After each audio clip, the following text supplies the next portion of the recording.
there, folks. It's Friday, December the 3rd, 2021. Here in episode 62. A couple of things to talk about. What a difference a week makes. Last week we had, a short, truncated version of the episode because there was nothing to talk about. And this time around, there's a little bit more to talk about. Now, in case you're curious, Bobby's going to be running a bit late. He already let me know in advance. I was running a bit late myself, to be honest. I kind of had to rush and get everything kind of together. But we do have a couple of different things to talk about, and for folks that are catching on later, it'll be available on replay, and you'll be able to check out some of the stuff that's going on. So if you've got anything in the comments or any questions on anything that's going on, feel free to throw them in the chat, and then I'll check them out as we go along. Now, one more thing I'm going to get to right now. So the big point of the day, the big story, is going to be the Collectors Universe buying card ladder thing.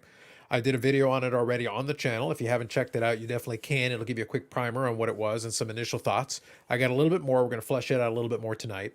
And then there are a couple of other things that we're going to talk about. Dibbs got an investment as well, a little bit more under the radar. Sports Collectors Daily had an article on that, so I'll talk about that as well. And we've got a requisite COMC update because, of course, we've got to talk about COMC. They did actually have an update, so I'll give them their due. We'll give them their credit. Good evening, Paul. Hopefully things are going well with you. Now, officially, we are in December, so we're winding down to everything, and I'll mention a little bit more in a little bit later on, is that now we're getting into the strategic part where I try to figure out what I'm even going to try to initiate shipping on, because we're about to run into the glut of the holiday shipping season. So if you haven't shipped something out, you might want to get on that pretty soon, because I'm already hearing that there are some delays on some mail, and things are getting stuck at the different points as people start ramping up for holiday shopping. And online shopping especially is probably going to be a little bit slow this time around. So good evening, Jeff. Good evening, Eric. Absolutely. Okay, so one thing I'm going to do, I'm going to start early with this one. I'm going to get this going here. I'm actually going to put the link in the chat like I do. So if anybody wants to pop in and say hey and chat about anything, you're more than welcome to. Bouncer's in effect, so I'm just letting you know that in advance. Like I mentioned a little bit earlier, Bobby will probably be around a little bit later. He is running a little bit late, so he'll probably need a little time. But in the meantime, I can go through a couple of the different stories that I just talked about. So we'll talk about that a little bit. Let's begin with the obvious one. Collectors Universe buying card ladder. And we can talk about it as much or as little as you want to. I'll go over a couple of the particulars for those of you who didn't catch it the first time, and then I'll get into a couple more thoughts that I have because there's a little bit extra on it that we can get into, so we'll definitely do that. So let me start off with this. We'll do a little share screen, and then we'll go straight to that.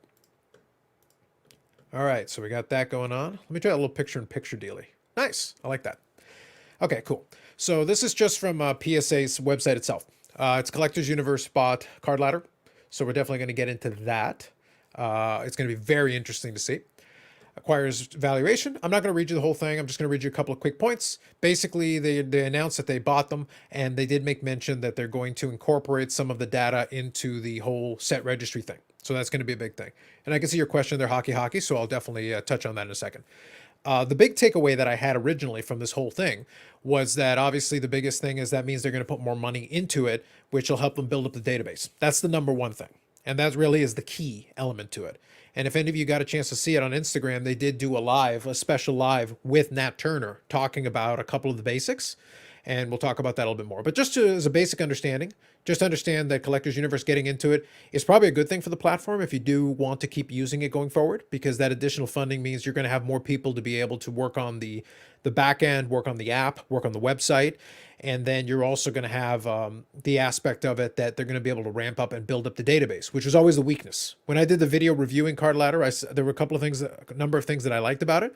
I do use the service myself, but the size of the database is a weakness, and it remained a weakness, and it never was fully resolved. And they always had the issue that unless you got more people to add cards, you would never be able to add enough to be able to really make it as useful as it could be, even if it looked nice, even if it functioned pretty well. Like the site, I never had any issues with it. It did a lot of things very well, and they had a lot of interesting ideas. But with a startup, eventually you do have to seek out funding. One way or another, you have to find some. Because if you don't, then you're never going to be able to ramp up all the way. So now let me touch on Hockey's question because it plays right into this. So how can the card ladder OGs pretend they're just as excited as ever when they no longer have skin in the game? Well, one thing you got to remember, and this one's a good one, is when Ken Golden sold his business, he took equity. So we don't know exactly what. So we don't actually know what the situation is as far as what kind of arrangement they had. Was it just a cash situation, where they offered then a job to stay on, or was it a situation where they were offered the opportunity to have some equity in the larger company? Because if they were offered equity in the larger company, then they still have skin in the game, number one. Number two, for any of their ambitions they would have had about expanding it and making it bigger, now they have the resources to be able to do that. So on the Instagram Live, one of the things that was asked was basically to Josh is like, so what are you going to do? And he basically said, I asked for a bunch of, so that if I could hire a bunch of people. And Nat basically said, yeah, you can go ahead, because he needed developers and then they need people to put input cards and things. So all of a sudden, imagine if you have this idea and you can build it up to a certain point. But so imagine you're running this business and you're thinking, oh, I'd love to make a franchise out of this. I'd like to make it even bigger. You can't afford to do it. Even if the one little store is operating okay, you need a lot more money to be able to franchise and make it bigger. Well, in this case, they've already had a pre-existing relationship with Nat Turner. They've been dealing and talking with him for a long time. So it's probably a much easier deal to make for them. And I'll touch on your second comment there as well, because I did see that comment that you're talking about. But I think it's going to be interesting to see going forward what that ends up looking like. It's the founder thing. Anytime you've got a startup and you're a founder, eventually, if you do sell out interest, then it's going to be very interesting to see what happens when you're now operating a branch of a larger company instead of just operating your own company. So you're right, there is less skin in the game for them. But at the same time, from an ego perspective, they can now realize their vision. If Nat is giving them not completely a blank check, but is giving them a lot more funding to be able to do, hey, you had this idea, you wanted to do this stuff. Okay, now you've got the developers. Now you have the people to put the cards in. Show me what you can do. Make it even better. And that's a possibility. And at the end of the day, it's going to be Collectors Universe's goal to make money off of this and to make it a value add for their other services and all that. So they have a stake in making it good. So realistically, they're going to want them to stick around. They're going to want them to work hard. But for them, because Chris and Christina were basically the people inputting it into the system, they only have so many hours in the day. So I knew that was always going to be a problem with scaling. And I think I asked them about this a couple of different times when I had them on the show. I said, well, how are you going to expand eventually if you run out of hours in the day? Eventually you will run out of hours in the day and you won't be able to do any more. So that's always going to be a problem with that. So let me go in here. Mr. Eric, good evening. How's it going? Hey, how are you? Can you hear me? Oh, I can hear you just fine. Oh, good. Let me grab this comment here and then we'll chat a little bit. So SCI put out a comment in the comment section of a few YouTubers. Yes, I'll see if I can pull it up so that I can show it to you guys. But yeah, I know the one you're talking about. He mentioned Nat approached him earlier in the year to purchase market movers and declined Nat's offer. Now, we'll take it with a grain of salt. I have no reason to. I think if Nat is doing a good job, you have to do your diligence. You should ask. If I was partners with Nat and the Stephen Cohen, consortium and all that, and you didn't reach out and at least ask the question, you'd be doing your job badly as a CEO. So you definitely have to ask, because I don't know what their numbers are, but it wouldn't surprise me if Market Movers has a pretty good size user base, and they have a lot of developers already on staff. So it would actually be easier to onboard them in a certain way because they already have a lot of things in place. But it also makes it easier for Jeff to say no, because he does have other businesses and it's one of many businesses he has. So it's one of those things where there's a catch-22 where Jeff had the resources already to build it up. He already had a larger database and growing and a big market advantage. And all of a sudden, Card Ladder kind of equalized it because now they have the funding to be able to compete on a level playing field or even better. So hopefully that makes sense. SCI usually publish videos discussing big news in the hobby. I can't see him releasing a video on this topic. You don't think he's going to have a hello, sports card investors, this is some big news? No? Not so much? I wouldn't expect them to. They're competing in the space. They'll be polite publicly, but I know for a fact from talking to individuals related to the situation that there's still some bad blood there. Plus, all you have to do is listen to crossover. Like, how many little veiled shots do you want to hear about, some other data analytics platform that remain nameless? Little pot shots all the time. Yes, there's no love lost. That's just a fact. But yeah, it's a fun story anyway. It's also, given the last couple of weeks, we've been able to get so much mileage out of nothing. It's kind of fun to actually have something to talk about. So anyway, how are things going for you, Eric? Oh, things are going great. Yeah, everything's good on this end, and the hobby's been exciting this week. A lot of stuff been going on. Yeah. So. Yeah, and then our buddy Tim is going to be having his fun next week. So speaking of, that's why we will not denounce SCI too hard, because Tim is going to have his fun on their little virtual holiday. That's why I say, like, right now, the content gods have smiled upon me with rays of sunshine. It's like, thank you. I didn't really need it, to be fair. We had, the short episode last week with nothing. So imagine if I actually have content. I'm going to have to cut it off. Like, it's like, nah, y'all. It's going to be a 48-hour episode. Yeah, I don't think I can manage that at this point. I started off today gassed. I started off with almost 0 in the tank, and I was like, it has been a long day. Tried to make it work, but we're doing what we can. So anyway, real quick here. So Bobby says, hi, absolutely. Yeah, if card ladder builds up the database SCI, will have no choice but to lower his price. So that is an excellent point, and that's kind of, thank you for bringing that up, because that's also another quick point I want to make. This is good for competition, because like I said, the card ladder guys, as a startup, they didn't have the resources. That's the reason it was Chris and Christina. And the problem is they could only add as many cards as Chris and Christina had hours in the day to be able to do their other duties and add more. The night. Yeah, but that's the point, though. That's not scalable. No. So the second you introduce even a little bit of extra money and be able to say, oh, now you can hire a couple more analysts. Oh my God, all of a sudden the amount of cards triples, quadruples, quintuples. You're getting hundreds of cards a day instead of 30, 40, 50, 60. Like even a small difference, even if I say 150, 200 cards a day, well, then that database is going to build a lot quicker. We're going to go from 18,000 since the onset of this thing. We could quickly scale up to 40,000, 50,000. When you get to 100,000 plus cards, you're going to have pretty good coverage. That means all those sports that are neglected and haven't gotten the amount of stuff that you would hope for, that's going to be in there. The players that you think, oh my God, what about this card for this player, this card for this player? Now you got a better chance of adding all that stuff. And in the interview with Nat, I heard them, it glossed over it, and but I heard them say that the future is they're going to have raw cards.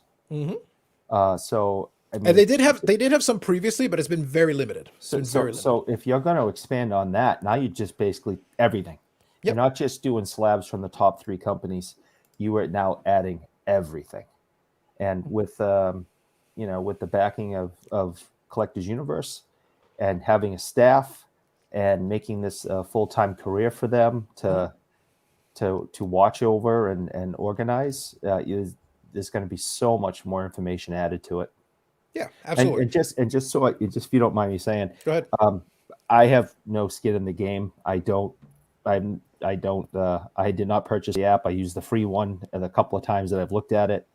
So any positive things I say about it, I have. Other than being friends with them, as I'm friends with you, I have no skin in the game. I am not making money from it. I've put no money into it. I don't really use it because it doesn't suit my purposes. Yeah, but that was always the overarching point. I've said before, I get along with the card ladder folks very well. I've had them on the channel numerous times. Yep. So we have a good relationship. That doesn't mean we chat every day. We don't. I'm not on Clubhouse. We don't chat there. But if I reach out and say hello, so when they had this, I shot them a DM and I congratulated them because, good for them. To me, it was the logical next step. Eventually, there was going to be some investment. If it wasn't that, it'd be somebody else. It was guaranteed. You were going to get that. For anybody, even if you like market movers, this is good because it's going to force some competition in the space. So really, hockey hit on the perfect sentence here. Finally, real competition. Yes, absolutely. Because we're going to see about what's going to happen. So here we go. I'm getting the impression this wasn't a deal similar to Golden's. The problem is the impressions are too difficult to say. Golden likes to talk and tell you the things. These guys are going to keep it a lot closer to the vest. We don't know the nature of the deal. Now, I wouldn't expect that they got anywhere near. Golden has a product that we know makes money. He built up that auction house and made a lot of money. And if the model they had, they were already making. So the value of his company would be much higher. So the deal that he would be getting would be much different. If I was those guys, I would still want some equity, even if it's minor relatively compared to Golden's, just so that I do have skin in the game. The general success of Collectors Universe then becomes my success. I'm incentivized to help. I'm incentivized to do what I can to make it better. It helps you kind of stay in the game. Because straight cash, Josh sold his LeBron James card for $1 million. Even after taxes, he doesn't need cash right away.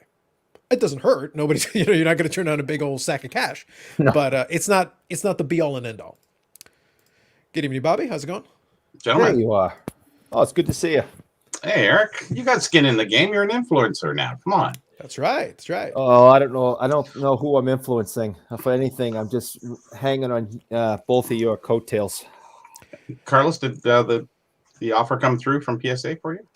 I'm still waiting on the Fanatics money.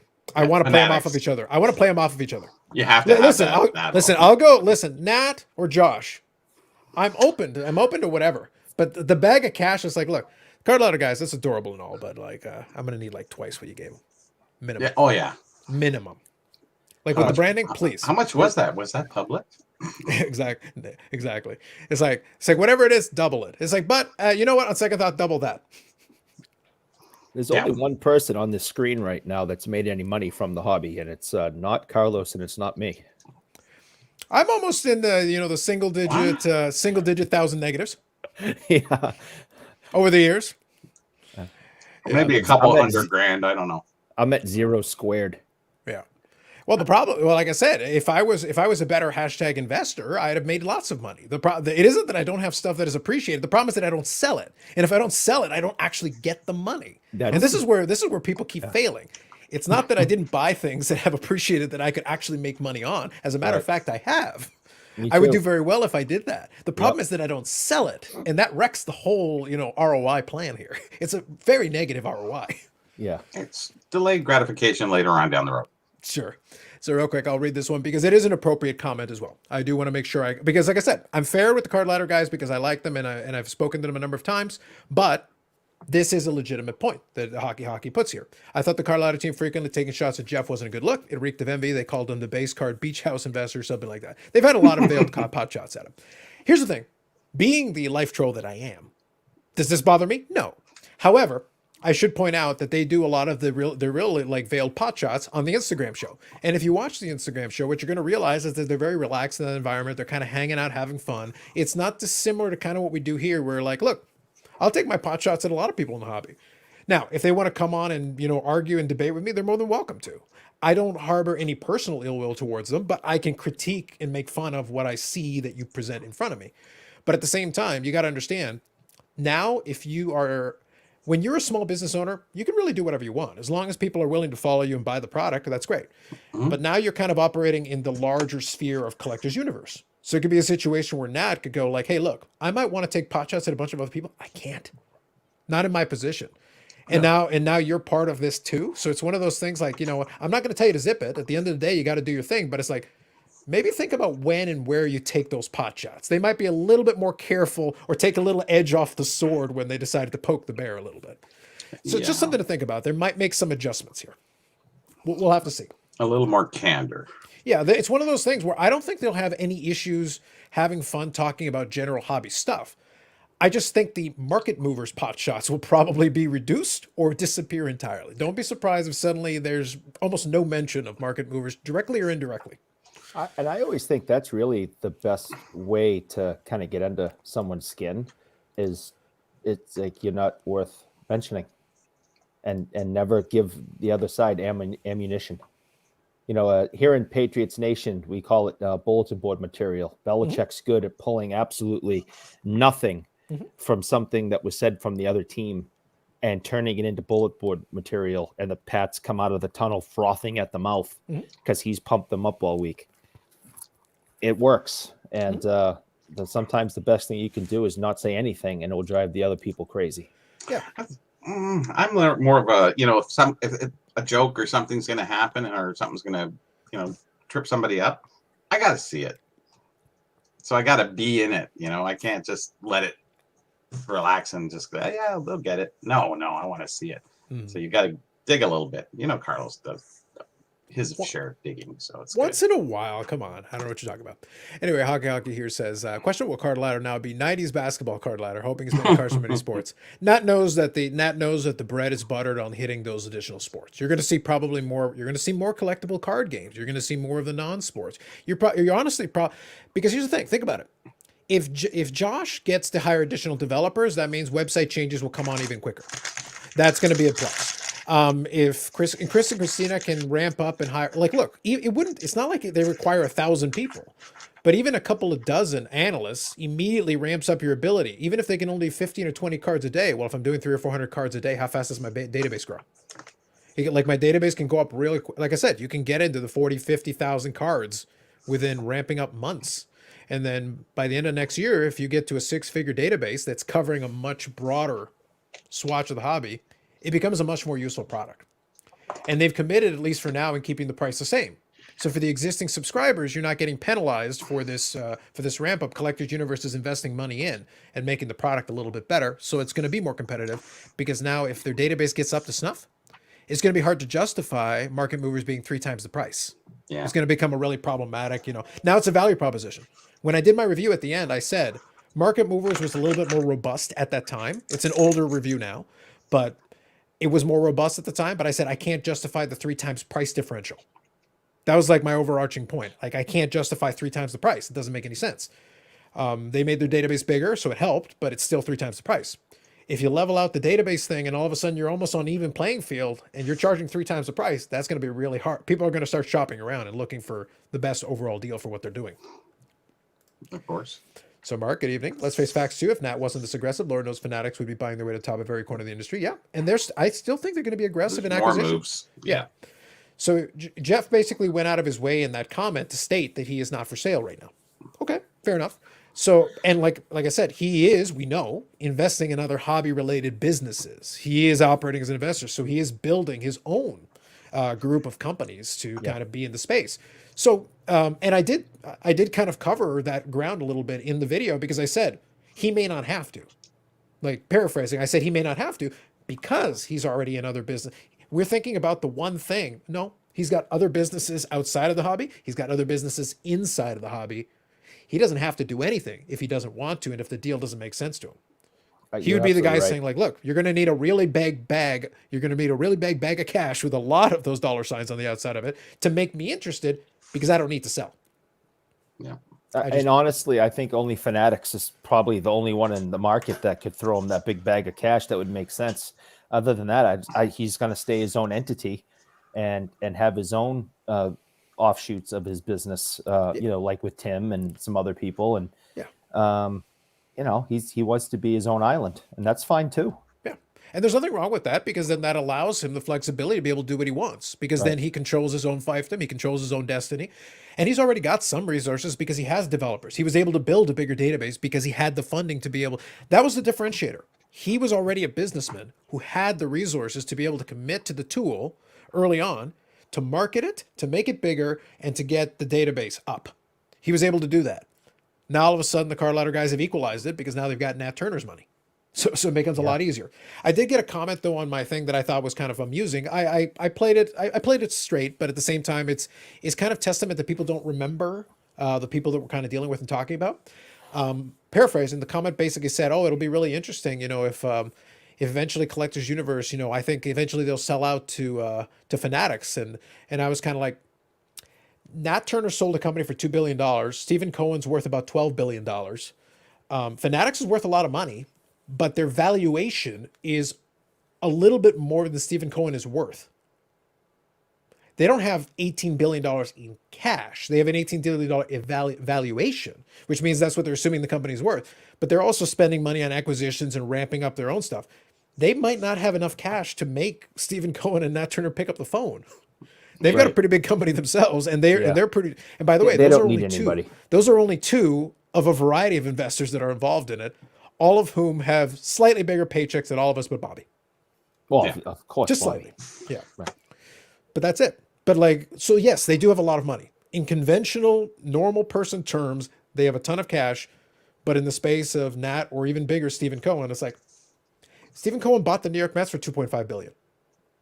How much money? They bought Collectors Universe for $800 million. So how much money do you think, even right now with a quick turnaround, it's like, okay, $4 billion and we'll talk. Like, that's the starting point. And by the way, I mean cash.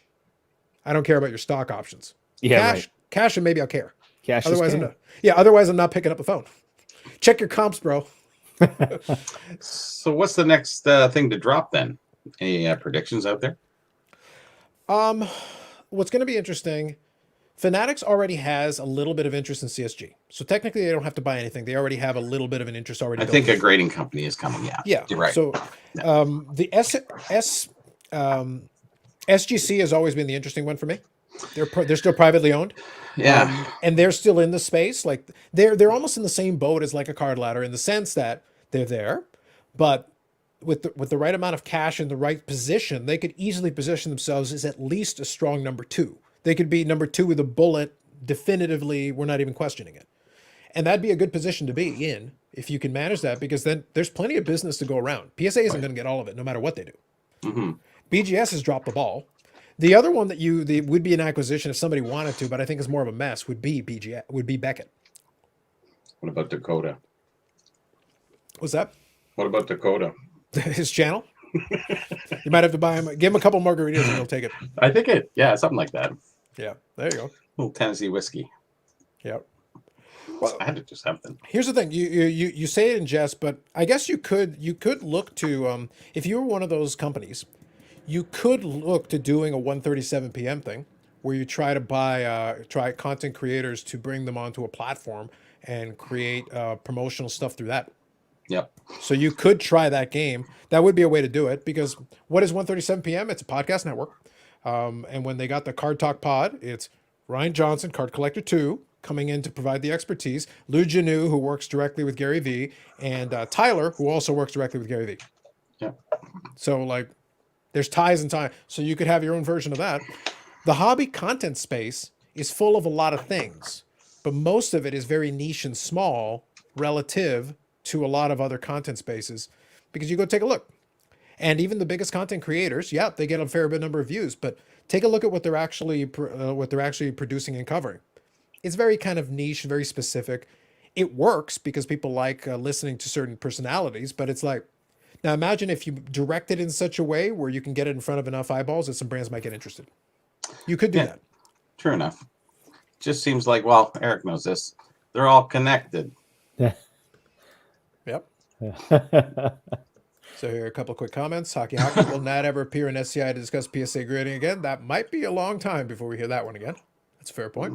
I wonder if there'll be a bundling deal where you're having a subscription card ladder will give a certain amount off PSA submissions. I think would probably be more likely. I think what's going to be interesting, there could very well be a value add, maybe PSA Collectors Club is maybe would be kind of the way that I would position that's that. what I was thinking, yeah.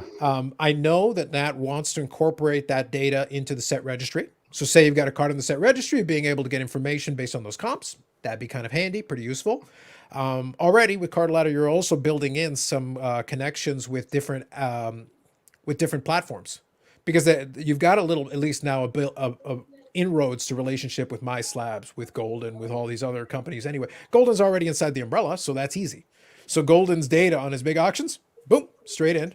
They were already pulling that data anyway, but you just made it even easier. You're in the same house, so it's a lot easier to move information from point A to point B. Yeah, it should be all connected well. Yeah, once so it's all up and going. So yeah, it's just basically like you just clicks. Yeah, you just grab these connectors. You go from point A to point B. And in the set registry, if you wanted to, I don't, but if you wanted to, you can put in how much you paid for each card and how much you sold each card for. Mm-hmm. So you're giving them the data right there in the set registry if you filled out every box. So it's just another way for them to get that information. I don't do it. I just put the cards in, and because I do it for myself, but I don't write down like how much I paid for each card, and I've only sold like 2, so I didn't put in how much I sold them for either. But some people do. They Keep put in no everything. paperwork. That's right. There you go. So Hockey here says, "Will Jeff play the underdog role?" I like the wrestling tie-in here. Channeling Vince McMahon to revert to Card Ladder's billionaire Nat. Well, it'd be billionaire Stephen Cohen. Don't forget him too. He's a slightly bigger billionaire. They're both billionaires, but he's a slightly bigger one in there. Yeah, Yes. exactly. I'm saving the $1 Million Man one for an appropriate moment. Not yet. But yeah, he thought he was king shit, charging $50 being first to market. He was, yeah, he did. Now that's the thing though. As soon as you enter a market and make it viable, then other people can come in and rebuild the mousetrap on you. And that's what happened. Because like I said, really Card Ladder's goal at that point is just to build enough equity and be in there long enough to get that additional funding and then get the right deal so that you're happy with it. That's really what you're trying to do. Yeah, build it, sell it. That's what a lot of people do. That's what I'm doing. Somebody offers me the big bucks, then I'll be. I've been trying like hell for, I don't know, 8 months to give you just $60. You won't even take that. So, did you offer it to them in Doge? Because they might have sped up the process. oh, maybe that's what I have to do. Yeah. So Nat said I another big guess. announcement was expected in January. Yes. Yep. He did mention that. He also made note that they're closer on activating the New Jersey office. So that'll open up the, Oh, well played by you. That'll open up the access to the to additional graders and being able to ramp up on their production even faster. That's good. And then the other piece is don't be surprised if there's a Canadian office in the not too distant future. well, I mean, you just had, no, no, so educate me, please, on this. You Sure. just had Brad on 3 weeks ago. Mhm. Isn't PSA Canada affiliated with It's PSA? an affiliation. They're basically Okay. a big bulk submitter, but Okay. they're not a formal office. All right. Now, here's the thing. I haven't talked to Brad again since yet. This is speculation on my part. It Okay. would not shock me if, with the success of PSA Canada, there wasn't just an expansion on that. That's just connecting the dots that are in front of your face. Like we're not. It doesn't require inside information to figure this one out. They're doing so well, and they've been able to expand the presence. For the longest time, PSA Canada was under the Platinum Promotions banner. They were Platinum Promotions, aka PSA Canada. They were just a big bulk submitter. Like a subcontractor. Yeah, but the fact that they're allowed to call themselves PSA Canada, Now, different. it's a big deal because they were able to promote themselves, advertise themselves, and have a booth as PSA Canada. Yeah. That means that relationship is ramping up. It's the same way that when I was talking to some folks offline through DMs and things, conversations, they were like, when the card ladder thing came down, I was like, guys, these deals don't come together in a weekend. Conversations have to be ongoing. You have to because Nat already knows those guys, but at the same time, that doesn't mean you immediately jump into business. You have the relationship, you talk, and at some point somebody goes, so do you think you'd be interested in talking about this some more? Sure, let's talk. And you keep talking and you keep talking and you keep talking. And then you reach a certain point where it's like, okay, here's what I'm thinking. Kick this around and come back to me. Okay, here's what we're thinking. You go back and forth. And they all got to meet up at the National. They probably got to chat in person, probably for a little bit there. So as you keep talking, eventually you come on the parameters for a deal. And once you finalize it and commit to it, now we're getting the end result. But those steps that they had to take, we got to backtrack and probably go back months. I can't be specific on that because I don't know.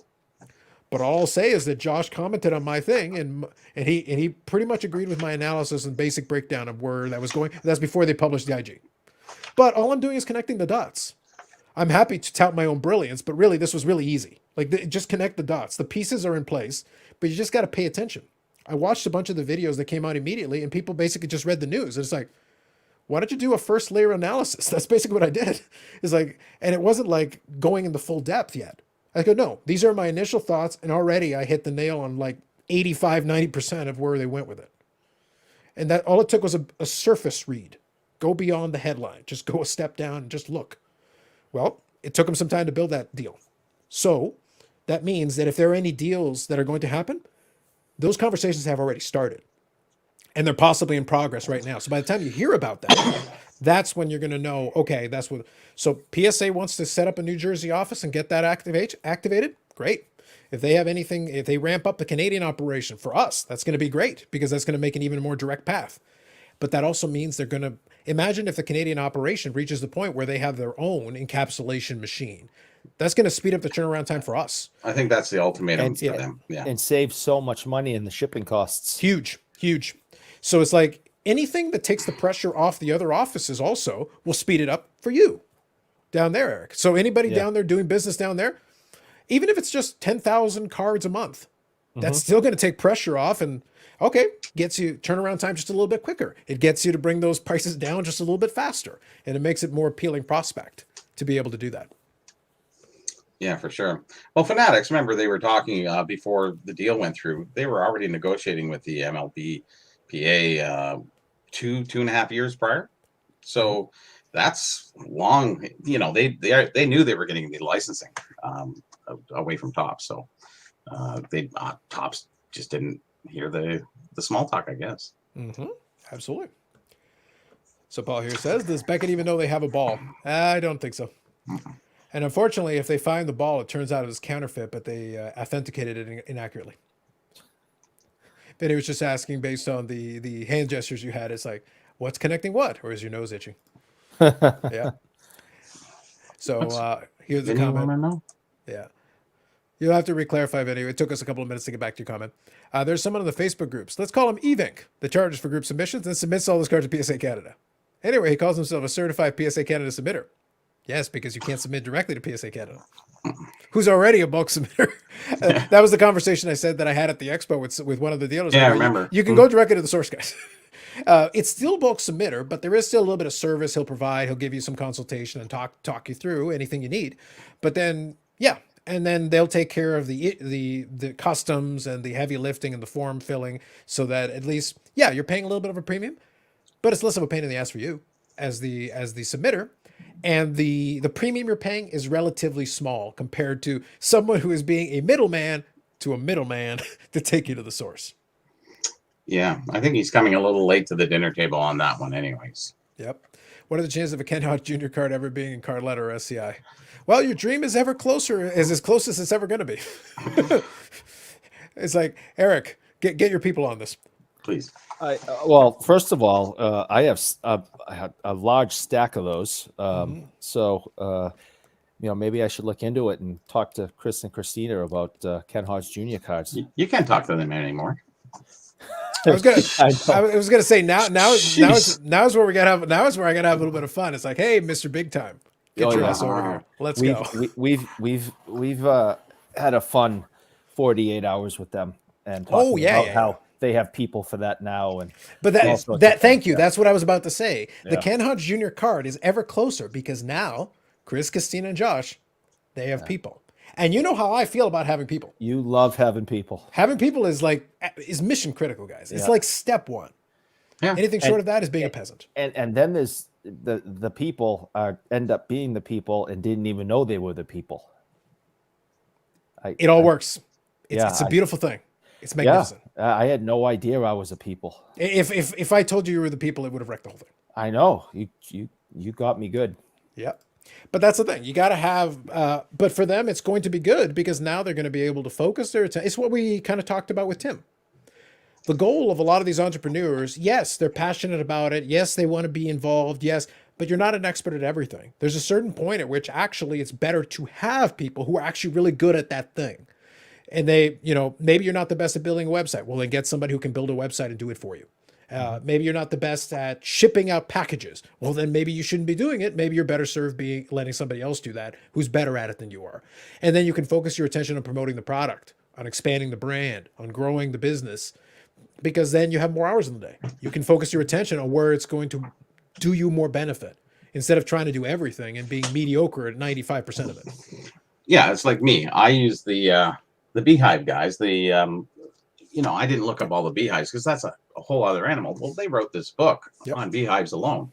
So I always resorted to them. I know the basis and whatever, but these guys are like fully detailed. Like every year, everything's covered in here. And that's where, you reach out to the other expertise. Mostly everything else, but beehives and Quaker Oats are very specific and longest running Canadian promotion. Anyways, this book is $52.90. No, it's just they're still selling them, but I think they made 750 of them. There we go. That's signed. That's wrecked. Sorry. Devalued.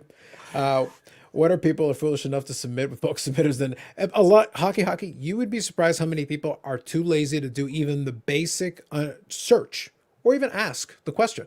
The person that I talked to was a dealer.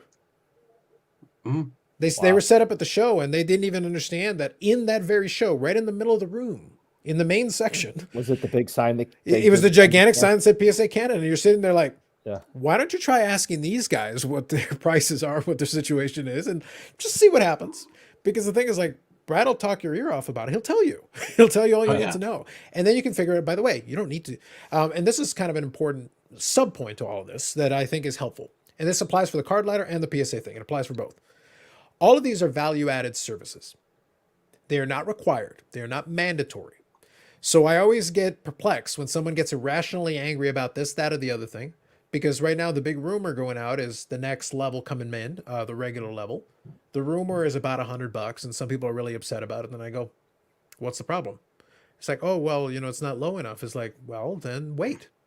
Exactly. Like if it's that important to you, then wait. Because for some people, that $100 was the line that they were looking for. $150 was a little bit too high, but $100 makes it more viable.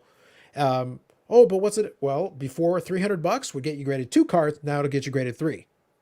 That's a 50% improvement. And if the card maybe didn't warrant it at 150, maybe at 100 it's okay. Well, if it's still not, if you want to send in your $5 card, you can. I don't see why you'd want to, but that's Right. up. That's on you. It's only 5% of the cards that are basically worth $150 sending in anyhow. Yeah. So that's so the thing. everybody's waiting for that $10, and then Yeah. there'd be this mad rush again. Yeah, But but that's the reason why Collectors Universe is not doing that is because they don't want the mass right Right. away No. until New Jersey is activated. If you're going to have a second office available. Now, if New Jersey is activated and all of a sudden you got an office on the East Coast to handle those orders and something on the West Coast to handle some West Coast orders, and you can kind of divide and conquer. And if Canada gets theirs, Yeah, and if we get ours, well, all of a sudden our collective lives get a lot easier because we get our stuff back quicker. You get your stuff back quicker depending on what coast you're in. Right. Like that could work. It's still good. By the way, you're not going to snap your fingers and get it. Even after they announce it, you probably have the building. You're probably hiring the staff. You're probably in progress doing all this, but you're not going to snap your fingers and ramp up to full speed. However, any production increase you do, right now you can do 40 or 50,000 a day. Well, if you bump it up to 60 or 70,000, things get really interesting. Things get really interesting very fast. Well, when you can get up to 100,000 cards a day, it might be game on. So that's what they're trying to do. They're trying to ramp up to a point where they can say, yeah, okay, fine. Here's your $20 submissions. Let's go.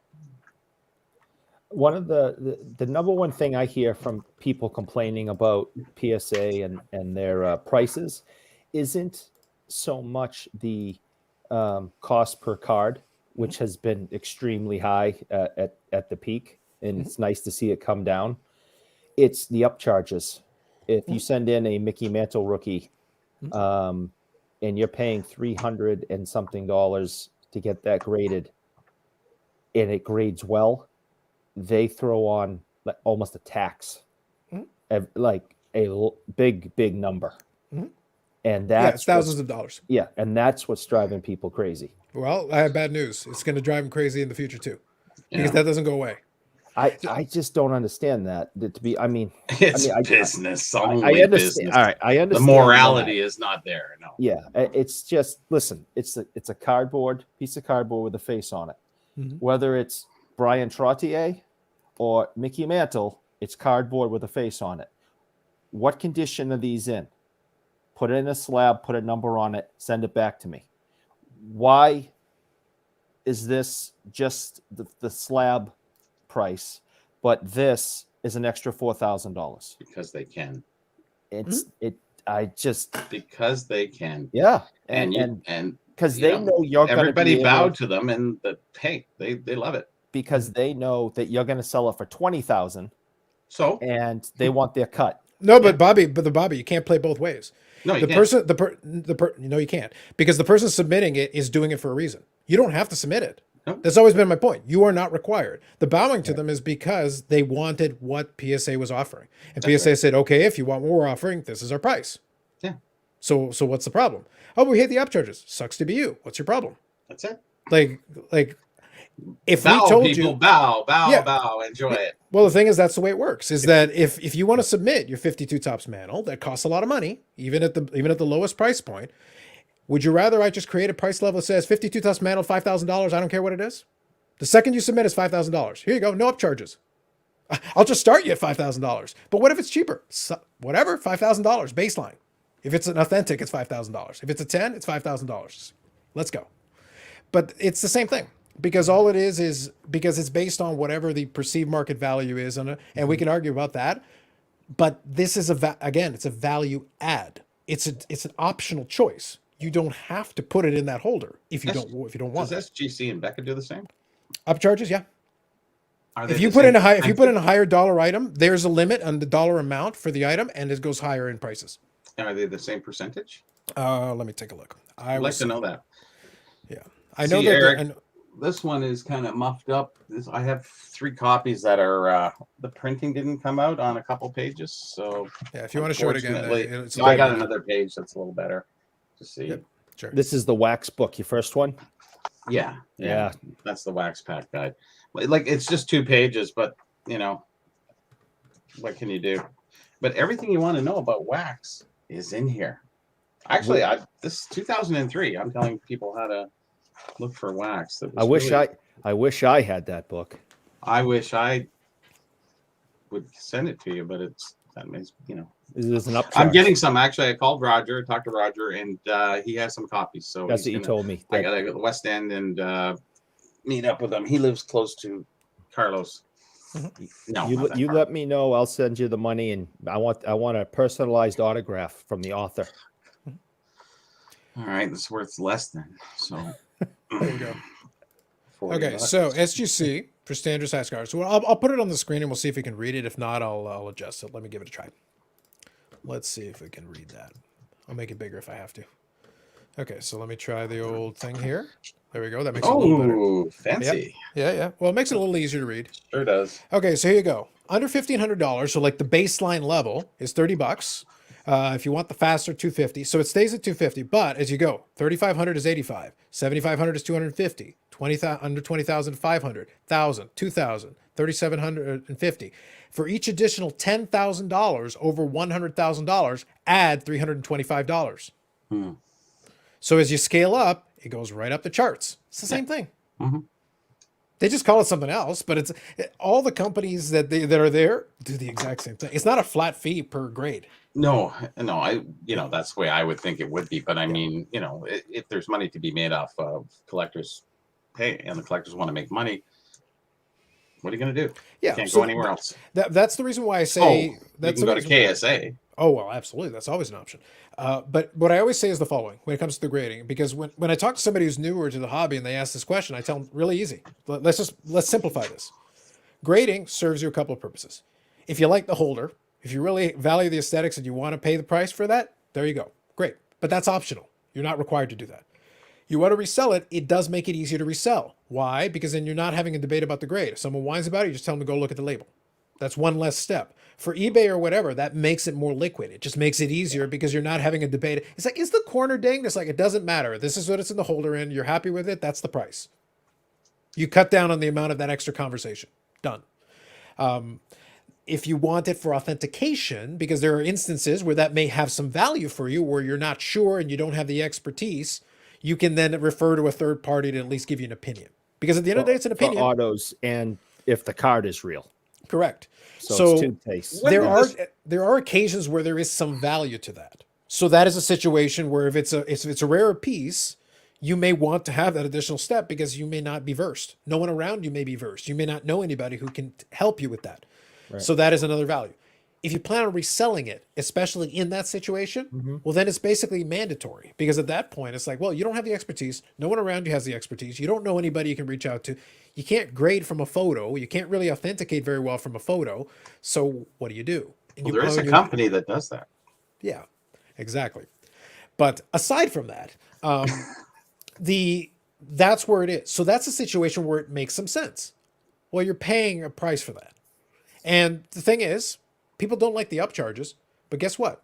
If you suspect there's a possibility that your really high value card could be a higher condition card, you may as well just take that into account. The upcharge is going to happen. Because Brad basically states it. He'll call people to the upcharges, and most of the time they're happy because it turns out that card's even more valuable than they thought. If you're getting an upcharge, it means the card's really expensive. Now, if you want it for your personal collection, then you're paying a bit of a premium. But if your plan was to resell it anyway, that's why I say the $100, $50, $75, whatever it is. If you were sending in a Gretzky rookie, a Mantle rookie, one of the high end, a T206 Honus Wagner, you're paying today the same that you'll pay in 6 months. It hasn't changed. 6 months ago, the price was that. Today, it's the price. In 6 months from now, it'll be the price, because at that high end, it's not going down. It's your $5 and $10 cards that you're trying to trick somebody to pay $100 for. That's where you're going to run into a bit of a problem, and it's not going to work for you. Well, I see the crowdsource being a factor. If you really have a card that you want, you think you have the potential to get a very high grade on it, like Mantle or whatever, Gretzky rookie. That crowdsourcing is kind of neat, because you can sit there and go, hey, I'll pay that service fee because it's next to nothing. I'll have 100 people different looking at it, and you can see. And then you'll know going in at that point, hey, I'm probably going to get a 7. That's worth 100 and whatever. And everybody's laughing at that point, and then you know what you're getting into. So either you sit on that card and keep it in your collection and not grade it, And when you're ready to grade it or to sell it, then you send it in to get it graded. And that's That's right. part of your profit Yeah. scheme at that point. But the way I treat it is if that's your strategy and that's what you're going to do at this point, almost treat it like a business transaction. Because at that point, it's part of the cost of doing business. Your plan is to sell this card now. That is your strategy? Okay. Well, then this is a step along the way. And it happens in every other business and every other aspect of it. If you drive a taxi for a living and you own the taxi and the price of gas goes up, your costs have gone up. You can whine about it to people. No one's going to feel sympathetic about it to you because they're like, well, unfortunately, to drive this car, you're going to need to fill it up with something. So that's part of the price.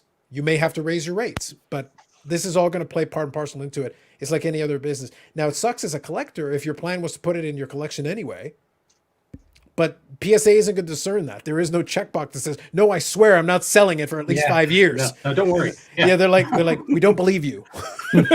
We And know that that's sitting putting it there in this, going, no. we know that putting it in this piece of plastic, we can increase the value of this by 5, 10, 100 times. Yeah. This is our cut of it. Take it or leave it. And it is take it or leave it. You don't have to take it. They're not forcing you. When did this start? It's You have only the charges? last, the last 5-6 years. I feel like it's been longer. I'd have to look back at it, but it's been a while that they've had And the when did levels. SGC start, and when did Beckett start? I think PSA started, and then the rest kind of followed suit. Said, "Hey, Yeah. this is like getting a free money. We're going to take this and run."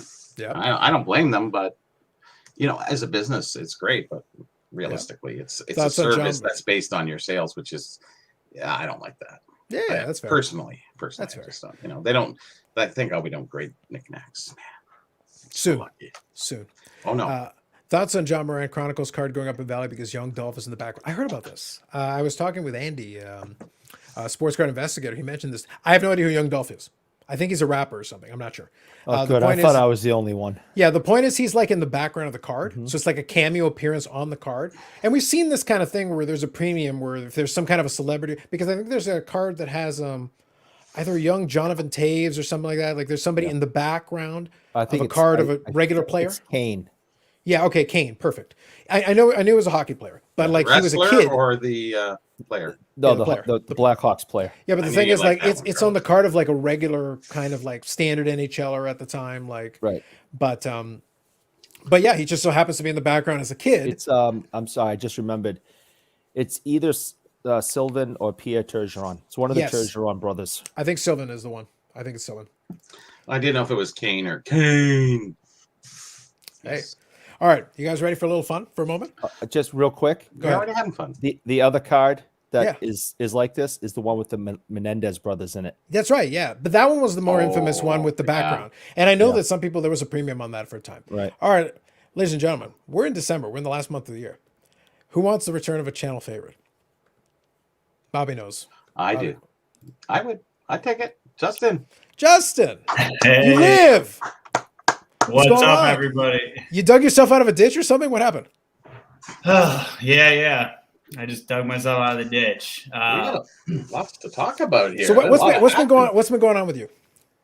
Not much. I've had this girlfriend for the last 9 months, and she just keeps breaking up with me, and I'm not gonna fight. I'm out of fight.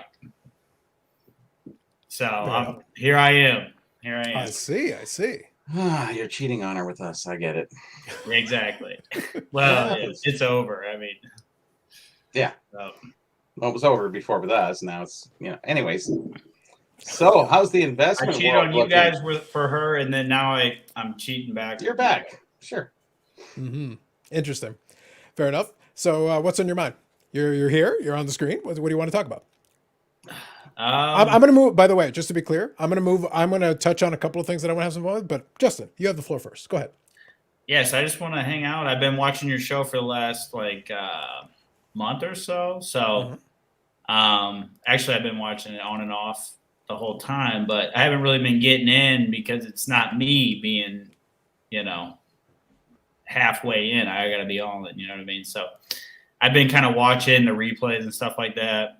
But lately, I've over the last couple of weeks, I've been taking breaks from her and all this kind of stuff. So I'm just ready to hang out. Eric, I think when I was on last at the beginning of the year, I don't know. I think you were in the chat, maybe, but I Probably, yeah. on the show with me at the same time. I mean, I was crazy back in those days. I mean, I quit drinking completely. So we just went to Hawaii, me and her did. And,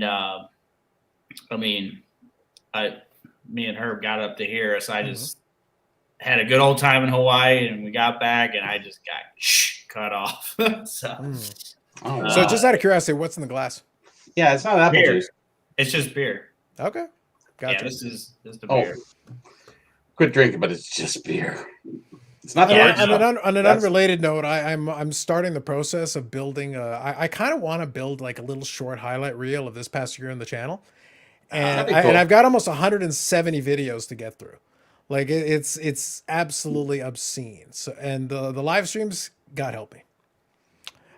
So we'll see. I'll try to include some clips here and there. But it's gonna need another week off. Yeah, basically, it's probably that's like the minimum starting point. We're gonna see what happened here. So I think Joe's in the shadows. Hockey. I think he's around somewhere. Justin, give us a take on the what you think of the market and how it's because dramatic change from when you were last on. Yeah. Now, car market. Yeah, it's I took a break from the car market, like just even looking at eBay completely. From so I was buying Gretzky's. I think the last card I bought was a PSA 9, 1985 O-Pee-Chee Gretzky. The Lemieux year. I bought that, and the thing is all my hockey card money got caught up with, paying for meals and all that kind of stuff with her, and then I got labeled cheap towards the end. And once you get labeled cheap, they can't even enjoy dinner with you. And then once they can't enjoy dinner with you, you're not worth a PSA 9 Yzerman. Come on. Yeah. So once they can't enjoy dinner with you, then you're basically the money you do spend, you don't even get credit for because you're cheap either way. So once you get labeled cheap, you're just cheap. So the problem is she was upcharging you. Huh? Like she was upcharging you. Yeah, I get whatever you want to call it. So I go to Hawaii and I'm spending money and money and money and money, and I get no credit for it at all. I'm still cheap because she can't enjoy it because she knows how I really feel. And I'm like, I didn't feel that way. What do you mean I didn't feel that way? So it's always something you can't win. You get back, and in reality, she just wants to be with her kids. She just needed to take some time away from me because she was sick of me. And she finally took some time, and then the family thinks I'm gone, and the family this, that. And so it's just like you fight back, you win, and you get, she's in a bad mood for 2 hours, cuts you off, blocks you, and then you just run out of fight eventually. That's where I'm at on this. So I usually fight back. I'd be fighting back right now, but I'm just throwing in the towel. It's on her to come back this time. At least I'm saying that now, but honestly, I just got another new job, so I start that in January. It's a really good job. What is the job doing? 50 to 80. What are you doing? So that would be good. And then the money I'll save is going to be incredible. What is the job? Just a financial advisor, working for a financial advisor who's like top 1% in the whole world. Not the world, but you know what I mean. I'm not going to tell you guys the company. But that's just being smart, I guess. But no, I got a good job, ready to start, ready to get back in the business. I was working at Citibank, and Citibank's just garbage. The job I was doing, working from home. I was a home equity processor. Then they scrapped our department just for a little bit. I've been helping out the first mortgage team. All I'm doing is updating mortgage clauses on insurance. I'm sitting at home just watching TV all day. Mm-hmm. But it's not what I want to do. So everything's going actually good. So now my new stance with her is just to let her either feel sorry for me and come back on my terms, or just, it's over. So that's part of your relationship. You haven't even got started. Yeah. Bobby, we're gonna stop the Love Guru episode for just 1 moment. It's not even Love Guru. It's just like the first 10 years. I got you. I wanted Justin to have a little time to let us got know. it. Now we're gonna pause for a moment. I'm gonna get to the comments. Yes. So real quick here, so hockey, you're asked what happened to Joe. It's like Joe's around somewhere here and there. I know he's right. He is on Jeremy's stream and that things. It's one of those things. He could be lurking in the background. He could be hiding behind the shadows. I can't speak to it, and I'm not chasing him.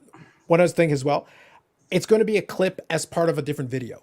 I don't want to do a clip show. I thought about it, but truthfully, it would take me more time and more effort to do a clip show than it would take to actually just do a live stream. So the Christmas Eve and the New Year's Eve one, I am going to be on.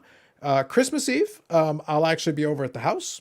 I'm not going to promise Carlos Sr. will come on. I did chat with him a little bit, but if he wants to pop on and say hey for a couple of minutes, he certainly can because he'll be around. But I'm actually going to set up in the office, my old office there in the house, and I'll actually be able to log in and actually do very similar to my usual live stream. So I'll definitely come on chat with you guys for a bit. And then New Year's, I'm still figuring out the particulars. I'll probably reach out to some folks and see if they want to at least do a cameo appearance and say hey. And if they do, that'd be great. But my plan is to start probably later. I'll probably start closer to 10 o'clock Eastern because it's New Year's. So we'll probably hang out for a bit up until midnight, a little past it, and then we'll call it a night early compared to normal. Because obviously folks want to have their New Year's and stuff, and we'll do that. But I still want it to come on and hang out because it's New Year's Eve. So, if we do that, I'll let everybody know what the exact time and everything's going to be. So bring your beverages. Bring your beverage of choice. So we'll hang out and we'll have some fun. Okay, so real quick here. Yep. Justin is a share, my friend. Hockey. It's the way it goes. But, I wanted to let him have a moment to kind of get us caught up because it's been a little while since it's been on here. And I feel bad. It's been a little while. I got to get I banged my hand against the door frame when I was walking between a couple of things. So my bouncing hand might be a little slow compared to normal. So we'll see. We'll see if Justin can stay on the screen the whole time. Any of you who are long timers, you know exactly what I'm talking about. So he might have a delayed reaction. We'll see what happens. So here we go. Yep. BSA. Yep. Where's Dr. Phil? Nah, he's not afforded on the payroll. So once we get the Fanatics money, we'll get to it. Yeah. Much as oh my god, I got so much to talk about cards. It looks like the hockey market's just kind of holding in there. I think it's been stable. It's definitely been stable here. So it's one of those things. We'll get to it in just a second. But let me bring something up here for all of us to chat about here. And Justin, you can get your 2 cents in too. But I'll kind of, since it's 4 of us, I'll pick it. I'll pick somebody, and then they can give their 2 cents as we go. Sound good? And if anybody else has anything to add, they can certainly just let me know, and we'll go from that way. That way it'll keep it a little structured. So let's do that. This is the other one. So the whole card ladder thing, we talked about it. If you guys have any comments or questions in the chat, you can certainly do so. But for now, we'll move on. But I want to touch on this for a second. Sports Collectors Daily. Dibbs gets an Amazon investment. So our good friends at Amazon decided to go into Dibbs. Any of you not familiar, Dibbs is like a fractional sharing app. It's one of the various ones that are trying to do vaulting services and a variety of different things. There's a couple interesting things. The investment, that's interesting. But I'll tell you what's a little bit more interesting for me. And it's in the article as well. And afterwards, I'll put it in the description of the video so that you guys can check out the article yourselves if you want. But there's one specific thing I was interested in here. So you can do the buy, sell, and trade fractions of sports cards, which you know, that's the whole fractional thing, blah, blah, blah, that's fine. Now, Amazon's investment was part of their announcement. And what they do now is that now you can submit your card into Dibbs. They will verify it, put it in the vault. So they've got their vaulting service. But what happens is once it's there, you can add it to your account and control the price, quantity of shares available, and other factors from the app. So think about somebody who submits a card in, puts it in the vault, which you can have there. And a lot of companies are doing vaulting services. But then you can actually sell it fractionally at whatever. So think of like what Alt has been doing. Think of what Collectible has been doing. All these different ones. That's awesome. And then now you can control it and sell off pieces of it at whatever price level it is. And what happens is the fee that they're making, the money, is per transaction. So it's a percentage of the transactions made. So that's how Dibbs is making their money from this deal. It's a 2.9% transaction fee on each fraction sold. So whatever you charge for the shares, so to speak, then a 2.9% fee on the transaction, however many times it transacts. Because you can sell the same shares over and over again, so it can certainly add up over time. So it gets really interesting. It's one of those things that's a relatively minor story right now. It's not a big thing that anybody's yelling about, but I wanted to bring it to your attention as keep an eye out for that. Because that is kind of interesting. That's another wrinkle. Dibbs was already doing their thing, but making it more straightforward where you can submit the thing, they will vault it, so it's in their possession, insured over there, and then you fractionalize it from the platform and control the terms of conditions, as opposed to collectible where they do a whole contract and do a whole prospectus and whatever. You're doing it straight through an app fractionally. Interesting. So you got a card for 100,000, and you want to put it up for Fractional. fractional. So then you could just offer 100,000 at whatever $10 a share. Would you have to do the whole thing? You could probably keep your own whatever percentage you want. Okay, so you could just do like 10% of it. Yep. Okay, but then So at the other time when you still got the 90%, you could still offer that 90 when it felt like it. It goes into what I said months ago, months and months and months ago. I talked about Series A, Series B, Series C, and the possibility of doing arrangements like that with Collectible and those guys. Dibbs has just allowed you the ability to do it through an app, which is so much easier. You can break it up into these tranches and do it in components and do it in pieces and do multiple series and break it up in so many ways. Not tranches, please. But that's what it is. That's the terminology. But Is. if we're being accurate about it, that is the correct terminology. It adds a complexity to it, but in the electronic age, if you're doing it electronically, it's really easy to do. It's not overly complex. So let's touch on this in pieces. I'll let Justin have a second to talk about this in a moment because he is kind of in the investment space. We'll get to that. Eric, I know this wouldn't be the kind of product you have, but do you see where this could potentially be very impactful on certain really high-end vintage and certain types of items like that could suddenly be fractionalized even more easily than they could have before? Yeah, I see why somebody who has the possession of such an expensive card that it makes it worth doing that, trying to make some money while it's in your possession, and other people being able to say they own a piece of it, and then if the card ever gets sold, get a percentage of the sale. And I understand how it all works. I understand why people want to do it, and I think it's fine that it exists, and it's good for them that it's getting done in an easier way with the app, and it's just hit a button and there you go. But the entire, and I'm sure you're not surprised by this answer, but the entire concept of it as only a collector, I just can't wrap my head around the whole thing. It's like if I had $100,000 card, that Justin used that number, that would just be mine, and I'd be collecting it and enjoying it and having it. But I understand why investors are getting into fractional, because it makes sense. Sure. Let me pose a quick counter question, and then I'll leave it to the rest of the panel here to take a stab at this as well. So, quick thing: if you have a $100,000 card, you could kind of play both sides, the same way that you could refinance a house. You can basically play an arrangement, because what happens is possession is whoever has the majority stake. You could sell 49.5% of it, cash out a substantial amount of money out of it, still retain ownership of the card, because that also plays into another aspect of it. If you've got a $100,000 card or item, could be a knickknack, you never know, a trinket, you never know. But if you've got a $100,000 item, are you comfortable having in your house? So that's the first question I'll ask you, Eric. If you're talking about a six-figure, pushing mid-six-figure, seven-figure card or item or trinket or whatever, do you have it in your house? Is that a situation where you'd be comfortable? Because some folks have found that they bought something that wasn't priced like that prior to the run-up, where now they've woken up with six-figure and even seven-figure items that weren't the case before, and now all of a sudden you have decisions to make. And some of them are vaulting it by choice, because it's like, okay, I'm not comfortable having this in my house and trying to insure it and doing whatever I have to do. I still want to have possession of it, but I'm just don't want that kind of target on my back, so to speak. Does that make sense?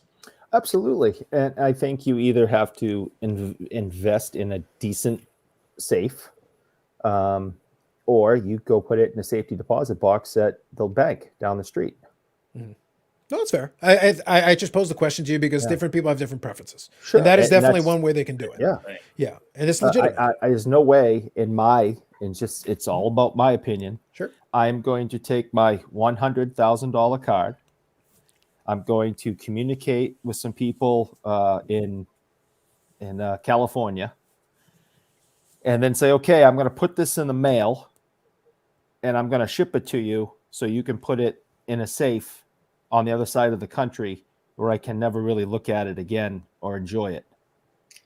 That's where I have trouble too. I'm never shipping. I can't ship. It's just, I'd rather have it under my mattress. I think it's safe. Going high tech on us. I think it's safer. I think it's safer there than in the hands of the mail going from Massachusetts to California to be put in a steel box. Sure. When Does I it could change drive your down the opinion at street all and if do you it? can drop it off at a show and they take it in an armored car? And we saw some of that type of stuff happening. That's the reason I asked the question. Yeah. Does it make you feel better than putting it in my mailbox out front? Yeah. But I still don't like the fact that, for an example, I was in Toronto with you guys.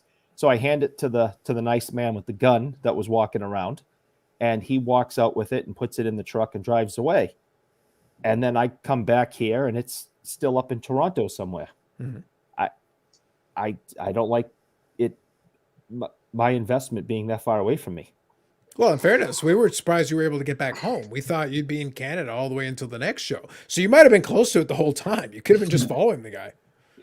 If I didn't like my family so much, and if they didn't convince me that they like me too, I probably would have just stayed up and slept in one of your couches. They believed your lies. Excellent. Well played, sir. Well played. I knew it. No, that's fair. That's like, I was just impressed you got back in one piece. That's fair. Yeah, true enough, right? I was impressed. All right. So, Justin, let me give you a crack at it now. So there's a couple of angles here. So I want you to think about it in this way and then play from there however you want. This is an ability. Eric is talking about it from a collective perspective, which is very valid. Now, if you're looking at it, you want to retain possession, but you can monetize this. You can create cash money out of this, and you don't have to give up the actual possession of the item because you still legally own it. Right. Is that something that has some appeal then for a lot of folks potentially to be a way of monetizing the collection they already have and maybe getting some money out of it while they can? Yes. Now, here's the thing. So I can think about it, but I know you already have, Carlos. So just tell me the scenario. So $100,000 card, you want to retain 70% ownership, right? Yep. So you offer 30% out to the public. Okay. And then let's just say then 6 months from now, the card's now valued roughly based on the market. And I'm assuming it moves kind of like these fractional ownerships on a daily basis. I'm guessing the 30% will trade kind of like a stock. Minus the 3%. There is a little nuance here that I'll throw in a second, but for now, keep going with your thought. Okay. But I'll add a little thing to it. So then, let's say 6 months from now, it's valued at $130,000. If I'm saying that right, and then you just want to get out of it, and you own 70%, and it's at the vault. Don't lay that one out. How would that work? So it would be a Dibbs question, but I think what they'd have to do, because I don't think while you can do tranches, I don't think you can deviate from the market price. I believe that it wouldn't make any sense. You can't do like in a real company, you can have your standard public, regular, I forget the term that I'm looking for here. Your regular stock. And then you've got your preferred stock, which differentiates from it. So if you've got your standard variety stock, you could have non-voting stock, you have voting stock. That's in the stock market side of the world. But what happens is, I don't think you can create special shares that are more special, even though they're still a percentage. It would still be like regular kind of shares. But what you could do in that scenario is that you could put up the rest of the shares at the going market rate.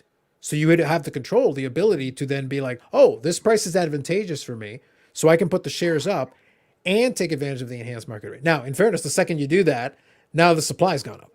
Right. So the market would go down theoretically. So now that I think about it, it's probably like those tech companies before they actually trade on the stock market. They're private companies, so it's almost like a private thing where you're giving away ownership in a private market. So it probably doesn't trade like a stock because it's still technically private. It's just certain people own percentages, but you own a majority. You own 70%. So it tells me that if you want to get out of it, you can offer your stuff at whatever prices those 30% paid, but that 70% at that time, it's almost like, it sounds to me like this isn't going to like trade. So it's going to be almost like your 70%, you're going to have to just kind of offer at an offering price if you do want to get out. I would think because so. It's technically 30% owned by somebody else. Yeah, I would think so. But here's where it gets a little bit tricky. Inside of the app, you have a ongoing trade. So remember when I said I was going to add some nuance and a leather layer that makes this trickier? And I'm going to share it with you now. So let me quickly answer DR's question. What if it went from 100,000 to 40,000 in this scenario? So in that scenario, you'd probably not release any additional shares, but you as the owner don't care because you already sold it at the previous rate. In that scenario, on eBay, the comps would have went from 100 to 40, not actually on the app. Yeah. Oh, but so there's a couple of nuance layers I'll add to this. Okay. So layer number one, I've listened to a lot of interviews that a lot of these fractional guys have done, including Dibbs, including Alt, including Collectible, and they've found so far, obviously, still relatively early days on this stuff. We haven't been doing this very long.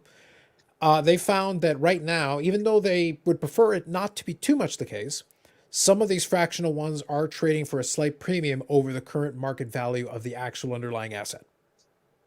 Which is understandable, but it's been it's been going so far. They've encountered one situation where you could literally buy it on eBay cheaper than the valuation based on the number of shares. It would be cheaper for you to just go buy it straight out. You'd have to have the money to play in that game, but you could. Or you could own a share and, feel happy with yourself. So that's one layer. Second layer. Feel happy about myself. Yeah, live the dream. But second layer, inside of the app, when they go full, you'll basically be able to do 24-hour trading. So inside of that market that they've created inside of this space, you can trade any of these things any way you want. Dibbs has added an additional layer. So like I said, there are layers of complexity. So I'm giving them to you one at a time. Here's another layer. Dibbs has introduced the idea of being able to, somebody to be able to, instead of just buying shares in a specific, IPO, so to speak, and shares in it, or to trade existing ones, it's also allowed you to buy into a bucket. So instead of buying, it's like a mutual fund. You can basically buy into the Michael Jordan bucket and get a percentage of a bunch of different Michael Jordan offerings inside of the space. So indirectly, you're actually contributing towards one of these things in these shares, but you're buying a Michael Jordan bucket of cards instead of going with the 86 Fleer PSA 10, 86 Fleer PSA 9. But you're getting a piece of all of these. So if the overall market goes up on a bunch of these, it's like your mutual fund has gone up. Diversifying your portfolio really is what you're. But it also throws more money into these individual stocks. So reinvestment, yeah, correct. So that can also enhance the price of the offering. You're not worrying about buying one of these. You're actually buying it all of them. Mm-hmm. So Dibbs is offering this bucket thing. Is that what you're saying? Okay, yep. Gotcha. Yeah. So if you have a Jordan, whatever PSA 9 rookie $27,000 card, and you offer it out, it technically could qualify for one of these buckets to be consumed, I guess. Yeah, I don't know what rules they've done on it. I know of this because I've done a little bit of surface digging into it. You'd have to go really deep into it. Really, you got to ask the Dibbs guys for the full details on it. But I know that they've created this situation where you can then get into it that way. If you don't want to pick a specific card, you can just be like, give me everything you got on Jordan, everything that qualifies. I want in Michael Jordan, period. Whatever you have, I want some shares in that. Or take that 30% that you're going to sell to other shares and reinvest it into some other cards, like other Jordans or whatever you want to in the card market. So you're sort of, playing, you have this card, you have this profit, it's already there. It's just a matter of filling in the gaps of that extra 30%. So you're making money work more for you in different ways, or potentially losing too. So, yeah. And I know a couple of these businesses, they've been able to tokenize them. So they're using a lot. So remember when we always talk about NFTs and everything? Forget about that. Simplify your life. We're talking about the underlying blockchain technology. They're utilizing a lot of these technologies to create and tokenize these things. The cards exist in the world inside of that vault. But inside of that vault, some of those cards can be broken up into pieces as small as 1/8 is 18 decimals. You can get real small if you want to. So it's one of those things like you can fractional. That's the reason why you could do something like that bucket. Because if you're buying into an overall Michael Jordan bucket, you're not buying a full share of the 86 Fleer Jordan. You're buying a fraction of a share of this one, a fraction of a share. So you're going a fraction of a fraction. You're Yoshiing it all across the board. Satoshi, but you're close. Satoshi, Yoshi. Yeah. But that's what it is. Like that's basically the underlying. Once you've entered it into the digital realm, you can slice and dice this thing as much as you want. There's no theoretical minimum. They limited, I think, to 18 decimal points, but you could go deeper if you wanted to. Satoshi is that, but half, and you said split lower is a Yoshi, actually. There you go. Coined that phrase now. Yeah, it's like now that's canon. Absolutely, now that's Thank you. canon. There All we go. So we're good. That makes me think that they also have the option to trade, like you know what I mean, like it's public on top Yeah. of everything. Well, the thing is, anybody can get into that ecosystem. You Yeah. just download the app and create an account, and you're good to go. So it's not like you have to do too much to get in. And basically, once you go full bore, and they're like you basically got a 24/7 marketplace. It runs all the time. You push a button, you got money in the account. Go. I bought Michael Jordan. I bought Steph Curry. I bought LeBron. Done. I haven't really been listening to a lot of shows lately, but has there been any reporting on anybody saying, "Hey, I've invested early on and I've made this money, but the market sort of went down"? So maybe there isn't a lot of talk because, you know, especially the basketball market has really dropped off with a lot of the different ones. The upper echelon, obviously, Sure. they've been staying pretty steady for the most part. So. Yeah, I think there've been some discussions with it. It's been an interesting thing because obviously, even as the market has quote unquote gone down, some cards still set records. Yeah. It's not everything. It depends on what it is, and it depends on what you're talking about. So real quick, I'll touch on a couple of comments here just so we get into it. Hockey, probably about 15 minutes ago said, "Why is Ultra baseball cards so boring? They've run out of ideas." That's the honest truth. There isn't that much. It's hard to get exciting when it's like we've done a lot of. Look, Topps is using old 80s Topps designs. They're going back 35 years, and that's an insert. I can appreciate it, but it's like next year it'll be 87 Topps. This year it's 86 Topps. Next year it's 87 Topps. The following year it's 88 Topps. Guys, really? I knew I should have got in early on this Zion 10s. I have a better answer to that question. Why is ultra modern baseball card so boring? Because What was that? Sorry, couldn't hear you. knew it. Oops. Try again. it. Sorry, I I didn't quite catch that. Yeah, I knew it. Don't listen to the guy who advocates for a fake sport. Moving Yes. on. Anyway, so I feel like Carlos just took me into the matrix of sports cards where nothing is real anymore. Just so you all know that this episode will be on my highlight clips for the year. Anyway, turns out the good news is that it turns out the hand actually works pretty quick. It's actually not. It's healing up. It's a little. I bruised it, but I've been massaging it. It's feeling better right now. It's feeling better. It's working out. Yes, Yeah, for yeah. sure. Yeah, so I feel like Carlos took me in the matrix of sports cards where nothing is real anymore. And here's the thing. That's a valid. I understand this. The reason why I posed this question to you guys and I didn't hit you with every nuance all at once is that it's a lot. I'm deep in studying into a lot of these things. I pay attention to it for better or worse. I'm interested in the general overall understanding of what's going on, but it's almost too much, even for me. And I can absorb a lot of stuff. Like I go through a ton of material and podcasts and videos and reading boring stuff that no one should ever read. Trust me. But even for me, it's a lot. It's a lot of layers. And I also understand crypto and I understand blockchain, and it's still a lot. It's still pushing the boundaries of things that you have to try to understand. But it has commoditized the thing. Cards have been commodity for a long time. The moment the dealers started up, it was business. The moment you enter the business, you just get increasingly sophisticated. The same thing happened with stocks and regular financial instruments. You started off with the idea of people in a room doing trades. We don't call somebody to do a trade anymore. You can go on your app and you can push a button and you can do it. You can do it with Robinhood, and it's actually a third party, and you're not actually trading directly. You've got an intermediary. We've added all these layers of complexity. What made you think those layers of complexity wouldn't join us? It was only a matter of time. Let's It join was, us. yeah, it was only a matter of time. And we haven't even, cards are still like 10, 15 years behind the rest of the financial world in Yeah. terms of complexity. The only difference is we don't have a company making profit for shareholders. It's a card. It's an asset. It doesn't generate anything, but it's, I guess, art. So. Yeah. But the reason why I posed the question a few minutes ago, I asked about that 100,000 card hypothetical since Justin brought it in. And I think it's a good number. It works. If you're somebody who's already well invested into this hobby and has paid a lot of money for it, this is a way of refinancing the house you still live in, so to speak. You can actually extract liquidity from it while retaining ownership. And in this case, you don't have to pay it back. The money you extracted from it, you could sell 40%, retain 60%. It's still on paper your card. By the way, if the price goes from 100,000 to 40,000, you know, you You're could just even try. again.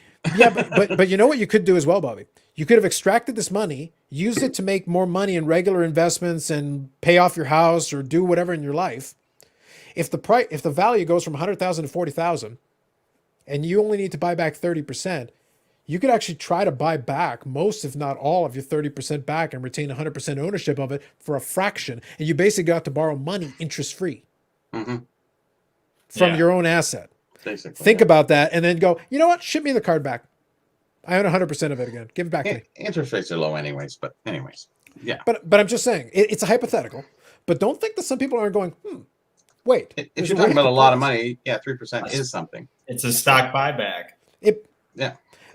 We have entered into the realm where that is now possible. What I've just described has now entered that into the possibility. All on your own without getting anybody involved. It's all through an app. The layman has turned professional. Yeah.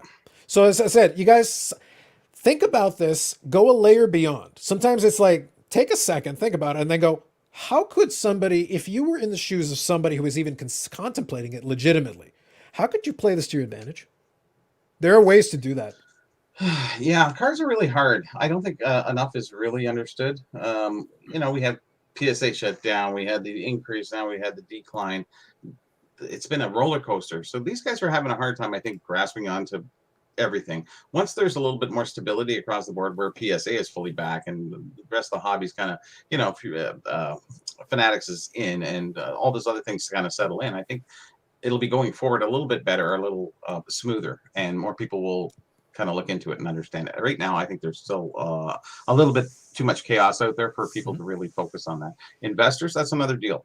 But I'm just, as card guys, I'm just saying. Sure. No, that's fair. Different, certainly. That's different. fair. I think what's going to be interesting is, like I said, whenever we're dealing with anything early days, all I can do is try to present it to you guys in a way of, I just encourage you to think about it. Take it back and chew on it. We're not going to come up with final conclusions today, but but hopefully we throw some stuff at you to think about.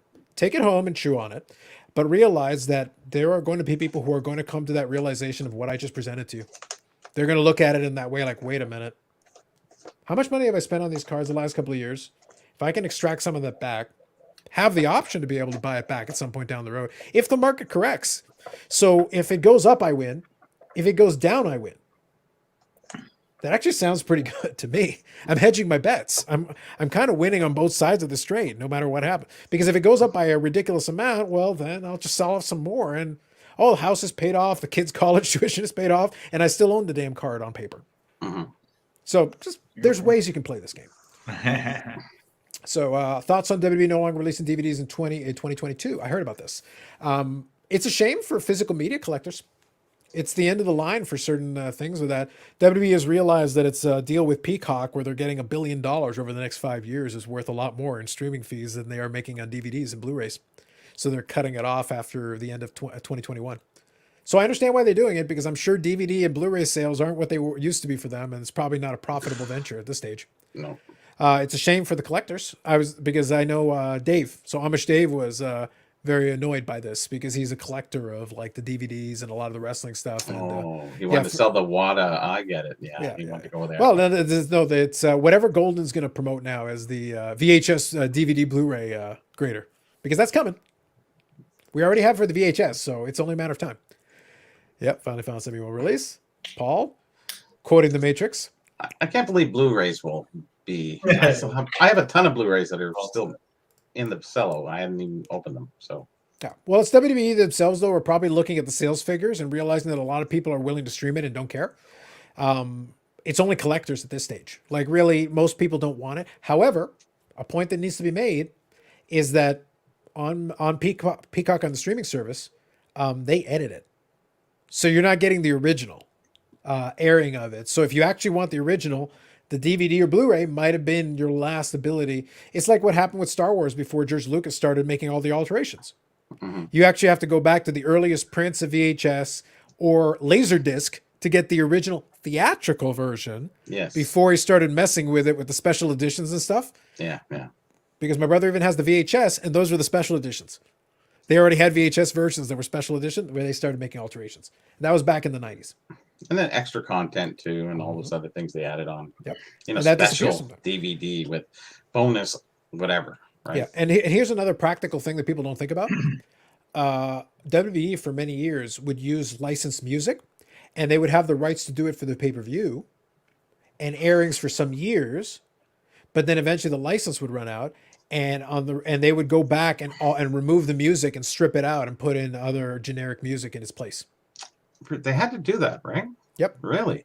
I'm surprised because that's usually when it's Music, of time. music. Those licenses expire, and as soon as they expire, you got to yank it or you got to pay us again. And they're like, yeah, we'll put generic elevator music on, whatever, but something that we can own in perpetuity. So all of a sudden, the original has been altered so that the soundtrack you're hearing is not the original soundtrack because they had to alter it. Well, they don't do that with movies. I think with movies, you buy a license in perpetuity, but with those events, you don't have it. Got it. I got it. Yeah.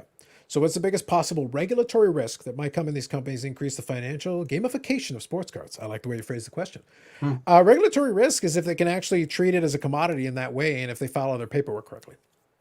That's really the biggest thing. As long as what these fractional sharing companies are hiding behind is that they've got SEC approval, but it's a very specific type.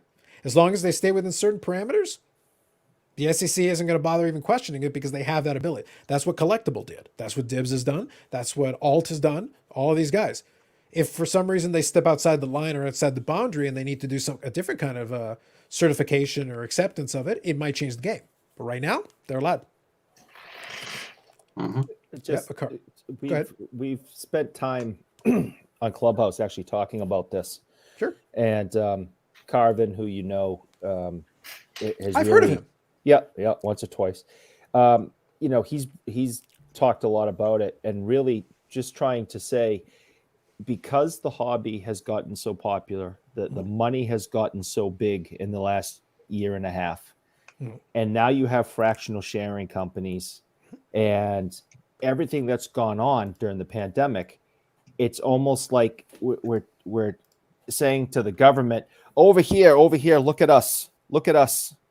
And that's not what we want, because once you start getting regulation and making sure that we're all paying taxes on every single card that we move, now you're talking about card shows. We all know cash is king at card shows, and there might be one or two dealers at those shows who doesn't pay tax on every single dollar coming across the table. Eric! I know. Controversy! So I didn't hit the mute fast enough, Bobby. Abort! No, it's out there now. So you have the tax regulations and them now auditing, all these people, including. So are you suggesting Marcel Dion did not file all his paperwork? Are you besmirching the name of Marcel Dion? Well, first channel of all, favorite Marcel Dion? How dare you, sir? First of all, because of his greatness, he doesn't have to pay taxes. The country of Canada has told him, thank you for your contributions to the crown. Thank you for your contributions to, art. And there's no you crown no anymore. longer have to pay taxes. Well, that'd be interesting. It's such a hard thing to regulate, to be honest with you. I think they can regulate certain things. As they have regulated, the SEC regulates the Dibbs and what have you. Yes. But regulates. I'm being very clear when I say this. Regulates. Yes. I think Justin is personally in charge of catching them if they ever do anything wrong. Are you on the case, Justin? Are you working on it right now? I got you. Beautiful. I have nothing but confidence in the SEC right now. They don't regulate the coin industry, do they, Carlos? No. The coin industry, they've been doing cash deals at shows for many years. But what happens is a lot of those. Now, the coin industry is weird because a lot of those deals really are old school. A lot of them really would. And they're all cash. Yeah, they're all cash. But at the same time, they also have had the eyes on them for so many years that most of them are like, yeah, I've got 5 accountants. Yeah, make sure everything's filed, whatever. So when they do the show, they have receipts on receipts because they're like, I'm making millions of dollars a year. I am not getting pinged for something as stupid as not keeping a receipt. Yeah, they don't want to know. Well, they might go down the line, though. That's the thing. And I think that's what people are worried about. it comes down to it. You're already getting it from eBay. You're already getting it from other sources. Yeah. I don't think getting finite is really gonna.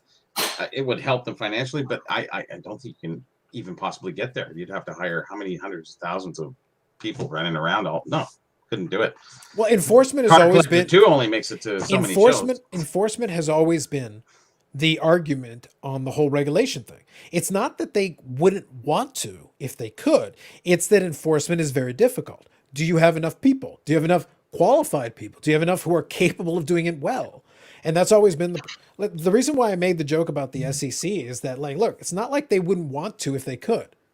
But some of the best that they have then get hired by these private equity firms and they're suddenly on the other side of the aisle. So it's like, if you're really good at this, there's more money to be made being on the side trying to skirt the SEC than working for the SEC. It's like texting and driving. It is illegal, but how many people do it? Yeah, unless you're short on tickets. So real quick, I'll just get and everybody gets away with it. And yeah. I'll get caught up on a couple of comments here. Do non-fractional cards become more valuable since people want the actual card? So for some cards, it can play a game in adjusting the available supply. So that's an important factor to bear in mind. If you're somebody who's in the market and all of a sudden a bunch of these are getting gobbled up by fractional, then there is some interesting elements that could mess up with the float, meaning stuff that's available. It's not what's in the pop report, it's what's actually available to be bought. Because if Dibbs or Alt or Collectible have 50% of a market of a really high-end card and high grade, that affects the market. Because all of a sudden when one comes up for auction, the bidding could be a lot more aggressive because, well, there's less of them available than you thought because they're sitting in these other mechanisms that are locked in under contract. So that is a factor. It's a supply and demand factor, and it's something we can't forget. So it's a good point, Hockey Guy. For DVDs, because more value in them, I need to constantly subscribe to service to watch. Yep, that's why some people do prefer the physical media, but people are moving away from it. That's why the value slowly dropped. Here are the mercy platforms to get whatever version they have. Yep. Lucas went on Rampage having the original copy's intention destroyed. Yep. Joy putting on one of the wrestling DVDs from collection to watch. That's fair. 4-leaf cards here. I saw the comments, so I wanted to get to it. So good evening, 4-leaf cards. Hope you're all having a great night. Listening while putting together care packages for cards for kids with cancer. Well, good for you. Excellent. Good job by you. Is Clubhouse still a thing? Apparently it is. I hear these rumors. Quick, George Lucas, the podcast, Carlos, make a special edition. It's true. We might have to remove some salacious comments by a person who may be directly below me on the screen. Possibly. Salacious. You'll have to get the special edition to get the full unvarnished. Hey, Carlos, real quick, because I missed the collectible thing. I mean, not the collectible. The car ladder. How much are they going to buy them out for? Do we know that yet? It's not public. And Collector's Universe is private. They don't have to tell you a damn thing. Right. Between $1 and $1 trillion. I can comfortably say between $1 and $1 trillion without qualification. I bet Chris is pumped.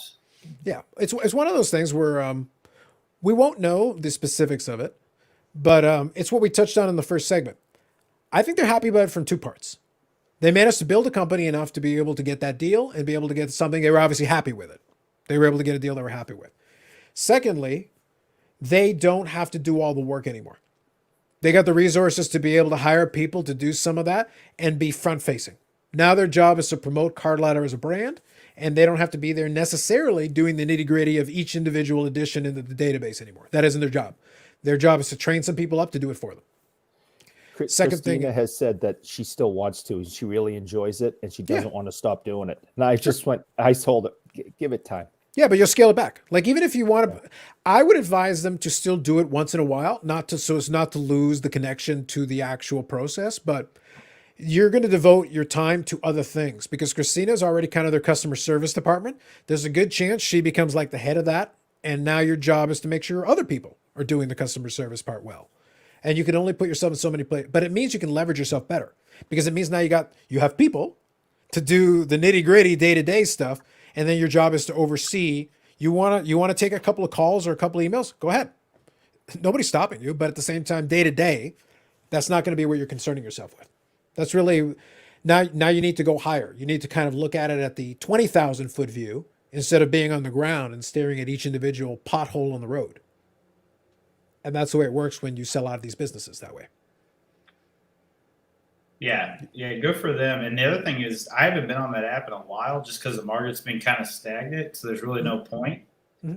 So that's another thing that kind of interests me of why, you know what I mean? Why now?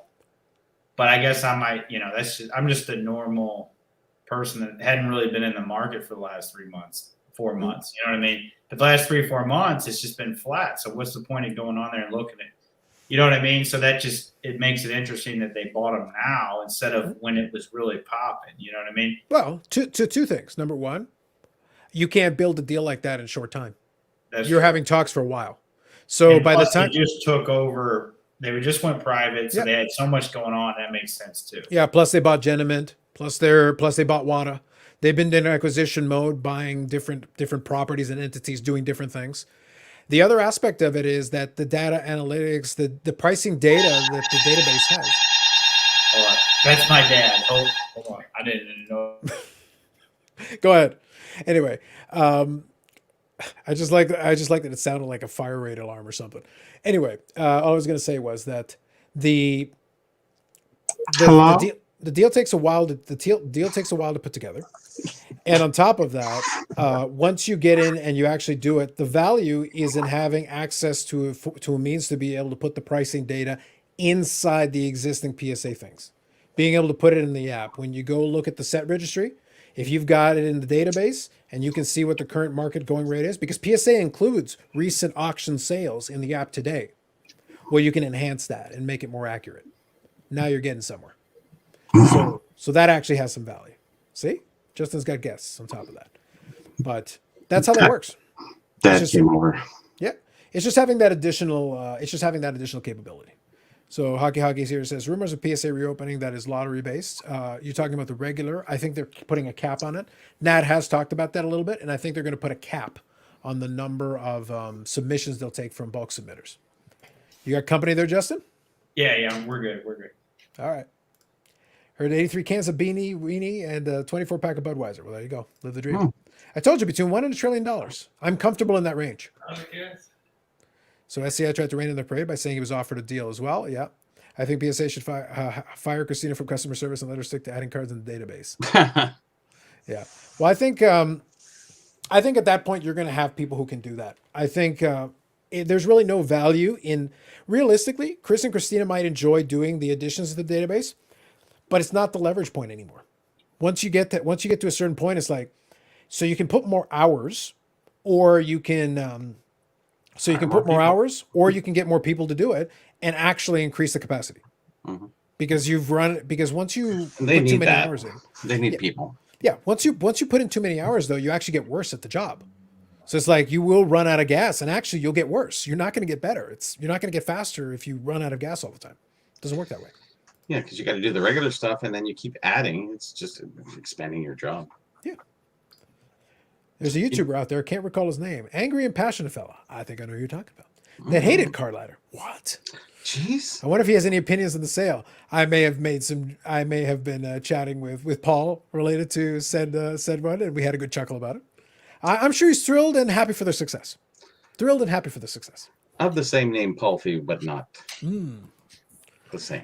At what point does Collectors Universe bump up against antitrust risks or become too big to fail their hobby? I think the second one, they're close to it. The antitrust, there's too many third-party graders. You can't get them on that. Data analytics tools, more people can open up that in the market. You've got market movers there. You've got other folks, so that's not a thing. Other people could take a stab at it if they really wanted to. So antitrust implies that you have such a stranglehold in the market that you can prevent competition or you can stifle competition. They can't. The card ladder acquisition does nothing to move that, because guess what? eBay could cut you off from the data, and eBay would have a better argument of antitrust if they decided to do that. Yes. So, and eBay could go acquire some other thing. So we've got more grading companies than we know what to do with. So we've got plenty in the space. So we've got multiple analytics tools. We've got multiple platforms available to us. So that's out. There's nothing the Collectors Universe currently owns that they own the entire market share on. They have a dominant player in the space, but not the only player in the space. And their owner and face of their company, Nat, it continuously, including in his interview with Chris and Josh the other night, said the majority of his cards, his personal collection, are Beckett graded. Mm-hmm. Yep. So, I mean, that's the best advertisement Beckett has. Yep. There is nothing. It's like the president of Coke saying my favorite drink is Pepsi.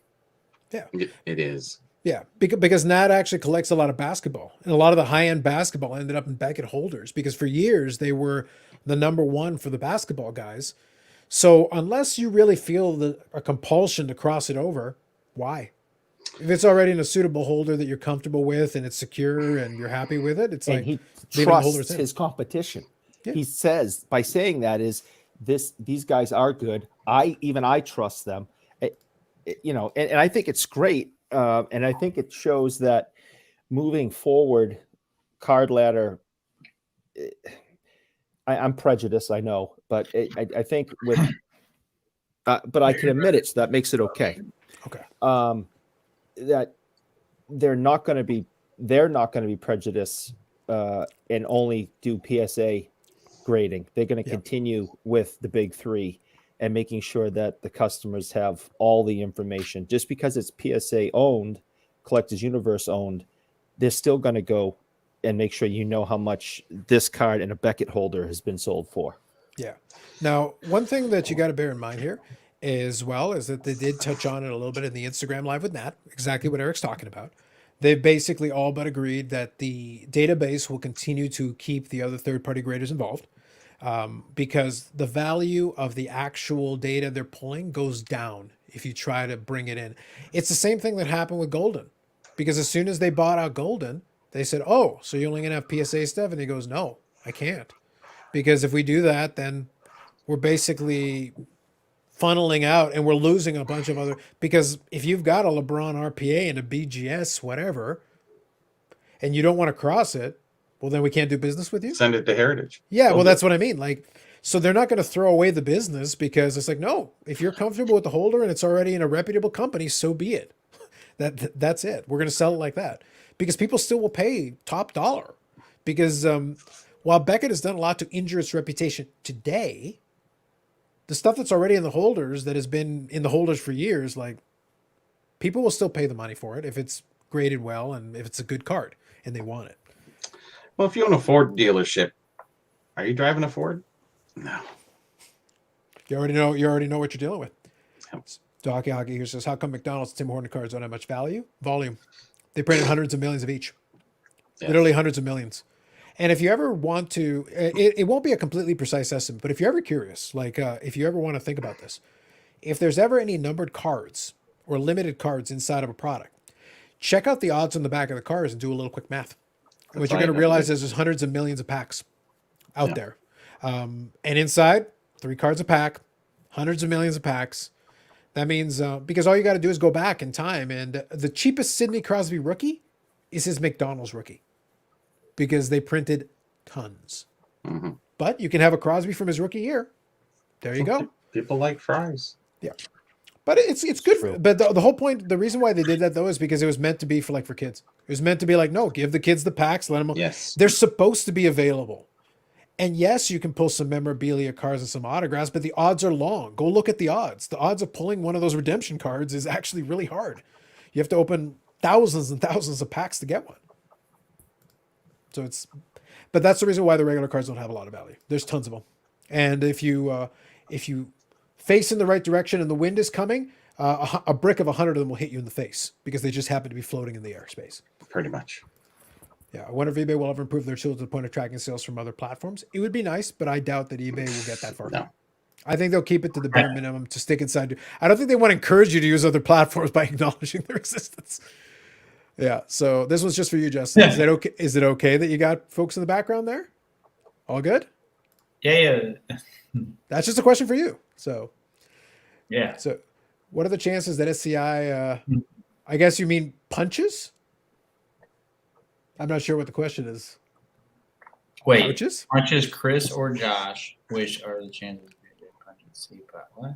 I'm thinking you're saying punches, but I don't know what you mean. If you could clarify hockey, that would help. I'm not sure. Wait, pouches or punches? But I don't know what pouches means. That's why I'm wondering if it's punches. I'm not sure. Yeah, kangaroos. I don't know. Could be. Would you rather have an autographed card or an autographed jersey of your favorite player? A full jersey or jersey piece? Well, the problem is that I have both. So I guess I guess it's Or autographed jersey. Well, it'd be a generic jersey and with an autograph on it. So preference, it really depends. Right. You can have 15, 20 I go with the autographs, card. but I mean, 15, 20 jerseys, yeah, hard to hang up. I actually, as a collector, I like having both, but I wouldn't have nearly as many autographed jerseys as cards just because of space. Just from a practical perspective, it's a space thing. But an autographed jersey is cool. It's a great display piece. I have to go. I'm looking into a couple of those big frames, but they're big frames. They're a bit of a pain. All right. They're a bit of a pain to handle, but it is what it is. Yeah, Okay, there's so- going I over. didn't buy those. I didn't have those professionally done. I went down to the Michael's Craft store and paid for the box frames and they're fantastic. Yeah, But I didn't have them professionally done. no, that's fair. I think as long as it displays well, I Oh, think shit. it's good. Yeah. So it's so the question. So then we'll adjust the question accordingly. What are the chances that sports card investor poaches Josh or Chris? 0%. They literally just sold out. They literally just like, we don't need your money, bro. They have a better chance of pouches them. Yeah, exactly. They have a better chance of punching or pouching. What are the chances PSA poaches Teapot? So the guy like the kind of the right hand man on the technology side. I'll be honest, I don't think they need him. I don't doubt he's good at his job, but like, is he doing anything so special? So the data analytics space is weird because here's what I'll say. And this isn't a slight on anybody. I want to be clear on this because when it's a slight, you'll know. When it's a slight, you'll know. Because I'm very happy to tell you it's a slight. This one's not though. I'm being honest in my assessment. There's nobody in the data analytics space that's not replaceable. You can replace Chris, you can replace Josh, you can replace Christina, you can replace, Jeff, you can replace Teapot. They can all go right now, and somebody else can take their place. I'm willing to say it's almost an image thing. They're just buying them for the fact that it's good for the hobby in general to buy out a first mover that went out of their way before any of this was even a thing. Yeah. I mean, obviously it was a thing, but you know what I mean. Yeah, but it's also that. But here's the thing. I think Nat sees value in action because right now PSA, if you use PSA's set registry app today, and you pull up a card, they put an SMR value in there, which is junk. It's worthless. It will also show you though some recent completed auctions from eBay and other platforms. So they actually have incorporated some of this data into their app currently today. But they haven't adjusted the prices to the app to the Correct. That's the thing. It's like what? Because the SMR is monthly. So Nat touched on it in the IG where he specifically says that actually he's gotten his hands dirty and actually gone in and updated some of this stuff, but they can only do it on a monthly basis because they just don't have the manpower. Now imagine if they have a tool that's already designed Done. to do it quicker for you and give you more up-to-the-date data and be able to feed it right into the app. You scan it and you can see what the last 5 sold for in this condition. Bam, done. That's a game changer for you right there. So right now you're bringing in information you already got, and there you go. You're heading in the right direction here. So just understand that. That's important. Chris and Christina are really there for the nuance. The investigating part of certain things, why they sold, why did this one sell for this price at this auction? It seemed rather low. What happened? This one's a little bit too high. What happened? So they're really there for that, and they have the good back knowledge from that. But retraining somebody to analyze, it's pretty easy. Yeah. I don't think that's going to be too much of a challenge for them. I think really what it is, and I mentioned a little bit earlier, I think it's the fact that they have built a platform they can stack on top of what's already been done. And Jamie here makes a good point. My overall guess is that none of the purchase is about tech. I think some of the purchase is about tech just because it speeds up the process of what they want to do. It's easier to bring it's like Geniment. They could have built this technology themselves, but it's easier to bring somebody in who's already a couple of steps going in that direction and then bring some resources and go, how many developers do you need to take it to the next level? We'll just hire them for you. Here you go, do it. And then the next one is going to be like, going forward from there is that they also have these pre-existing relationships now with MySlabs. They have this relationship with PWCC. So they're pulling from all these data sources that the other ones don't necessarily have yet. So you're taking the relationships and you're taking some of the technology in the sense that now you can just build off of it and add more. You can stack on top of what's already there. Yeah. So it's almost like they're buying Josh and Chris almost. Mostly. They are. But it's one of the, because at the end of the day, At like, the look, same time, they're Yeah. Yeah. They bought their Here- technology, really. Yeah, here's the Basically. thing. Nat comes from a world where he's already dealt with a lot of technology and technology companies. If he just wanted to build it from himself from scratch, he could hire 500 developers and they could have something up in the next 6 months. That's not the point. The point is that you're not starting from scratch now. Your job is just to integrate what they already built into what you have and then bring in the 500 developers and even scale it up even fast. So you're already, instead of starting on level 1, you can start on level 6 and then just go from there. And then you can just Right. proceed. So it's a lot easier than starting from absolute scratch. It's a walk-in, not a crawl-in. So Correct. yeah, much better. Absolutely. Yeah. Is it a slight, And slight? it's what Not really. a couple days of PSA profit probably is what they paid for it. I mean, it's In cheap. relative terms, I think they'll be okay. A day of grading, yes. I think Yeah, they'll day be of okay. grading. Here you go. And at the end of the day, though, even that is life changing money for Chris and Josh, and to Exactly. be like very happy and comfortable. Like obviously they were very happy with the deal, and I think if they want to participate in it and Nat is willing to have them, I think they're more than happy to go forward and operate that segment of. Now they're running a division as opposed to running a company. They're a piece of a larger pie. Yeah, and they built it to capacity. They were Yes. at capacity. They had to hire more people to really ramp it up to the next degree. So this was a natural move for them. I'm sure they went, "Phew, okay, good." Yeah. Or maybe this was their plan. We don't know. I I would say it is, but I would be very shocked if it wasn't in the back of their minds the whole time. Because even if you think you're going to be really successful, there is a certain point at which, like, well, unless you actually have the capital, they started from relatively no real capital startup. And it's like you can only get so far unless someone's got to believe in you and put some money in to accelerate the next step, accelerate the process. Yeah. So Hockey's here says I'm a big fan of Teapot. Seems like a good dude. Yeah, I'm not questioning that part of it because I don't know the guy. My point is that what he does is not so indispensable that you can't find somebody else to do it. He's really skinny, this teapot, isn't he? I don't think that's a factor in this, but yes. I think he's short and stout. Yeah, there you go. There you go. But the point is this, that just because somebody has like a great personality or whatever the case may be, and by the way, he could be very good at his job. That wasn't my point. My point is that what is it that he does that no one else could do? In this space, like, and I say that with every other business. And it used to be the running joke kind of when I was at the bank and doing that thing. It's like, guys, everyone here is replaceable. Christine?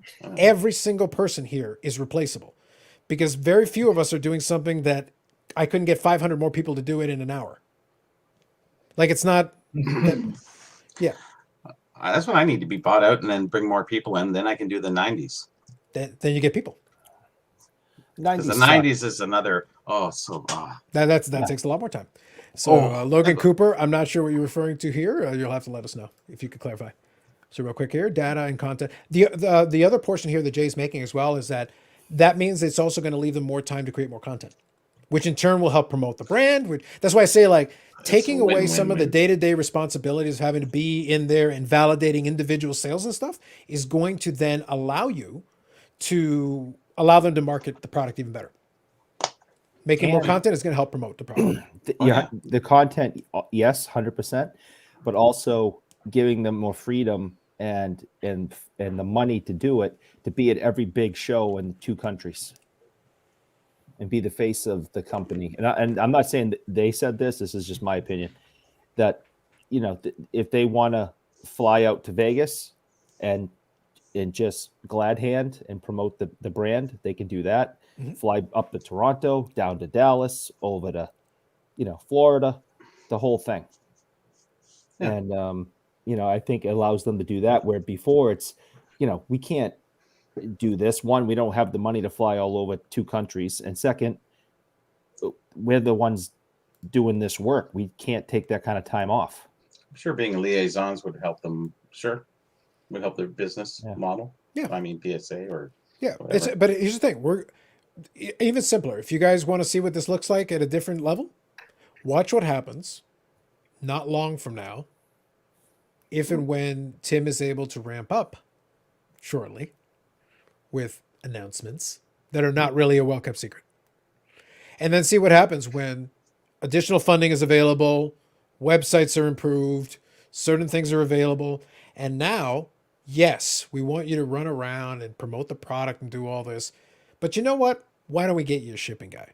Why don't we get you an account? Why don't we get, like, all of a sudden, these other things that you had to do, they were part of the running a business.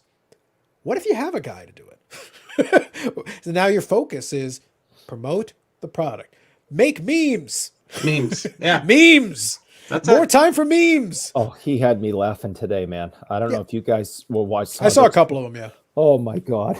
Yeah. But the point is that imagine if he can devote more of his energy to the memes. I, Just think about it. I, Professional memes done too. I know. Absolutely. Without seeing the card strong square faces all the time. It'd be nice Oh to my see other God, faces. it's I like seeing your face. It was funny seeing Eric there. What was the one word you said? Dude, I don't know. Whatever it was. That sounds about right. Hashtag on brand. yeah, Brad. he's had me in a couple of them, and of course, I think those are the funniest. But Obviously. Well, obviously. Look, shameless self-promotion, Eric. We might be Yeah, I about it know, around here. I We know. might be about it around here. but that Yeah. one from Napoleon Dynamite today. Oh my Replay. god, I was laughing so hard. Oh, I didn't see it. You have to Oh, send me yeah. the link. I can't seem to find his on. I don't like Instagram anyway. So. Yeah. It's basically have to go directly to his and then go in. There's a bunch. Oh, Whole stack of them. Okay, so real quick, I'm going to get caught up because there's a bunch of comments here. I'll go quickly through a couple. holy. In order for Card Ladder to last this long, they were funded by subscribers. They sold out of cards database. Very true. Should get thanks to subscribers. I suspect they're smart enough to know that they will show the appreciation. So I think that'll be a thing. As far as Teapot, does eBay handles spout? Well played, hockey guy. Jay, counterpoint. Nat should build tech stack from scratch. Integrating Card Ladder, Gold, and PSA and other tech stack will not be functionally efficient. There's an opportunity to build new integrated system. I love when they get technical. I understand your point. However, I would venture to guess, I don't know this, but I would bet you that given that Josh is a developer by trade, part of the conversation was, okay, conceptually, what are you doing? Oh, we could probably scale that. I would bet you, because right here, Hockey says, what if the app is built with clean code where it's easily reusable? I would bet since Josh got to build it from scratch his way, and if they were thinking down the road of eventually integrating someone else into the thing, you have to design it to not be so proprietary that somebody else can't figure it out and then work with you. You got to be able to hire somebody who can look at the code and work with you and be like, oh, okay, we can connect it with this, this, and this and integrate this, boom, boom, boom, boom, boom. I would wager it's a little bit easier than their standard variety where they thought, oh, we're going to be independent for 5 years before we sell out. I don't think that was ever the plan. I don't know for sure, but I would be very surprised if they planned to kind of stagger along, adding small amounts to the database for years and years and years. I don't think that was ever the idea. If the hobby was going to keep going up from when it went through the boom, I would think they would have acquired a lot faster. Yeah. As it is, I think they did very well. I think their timetable turnaround, only a couple of years, like that's still pretty good, in my opinion. That's pretty solid. So here, Hockey. What Teapot offers is knowledge of the hobby. I get you. How many people in the hobby study data science? I think you might be shocked. I think you might be shocked how many people that are already in data science and analytics and all these things are in the hobby. The two guys, so I've had Jordan on the channel before. Sports Card Analytics is literally the name of the channel. And Breakout Cards, Ryan. They're both analysts by trade in their own respective businesses. They're in the nitty gritty about data science and analytics. There's more folks I think than you would suspect that already have a background in that. Again, I don't doubt Teapot's passion. I don't doubt his capability, and I don't doubt he's doing a good job. But he's not the only one. He's like, until further notice, he's not that special that he is the be all and end all. If he leaves Sports Card Investor, the building doesn't collapse under its own weight. I don't think that's the way it's going to go. But I think he's a valuable member. Otherwise, Jeff wouldn't have him in the prominent role he's in now. So like both can be true at the same time. You can be of great value because you're there and you're doing a great job, but not be the only person on the face of the planet who can do that job. If you understand what I'm saying. And the data's always there. Yes. It isn't like if Teapot or Chris and Christina disappear, like the data disappears. It's the data is always there. It's who has the passion, the energy, the drive to go out, dig for it, find it, and then report it in a way that people can understand it and see it. Mm-hmm. The data is always there. So yeah, so technically they could all leave and go find other things to do in life. Yeah, just have to teach them the cipher, right? Yeah. But that's the thing. At that point, what you have to do is, Josh, if out of the three of them, Josh is the one with the underlying technology that has that understanding of exactly how he designed it. I've lived this world. This part I can speak to because I've lived this world.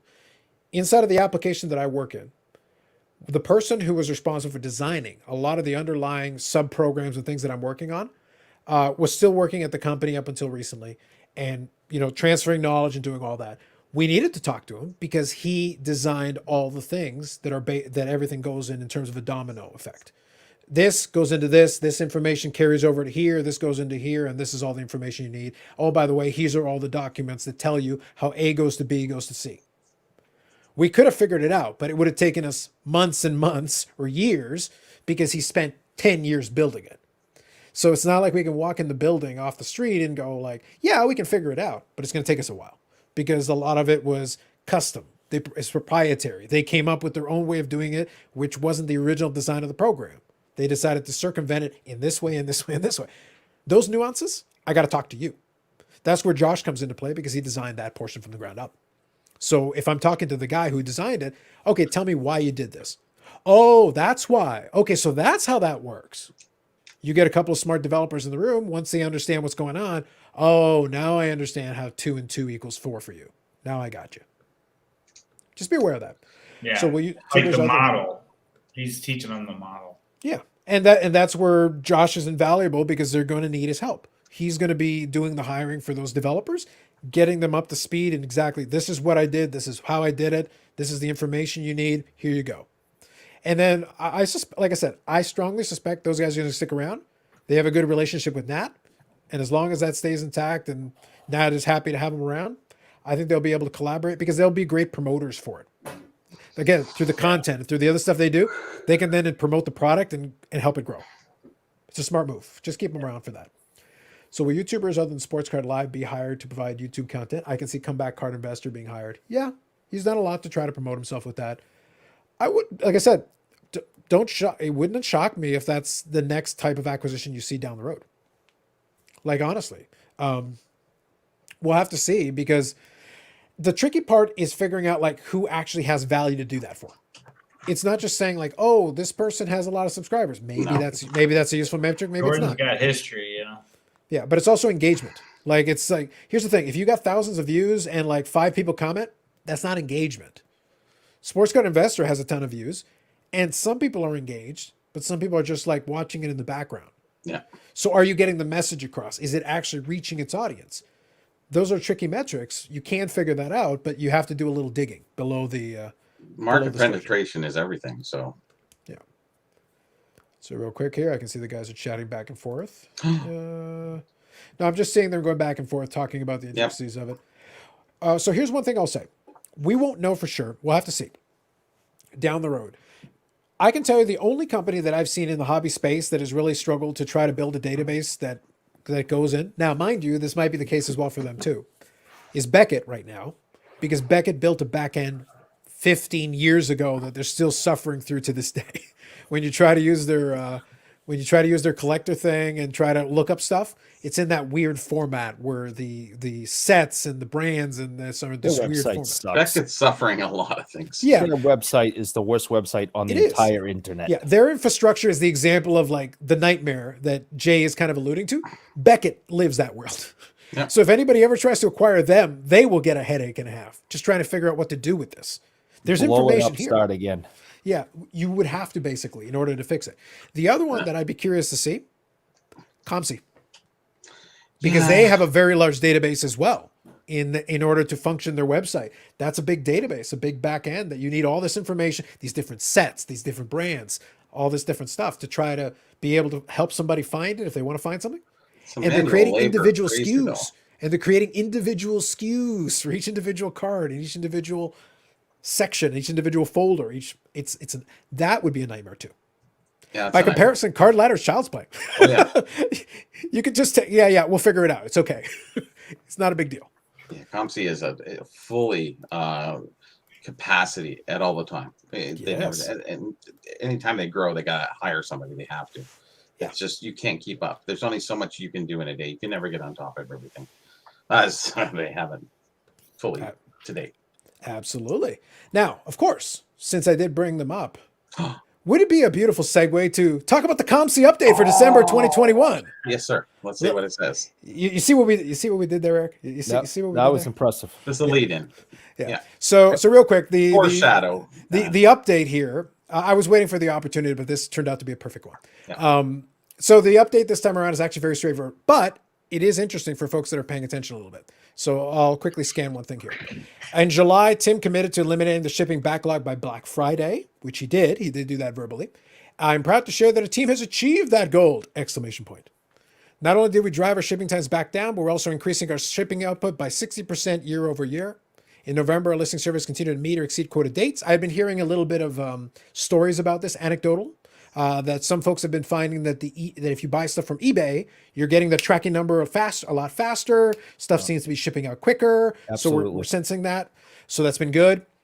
And I'll give you guys a quick story. I did my own little check just on our end. Unfortunately for Canada, we're not really reaping the benefits, just to be clear, at all.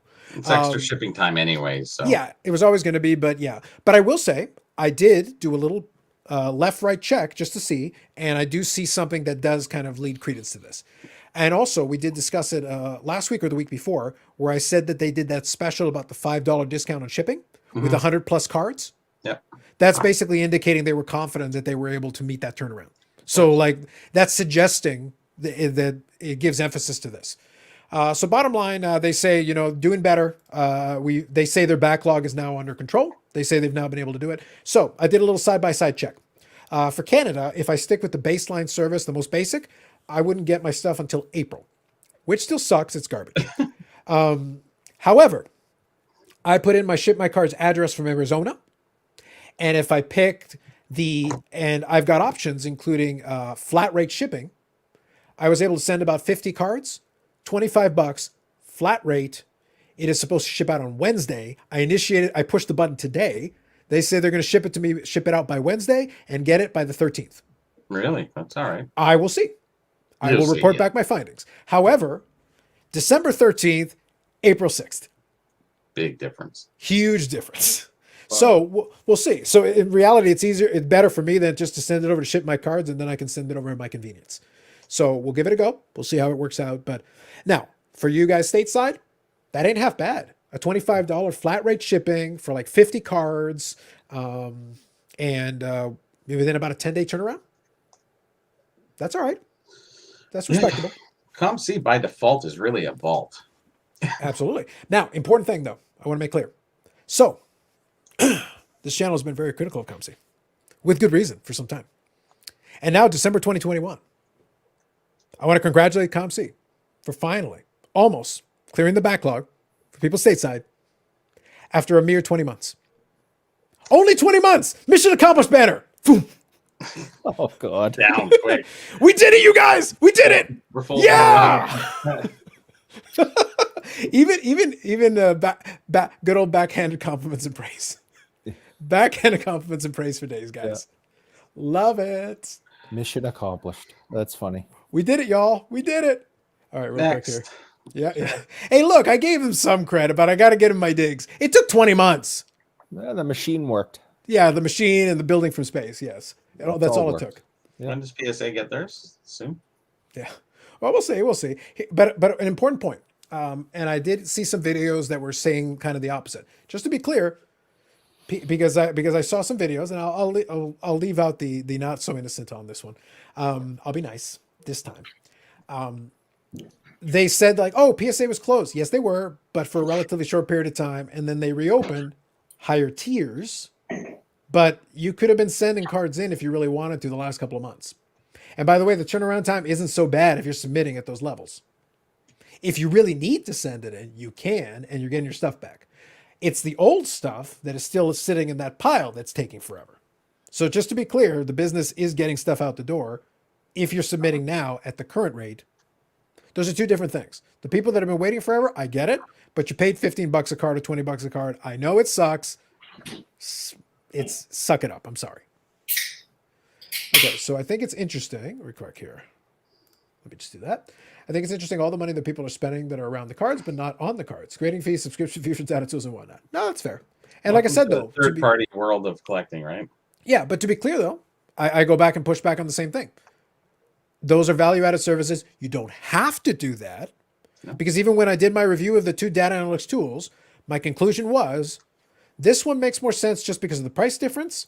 This one has more cards in the database. It's 3 times the price. But if you just need basic information, you don't need either. That was my statement in that video. It's still true. If you don't need it, you don't need it. Then you can save that money. You don't need to send in a card for grading. Then don't. Yeah, I've grading fees. I've never sent a card in for grading. What were the other ones? I'm sorry, you switched it. But anyway, you know, Data analytics was the other one. So it was Yeah. it was the tools, and then it's the grading. yeah, I've never spent money on anything like that. Yeah, I don't but the think point base is, you, cards are dead forever. yeah, but the point is, you don't have to. That's Right. the point. Is it? So it's one of those things. Like, I'll if somebody wants to complain about it, I'll hear you. But at the same time, like, you don't have to use it. I can save you money. Don't use it. Then they could charge 50 times as much, and it really doesn't affect you. No. It doesn't. So it's like, just understand where you fall in this thing. If it makes sense for you, well, then it's the cost of doing business. If it doesn't make sense to you, well, then save your money and don't spend it on there. Easy.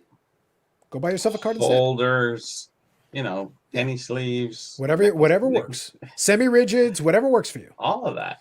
Yeah, you've got options. Don't worry about it. So here, one, it's one touches. yeah. Don't by the way, touch them more than once. No, I won't. For a lot of cards, though, to be honest, the one touch makes a lot more sense. Like if you just want it for your collection and you want it to display well, the one touch works great. think they They're look way great. cheaper. Just go get yourself a stack of them and you'll be good. I'm paying $2 a piece for them. Well, that's Dion. Remember, you're only allowed one touch for Dion. All right, but I could for each hand, right? So now that's twice Oh, because it was one touch with each hand. Well, now he's going to start wearing buck a gloves. hand, right? He's going to start wearing gloves and oven mitts and whatever he needs to do in order to separate it out. So real quick, to answer Hockey Guy's question, they're mostly dead. They'll be mostly dead forever because of set builders are going the way of the dinosaur. And there's a billion of them out there. Yeah, there's a lot, and they're going the way of the dinosaur. And even folks that were set builders, like, do I really want some of these commons? No. When I open these boxes and packs, do I really need this extra stuff? No, it's filler. Only if you remember them, that's all. Yeah. Now, if it's like a rookie card of maybe a player you want, that's a base card. That may be something that someone wants. Or if it's your favorite player or something, of course, I could definitely see that still being something you would want. You're not going to pay a lot for it, but it still has some value to you in the sense of having it. The set collectors are really dying off. Yeah, for sure. Yeah, and Like, that's why, what's really why hurt the pay base that much money for the full set when you don't even know 90% of the players? Yeah. Probably So don't real even know quick here, just 100%. scanning through. Here we go. So Eric, I remember Reggie Lindeman's last season in Boston where he suffered that nasty hamstring injury. I thought he died right there. There you go. Against Quebec. The Nordiques. Yep. Hordes.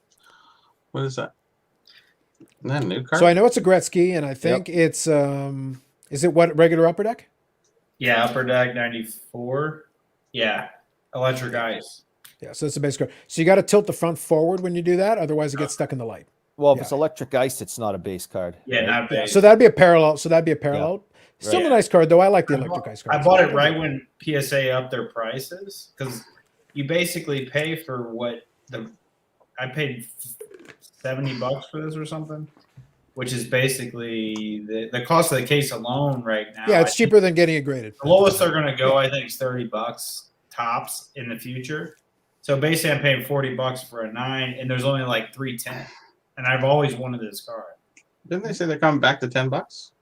I think Nat wants to do it, and I think if he's going to do it though, it's going to be for set registry stuff. It wouldn't shock me if it's if basically they tie it to the registry when they get down to that lower tier. Yeah, definitely. They'll put it in a certain area that between that, that's what you can do. Yeah, Send I it think in your standard $10. garden variety. It wouldn't shock me if they go somewhere between 20 and 25 for like a more standard quote unquote rate, and then the lower one is only available for set registry folks, Yeah. Well, that eliminated a lot of cards going in. So which is Yeah, not right when they necessarily a raised, bad I thing also for the got- brand. I bought this one too. This is the Lemieux SP 94. It's a PSA 10. I got it for $60. Yeah, I think for that price you're okay. Yeah. I think there's going to be some Lemieux collector if they really want it because there's player registries. So I wouldn't shock me if, like, say, a Lemieux collector in the set registry still has interest in that card for that Do we reason do particularly. we know any Lemieux collectors that might I've heard of a few. I've heard of a few. might watch the show? I don't know. Yeah. Well, he told me that he actually got his package because I sent his stuff out early enough just to make sure I beat the Christmas rush. So I wanted to make sure he got his stuff, and he got it, which is good. So real quick here, Paul says buying COMC on eBay, won an auction on eBay. The next morning, 7 a.m., the eBay shipment notification was in the inbox. There you go. PSA needs more location, including one in Canada. I think that may be coming sooner than you think. Hope so. Yeah, it's like there are waves out there that are giving us the impression. We shall see. Will this COMC moment make the clip show? You never know. Mission accomplished. It was pretty exciting. I heard PSA building is an office in outer space. Wow, that'd be next level. Instead of seeing it from space, building it in outer space. Will you be able to see the Earth though? It's a legitimate question. Not with all the cards stacked up blocking the window. Maybe Yep. All right, so Josh, good evening. floating all around. You can't, yeah. Yeah, I placed my COMC order November 30th, and the items ahead of my order have decreased by 90,000 items already, from 400,000 down to 310. So it'll be interesting to see if they hit the month target. Now, this is interesting. I like this. I'll tell you, because remember, this has now been a couple of months. I talked about that whole numbering thing they would put on there to show how many are in front of you in the queue. Yeah. So remember when I said that I put in the US address to see what the difference was? Mm-hmm. So Josh said he did it on November 30th. I did mine today, and I didn't pick the fastest. I picked the bulk rate, the flat rate, not the slowest flat rate, but the next one from that. It was a $25 flat rate for like 50 cards. And in the queue, I had, I'll see what it is now, but in the queue, I have 25,500 ahead of me. Oh, So I put it in later, and I jumped Josh and a bunch of other folks. they don't. Yeah, Josh. Yeah. Back Well, seat. Yeah, but that's what happened. It's economy rushed. So economy rush is the flat rate, so it was $24.99, as opposed to paying 45 or 50 for a slower version of it in Canada. That's the second from the top. Now I know you have to cross borders, which creates a complication for it, but it's very funny that it's like, well, they say the estimated ship date is the 8th. So like I said, Wednesday, and I placed the order today. How many cards? About 50 cards on this one. Not a crazy big one. And it's $25, you said? It was 25 flat. Yeah, $24.99. That's a good deal. Yeah, that's reasonable. That is in line with what it used to be with COMC, where if you were like at 100 cards, it'd be like $35. It wasn't that crazy. Used to be. And it was, and now if you pick the really full economy, it'd be like 15 or $20, which wasn't too bad.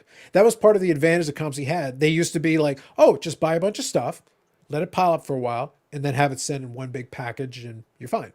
But then the slowdown happened and then it became really painfully slow.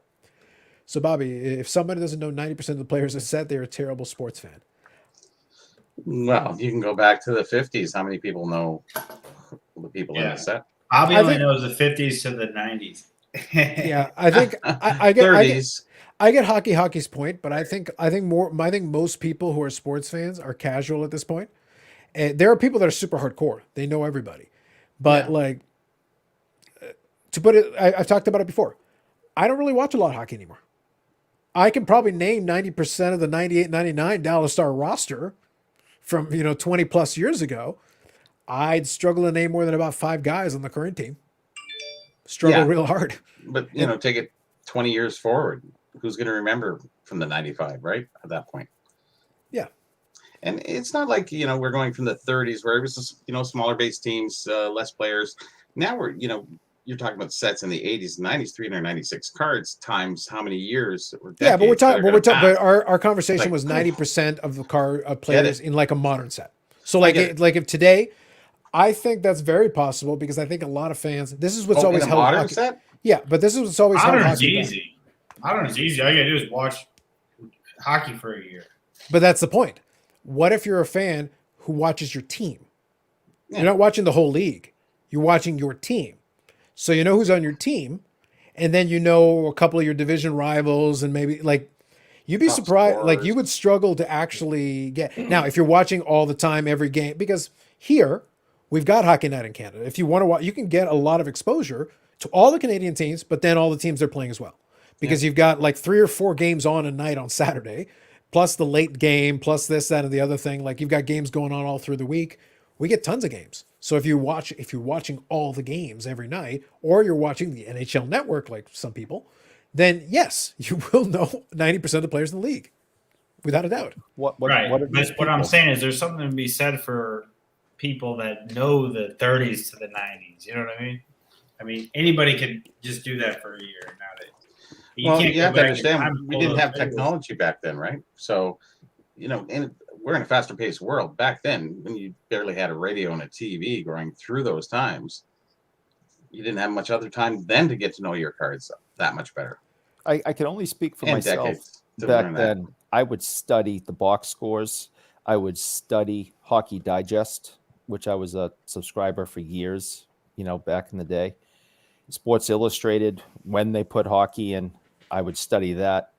And I would say back in the 80s and 90s, I could name the majority of the players on every team. I'd say the same In thing. the 90s, I agree with you, because in the 90s I was playing in hockey pools, and you like when you're immersed in that world, and you're really so this would be the key. I get hockey's point, but you got to remember something. There's a bunch of us who reached a certain point. I was like, I don't have the time I once had. Well, And if I have a certain amount of hours to be able to devote to things, like there's so many things I'm watching. right, The actual games are background noise for me. you're I'm looking them over 100%. once in a while. You haven't even watched the Squid Game yet. I Jeez. know. No. I know. I- I'm way I- behind, yeah. guys. I'm way behind. Oh, The NHL Network is on in the background all the time for me, and That's awesome. I know the stars. I know the main storylines that are going on all the time. Who gets suspended, a fight that broke out with this. So I know the highlights. Mhm. I no longer know. I don't think I could tell you the entire Boston Bruins roster right now. And I think I think that's become pretty normal going forward. I don't study it. I don't. I'm not into it like I was when I was a kid.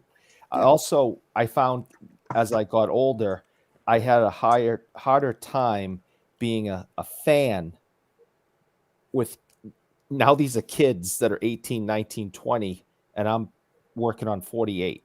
When I was 15 and I was looking at players like Ray Bourque, Cam Neely, who had 10 years on me, I'm looking up to players. Yeah. It was totally different. When I became older than the players, you became old. Yeah. I just didn't have the same You didn't connection. jive. Yeah, and Well, I just didn't study it anymore. I think it's also funny, and It's like, I've- entertain me.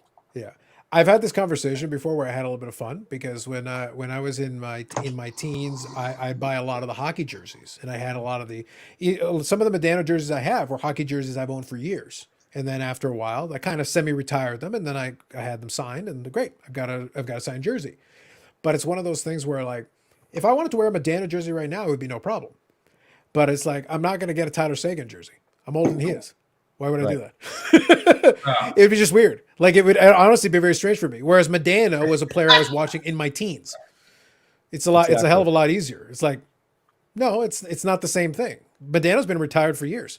Like, his career ended. He's in the Hall of Fame. He's numbers retired. It's all done. Yeah. That's a player I grew up watching. So it's a little bit different context. That is such an interesting dynamic that we just discussed. Is the fact that when you're younger, you're looking up to somebody who's older than you, opposed to once you get older, you're looking at someone who's that's very interesting. That's something that we need to maybe make a note of. Maturity handles all that usually. It's not even just that. It's just a different dynamic. You're not looking at it the same way you did at the time. It's going to be different. It's because plenty of older people are not mature. It's not, the maturity doesn't necessarily play into it. But it's more like when you're younger, you're looking up to these people that are older than you, that are doing these things, and you're watching them and you're impressed and you're idolizing them. Then later on, it's like, okay, now I have this. I've seen the game for so long. I've seen all these great players come up through generations now. I can still appreciate what you're doing. And now I can put you in greater context with what I've already seen. So I can appreciate where you stand as far as players I've seen. So that's something that's changed. But I'm not going to idolize you the way I might have idolized the player when I was younger, because it's not the same game. It's like, you haven't even lived as long a life as I have. So now you will eventually get to the point. But for the kids that are today, you will be that for them.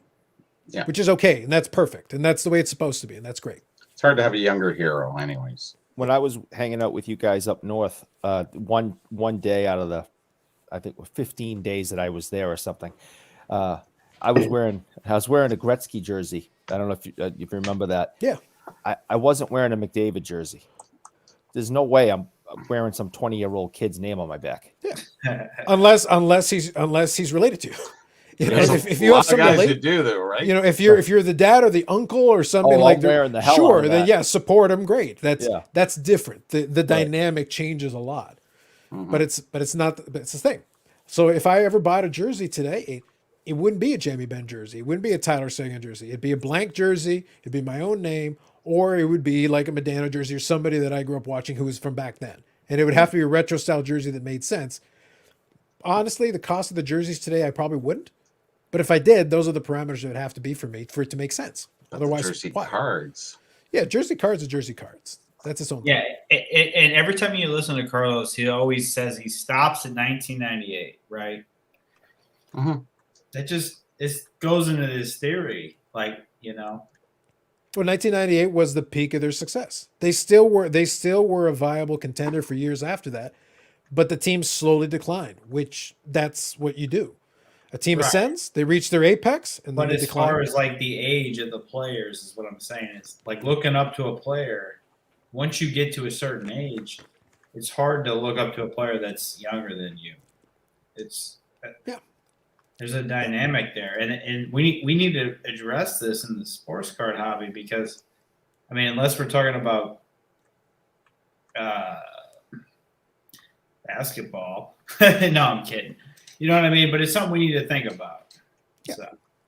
You have to let that. At the end of the day, people got to do what they can do. All I could do is explain the thought process behind it, but I'm not alone in that because there are a lot of folks that's like, nope. Once you cross a certain threshold, once the players that are starting up are actually way younger than you are, it's like the dynamic totally shifts. Now it's a completely different thing. So here Hockey says, when is the Tim Guest celebration appreciation episode coming to Sports Card Live? That's fair. It might be time for him to do his victory lap. It might be getting close. He's got to get the mission accomplished banner. Eric, get him the mission accomplished banner. Dust it off. I'm working on it. What's the difference between using COMC as a vault versus PWCC? So right now, COMC operates as a platform that I think is more straightforward to use. So real quick side-by-side comparison. COMC has more cards in it. It's a bigger database, it's a bigger platform. They've had their issues with it. PWCC has a vault, but they're not going to have nearly as much stuff in it, naturally. They've got their own fees and stuff as well, but you can buy stuff and be exempted some of those fees. Now, shipping from COMC, in my experience, was very expensive relative to what COMC is. COMC, you can definitely get much cheaper shipping. You can stack up stuff in bulk and have it shipped. You can actually use COMC as Vault because you can have stuff shipped directly to them and input it into the system. So you can use it for that. That was always available. But COMC is also good as a flipping platform. Go ahead. Isn't COMC the foundation of Vault, really? At its base core, yeah. Yeah. They So were it they started were as that, they where were really the PWC is first. not, All right? without a vault. Yes.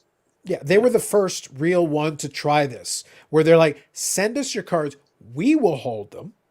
You guys can buy and sell them, and then when you're ready, just tell us and we'll ship them to you. So they started everything. They were well in advance of everybody Oh. else on that piece. Boy, that's like a compliment. Put that flag back up. There you go. There's your second COMC compliment for the day. But by the way, no one else has actually tried to imitate them because it's a really stupid model. Oh, it's labor It's intensive. dumb as hell if you really think about it. Individual SKUs, it's dumb as hell. Anyway, Josh says, yes, I'm cheap, but I take the cheapest shipping. No, that's totally fair. Estimated shipping date March 25th, which sounds about right. Based on him doing it on the 30th, that makes sense based on the timing. Anybody who chooses a more expensive option jumps ahead. Yeah, and that's true. And the thing is, if you want to save money, if you're patient, do the cheaper option. Yeah. Janet, good evening. Oh, there he is. What the heck has he been? No Paul says he follows a team. Allegedly. Paul. All right, so real quick here. Watching highlight shows will make it easy to keep up. Yeah, but I can't be bothered. Like, I just can't. I don't care. And by the way, plenty of other people do. That's great. Hockey's point is totally true. I just don't care about the current game. I don't care who's in it. I don't care who's doing anything. I don't even know where the Stars are in the standings right now. I don't know what the record is. Hey, No earthly I, idea. I love the modern hockey, blah blah blah, and I love that the modern hockey cards are going up because it helps me with my 80s and 90s cards. But I love hockey altogether, so I'll get around to following these people, but I'm not jumping to go follow somebody that is on Instagram. He's 20 something years old. I'm just not going to do it. I don't think it's. I think like when we're younger, we look up to heroes, but when we get to a certain age, we look down to them as like our sons, or like and we appreciate them that way. It's a total shift. Yeah, I know. Well, that was yeah. that was I said it in a joking manner, but it's true. When I was watching hockey and when I was starting to watch hockey really in earnest in the mid '90s, late '90s, and the 2000s, Medano was my guy. He was the guy doing the things and winning the cup and doing all that and playing. And it's like, and I got my Juan Soto collection. Juan Soto's my boy. It's because I'm old enough that under the right circumstances I could be his dad because that's the age gap between the two of us. But it's not the same dynamic. But I enjoy watching Soto do his thing. But it's a completely different dynamic versus I'll watch the games, I'll enjoy them, I'll appreciate them, but I'm not hanging on every single game, live or die, like I was doing in those Stars games in the '90s. It's not the same. And another thing that's weird is like you're right, saying that a different sport, because for hockey it's a more different than if I follow another sport. I don't look at the age thing as much as I do with hockey for some reason. Sure. Is it just me? It's mostly just you. Yeah. So Josh here says, PS cards. Purchase a Manny Ramirez Upper Deck rookie for $10. Bonus, it comes with PSA 9 holder. Well played, sir. Well played. And the thing is, there's some good opportunities. And Manny Ramirez was a great player, so enjoy the card. Hockey says, maybe thousands of Medano cards and soon to be improved card ladder. We'll fix this egregious wrong. Anyway, I told you that I gave Chris a hard time one night, and deservedly so.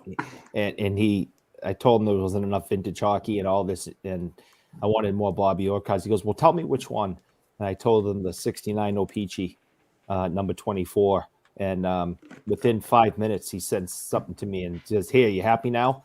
And he had it on there. So if you twist his arm, he'll put it on. Yeah, but the problem is he used that for Bobby Orr. I used it for 88 Donner's Greg Jeffries, a truly worthy card in the hobby. An icon. Did you do that? An icon. I remember Yeah, when you conned who? was the Yes. card. Yes. The answer is yes. I'm much prouder of that than any Bobby Orr card. I'm sorry. And you should be. Yeah. You should be. Okay, so this is for you, Eric, from Jeff. Okay. Do you attend any Bruins games at all? I have it in the last couple of years because their prices are so outrageous. And I was telling these guys recently that you're paying like $200 to sit in the very top row up in the rafters. Mm-hmm. And on principle, I just won't do it. Welcome to Scotiabank. There you go. Exactly. So here real quick, DR says, I think some of us, so I'm going to try to get caught up in the comments here. Let's get back to the current moment here. DR says, I think some of us buying cards and players and prospecting, and we think we can use our knowledge to make bets, and we think playoff financials. Totally fair. Totally with you. McDavid is 24, Paul. You see? It's true. By the way, I did see some highlights I saw somebody was doing like a reaction to Connor McDavid highlights, and I was kind of amused watching that. That was kind of fun. I did get a kick out of that. So what do you think about middle-aged adults wearing a jersey of players in CHL teams? I don't know how they do it. Yeah. That's kind of speaking to what I said earlier. It's like, look, my statement is always this. I may not agree with it, but if it makes you happy, go ahead. Like, I can't tell you how to live your life. That's not like, there's no point in me doing that. It's not a big deal. People wear pajamas. Yeah, it's not what I would do, but it's not what I would do. But guess what? You paid your money, you bought the jersey, you can wear whoever's name on the back of it you want. If the team is local and you're able to, get tickets real cheap and you bring in your family to go watch, CHL hockey, I could see why. And if it's a local kid on the local team, why not? Look, at the end of the day, my overarching statement is I can render an opinion on what I think about it, but here's my response to it. If you're happy with it, go ahead. It's your life. Do whatever you want. And if you're enjoying it and it plays into your fandom and you're having fun and you're really committed to the team and you love the team and this is all part and parcel of it, please have fun. Go nuts. If you're happy and you know it, buy the jersey. Yeah. Jerseys are more expensive than they've ever been. So you're making a financial investment. So you better be happy with the purchase. I would hope so. I don't wear jerseys. Yeah, 98, 2 years from Y2K. Yep. I spent 10 times more time watching YouTube hobby guys and gals versus actually watching sports. That's fair. We need more Juan Gonzalez and Carl Ladder. These are facts, Yannick. Facts. No, but the point is that a lot of those a lot of those 90s sluggers and a lot of the guys that were very popular at that time, some of those cards are going to steadily appreciate over time because as people start. So where I said the traditional set builder is dying off, some folks get excited by some of those cards that have gone off in the basketball side of things. And as they transfer it over, they're like, oh, let me get the Griffies. Well, some of those other guys are there in the 90s who were big players at the time. The Manny Ramirez's, the Juan Gonzalez's, and guys that were really excellent at that time. Frank Thomas and a bunch of those ones. Some of those guys will get some appreciation. I wouldn't expect to make your world-changing money, but don't be surprised if they appreciate a little bit. They kind of all move, with time. And basically as some of the more limited versions of those become tougher to come by. Because the set builders already built their set years ago, so those aren't available. So the ones that become available start to creep up. Todd Van Poppel, UD card, an important card of the hobby. It's infamous. I don't know about important, but infamous without a doubt. But there's been a lot of like busts in the late 80s and early 90s that were kind of fun in the same vein. Fanatics have been relatively quiet. I wonder if they feel like they need to make other moves in 2022. I would bet good money that they will make more moves in 2022. Because the big announcement for them was just getting in the game, getting the licenses. Yeah. So now it's like, okay, so now they sit back, they consolidate. Josh Luber gave his little treatise, his little essay article about the thing. But then in 2022, you sit back, because remember, everything we talked about at the time the Fanatics thing happened is, oh, so will they make a play for Upper Deck? Will they make a play for Topps? Will they make a play for Panini? Maybe, maybe, and maybe. Seen. Yeah, it's pretty smart to sit back and while we're all pissed off, and then to calm us down, and then to tell us how we're going to live our lives the next 10 years. Not me, sorry, but yeah, me either. I'm in the 80s, baby, and the 90s. So. Yeah, but the thing is that it's kind of what I said at the time. They don't have to do anything yet. Right now, they're getting series of funding. They're strategizing. They're probably sitting in the room going, okay, so what do you guys think we could go with? We could do A, B, or C. By the way, even if their plan is even if they announce something a couple of months into 2022, it means the conversations have probably already started. Oh, yeah. So the conversation takes, especially if you're going to do a big acquisition. You don't snap your fingers and go, hey, Panini, can we buy you? Yeah, sure. What you got? $5 billion. Cool, bro. Send over the cash. Venmo good? Great. That isn't how that works. Not at that level. It's got to be like, no, let's talk about it. What are you thinking? What do you want to do? How do you want to do this? The bigger the companies are, the more discussion the more lawyers have to be in the room to be like, okay, so how's this going to work? So what do we do with this guy over here? Are you going to merge the companies? Are you going to bring in your own people? Like, what are you going to do? How much is that going to be worth? All of that is part of the conversation because these companies are already established.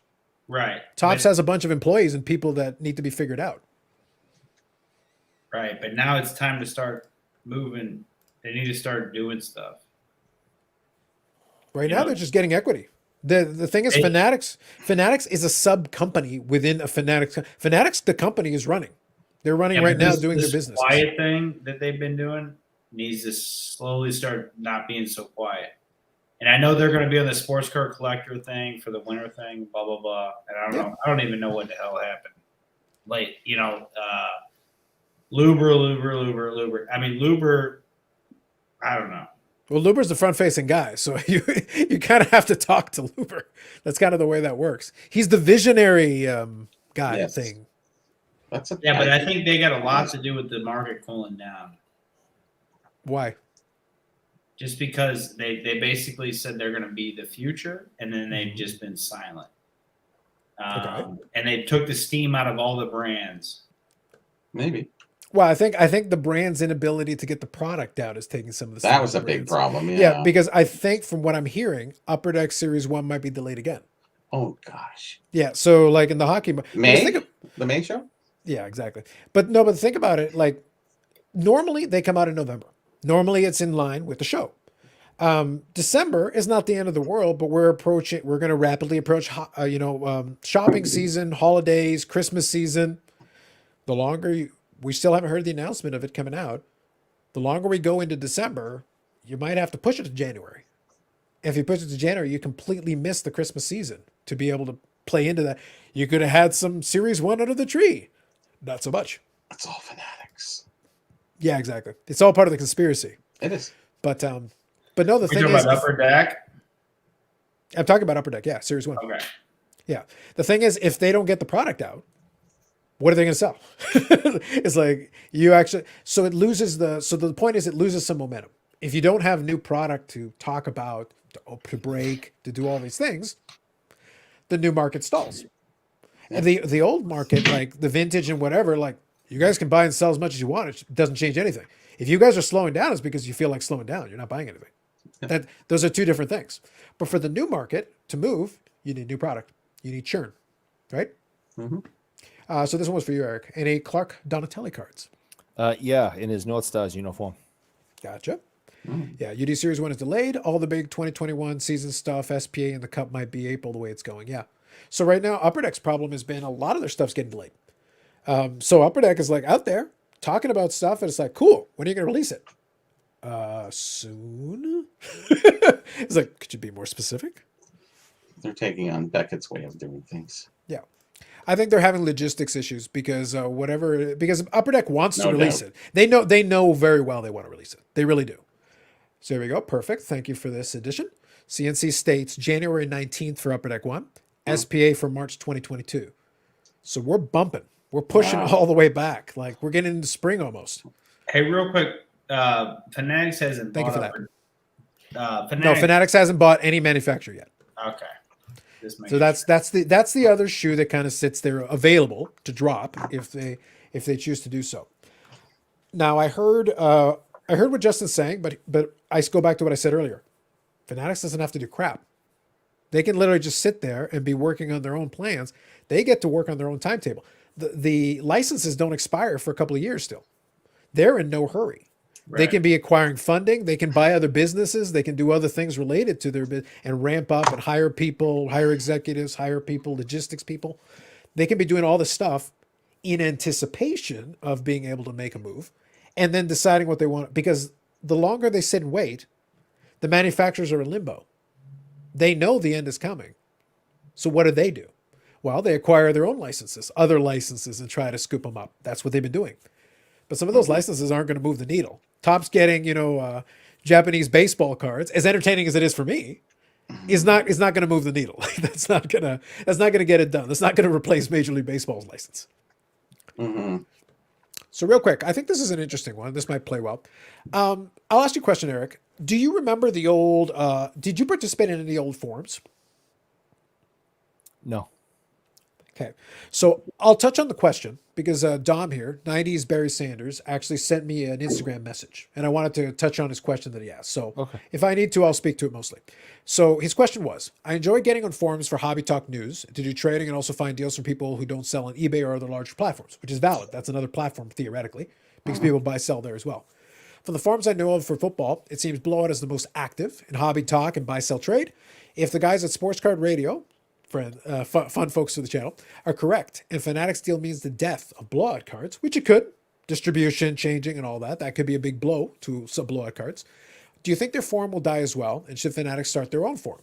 Is there any value to them starting a forum where people can interact without Fanatics getting a cut? Can they modify the forum so they do get a cut? Hopefully it's a good jumping off point for discussion about forums and their role in the hobby.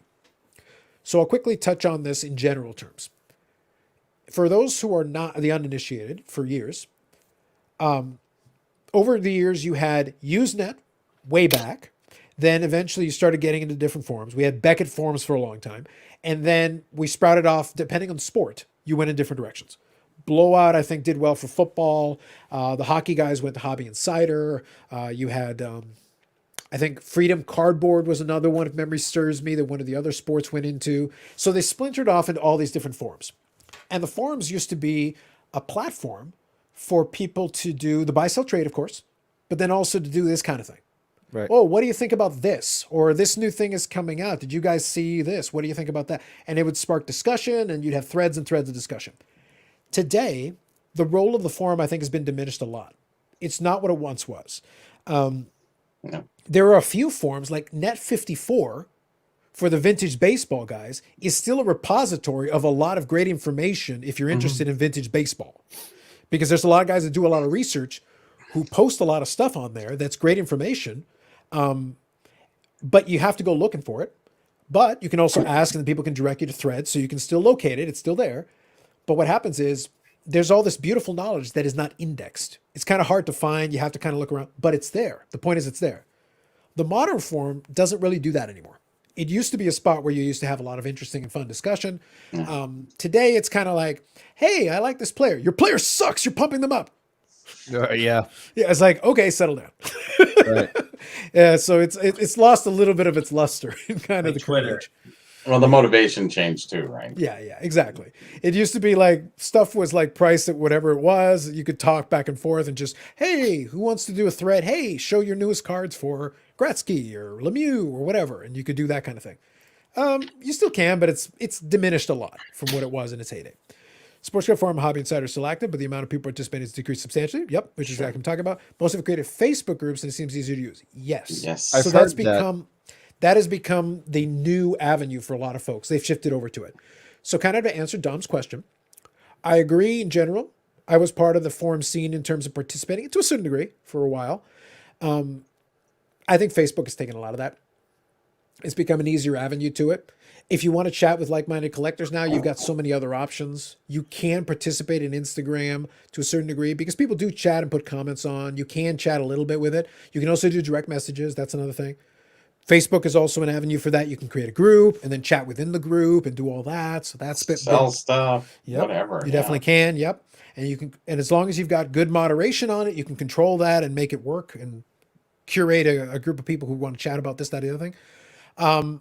The other avenue that hasn't been exploited fully, but it wouldn't shock me if it did, is that you can use things like Discord. Discord is another avenue that you can set up a Discord server and set up the different little sections and break it up. If again, you need good moderation, but if you got it, you could I use can't figure the damn thing out. Okay, I have Discord. You not being able to figure out a technology thing? What? I know. I Discord is just it's too complicated for me. I have some cycling stuff because as you guys know that I'm into cycling just as heavy as I am into this hobby, and I have a couple of cycling things through Discord, and every single time I'm on it, I just get more and more confused. These are shocking revelations. I know. I might need a minute just to absorb this fully. I know. I hate that you guys know me so well now. It's a lot. It really is a lot. I really have to take it back and think about it here. Yeah, I know. On that bombshell, Yeah. I'll read Josh's comment. The forums are nice with the feedback system as far as trading or buying, selling goes. Yep. Blowout forum sounds like grumpy old man. Yes, it does. Yes, it does. It's kind of fun sometimes if you got some time to kill. Look, if you guys want to go back and have an adventure, go back and have some fun and have an adventure. Go to Blowout forum, go to baseball, and find the Project 70 thread. It's an epic. It's like 5,000 pages of posts. If you have like a month to kill, I was following it in chunks and like skipping ahead through stuff, but it was like bickering for page on page. And then sometimes there'd be some legitimate questions and then more bickering. And then it'd be like, but it was like this roller coaster ride of when the prices were going up and were going crazy. Then when the Griffey card came out and suddenly the prices started to tank and people freaking out about it and yelling back and forth. It was insanity. Hilarious, but insanity. Like I said, if you got time to kill, and some people on the internet do, so I just put it out there for you if you got that I much. had a month to kill, and now I'm friends with you. You might need a month to watch all the content. When in my last video of the year, or in one of the last videos of the year, I will give the current runtime of 2021 videos. The answer may surprise you, or not. Yeah. Moving on. Did Reddit have sports card threads? I think they've got some Reddit groups for sports cards. Yes, that's another avenue. I don't feel like Reddit has really taken off for sports cards to the same degree, though. I feel like those other avenues have done a little better with that. The one thing on forums is that they're less cliquey compared to the gram. I think you would be shocked. That might have been the case with the old forums, but like blowouts have plenty of clicks. I always find it funny though. They talk about the clips on the gram. It's like, guys, you can include or not include. You can follow or not follow people you want to follow. Right. Because name is given the same kind of feedback, and I'm like, who the hell are you following? Or who's following you? Like, what do you got? Just block them. He's too nice of a guy to block anybody. We're gonna have to teach him because it's like, no, just I know. block people. It's like, to move on with your life. Life is too short to waste too much time on that. The evolution of content creation, early 2020, blowout often reference, late 2020 rarely reference. Yeah, blowout has lost a lot of its luster. That's what I mean. Forums in general have lost a lot of their luster. They've lost a lot of their influence because people have been fragmented into all these other areas. Yeah. We've got lots of options now. We don't have to go to forums anymore. You have a forum right here, and the people comment. Yeah, but that's what I mean. Right Like we've got social media varieties, and this is a social media platform, whether people want to accept it or not. It is.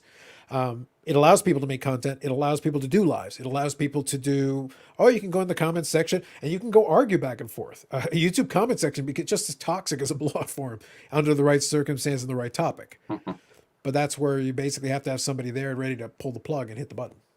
I mean, I won't waste time going through the whole story again. But before March, I had no social media, and now here I am doing this with you. I've been on I've typed and participated in other shows. I have Clubhouse and I have Instagram. If you told me on March, February of this year that any of this would happen, I would have laughed in your face. And now you're an influencer in the space. I am not an influencer. Oh, you are. No, my. Oh, not. gosh. I have nothing to influence. The Oh, first- there he is. Yeah. There No, he is. name is asking the pertinent question. Teach me how to block. block. Good. Hey, Carlos. Go ahead.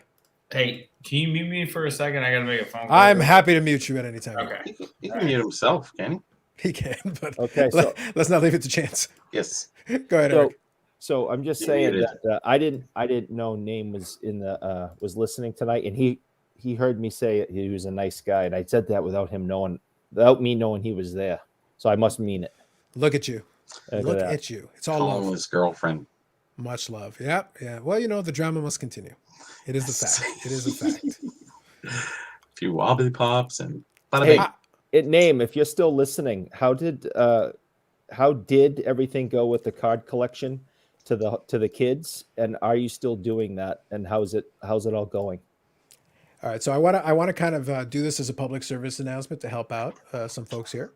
So because believe it or not, I think it is actually I've actually had this conversation with YouTube as well to help some folks out with this. So let's take 2 seconds. That's a PSA again. I know, right?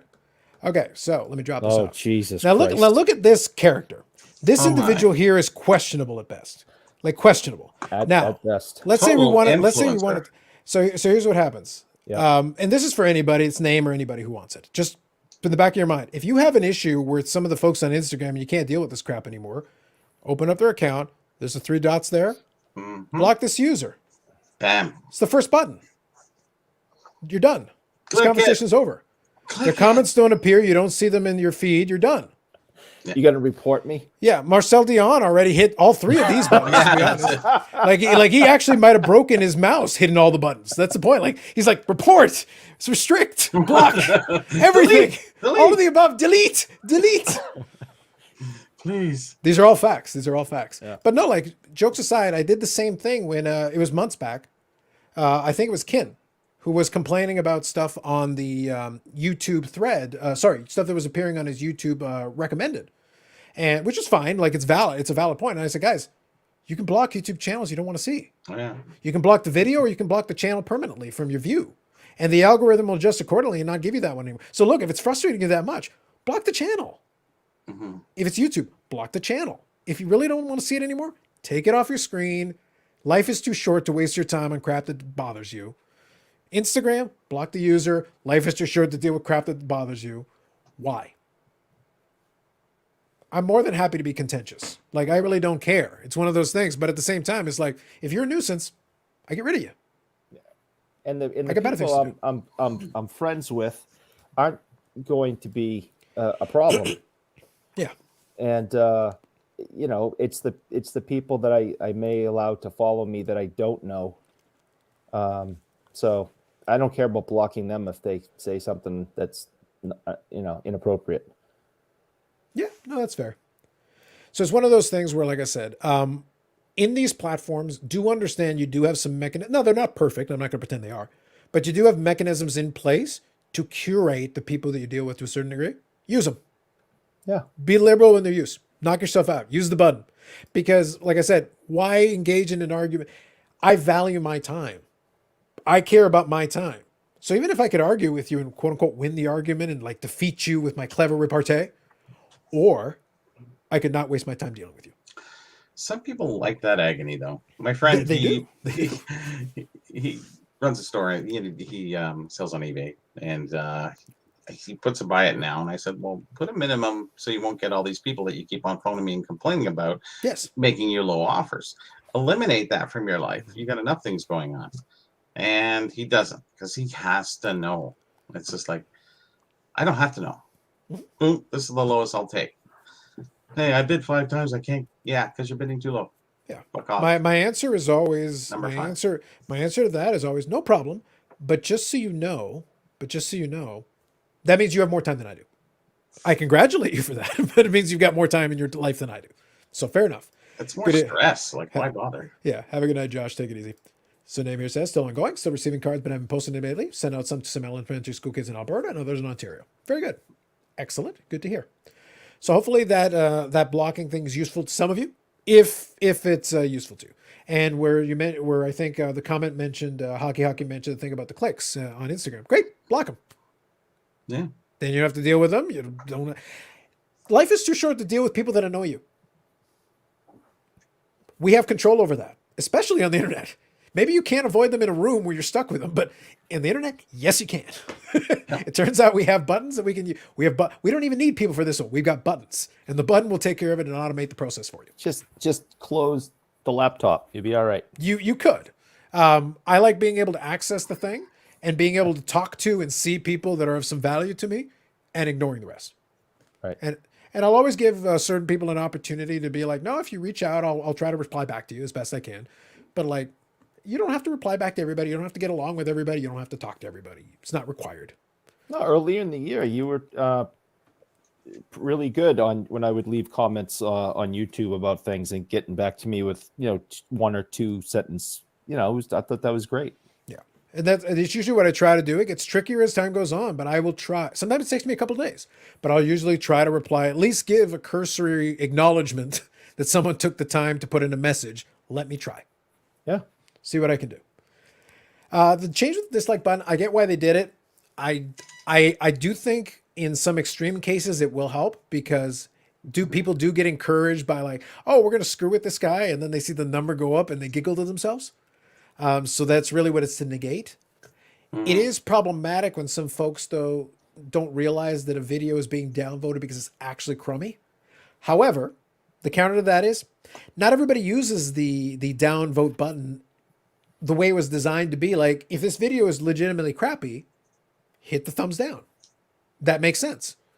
But people don't use it for that. Personal purviews of, yeah. Yeah. Well, I had an example while it was still active. I had an example of a thumbs down, because I've had videos that have gotten thumbs down over time. It's never been an issue. You're famous when you get a thumbs down. That's right. But I got a thumbs down on a pickup video that was like 5 minutes long. And I'm like, why? Like, literally all the video. Medano. But Medano wasn't even in that one.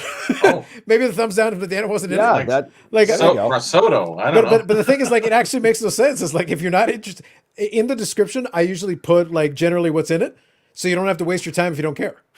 But also, Bobby, you didn't have to waste your time if you don't care. you nailed it. I think that was me who gave it the thumbs down because it was a baseball card. Obviously. It was me. I remember now. There's just people out there in this world anyways. But I want you to think about that. That is like the least objectionable of videos that I could possibly make or stand. It's like, guys, I'm literally just showing cards that I bought. Yeah. That's it. No opinion. Yeah, there's no opinion here. Like, I bought it because I wanted it. That's it. That's all that's happening here. But people will hit thumbs down for weird reasons. So like, I get it. I don't know if it'll fix everything that YouTube's trying to do, but I do understand it, because there are some folks, and this is true, who are trying to make videos and they actually take that criticism to heart. Like, they really get discouraged when they'll see that, because sometimes people will gang up and be like, oh, let's screw with this person and do this to them. I think it happened. Was it on Jeremy's show when he had Mike on? And because Mike said something. Oh, I think you had him on after that. Remember, Mike got all those those dislikes. Yeah, well, Mike is a very polarizing figure in the space. Like he's Yeah. said and done some things that have gotten some people worked up over time. Sure. So I understand that. But I did a video with him, and in relative terms, even comparatively to the amount of views, I didn't get as many thumbs down. But mind you, I didn't do it live. I did it as a premiere, and I Fair said, enough, look, yeah. you can watch it if you want to. You can watch it at higher speed if you want to. It's completely optional. But I'm just going to talk to the guy, and we'll go through Instead of conversation. going to the National or something. Yeah. It was about Hobbypalooza, and it was about his comments about the cratering of the market. Yes. Yes, we're still waiting for the cratering, by the way. I'm very disappointed in the lack of craters. No, there is Still some pop marks, not craters Yeah. yet. Yeah, my statement always stands. I will be happy to entertain the idea of cratering when we fall below 2019 pricing. Mhm. We're not there. If you bought it in 2019, you'd still be ahead. I can't call that. It's a correction, but it's not a If actual increase. Yeah. Right. So it's one of those things where like, and if people just stop selling, by the way, the price doesn't continue to go down. damn, that's right. Like the mechanism is just to not sell. You can hold the comp at the current level. Stabilize prices right out there. Yeah. Yeah. So that's what I mean. Like it's going to be very difficult to see pre-19 prices. Some people are like sitting there giddy. They're hoping like, oh, it's going to crash. It's like, you realize they could just stop selling and it would just stall the price. Yep. It means the amount of sales would drop, but guess what? The price stalls. It Oh, can't go lower unless somebody sells. Someone actually has to sell at a loss. That's the only way this works. I know. And nobody wants to sell at a loss. That's the thing. Yeah, exactly. I do. I have. Yeah. But I've also made a lot too. So Yeah. I think I went through my eBay thing. What's I $250,000 that I've purchased on eBay since 2020, and over half of 600 and something thousand in purchases. So it's a lot. See. And it's before we get the Fanatics money. Y'all Yeah, just well, wait. I'm waiting. I'm pushing the envelope. So hopefully, I'll Y'all get just that. wait until we get the Fanatics back. Wait till the app comes. I'll That tell was you, I'm just- that gone. was I'm just the sold out. first book money. I know, right? He hasn't even opened the account for the second book money yet. Mhm. Sometime soon. There you go. So Exactly. so listen, I don't mean to interrupt, ahead. but I'm a mama's boy, and my mother's watching, and I wanted to say that I love her, and that she needs to go to bed because it's past her bedtime. Well played by you. Hi, Eric's mama. Yep. That's right. And you would do your son a wonderful favor if you would unblock him from Instagram.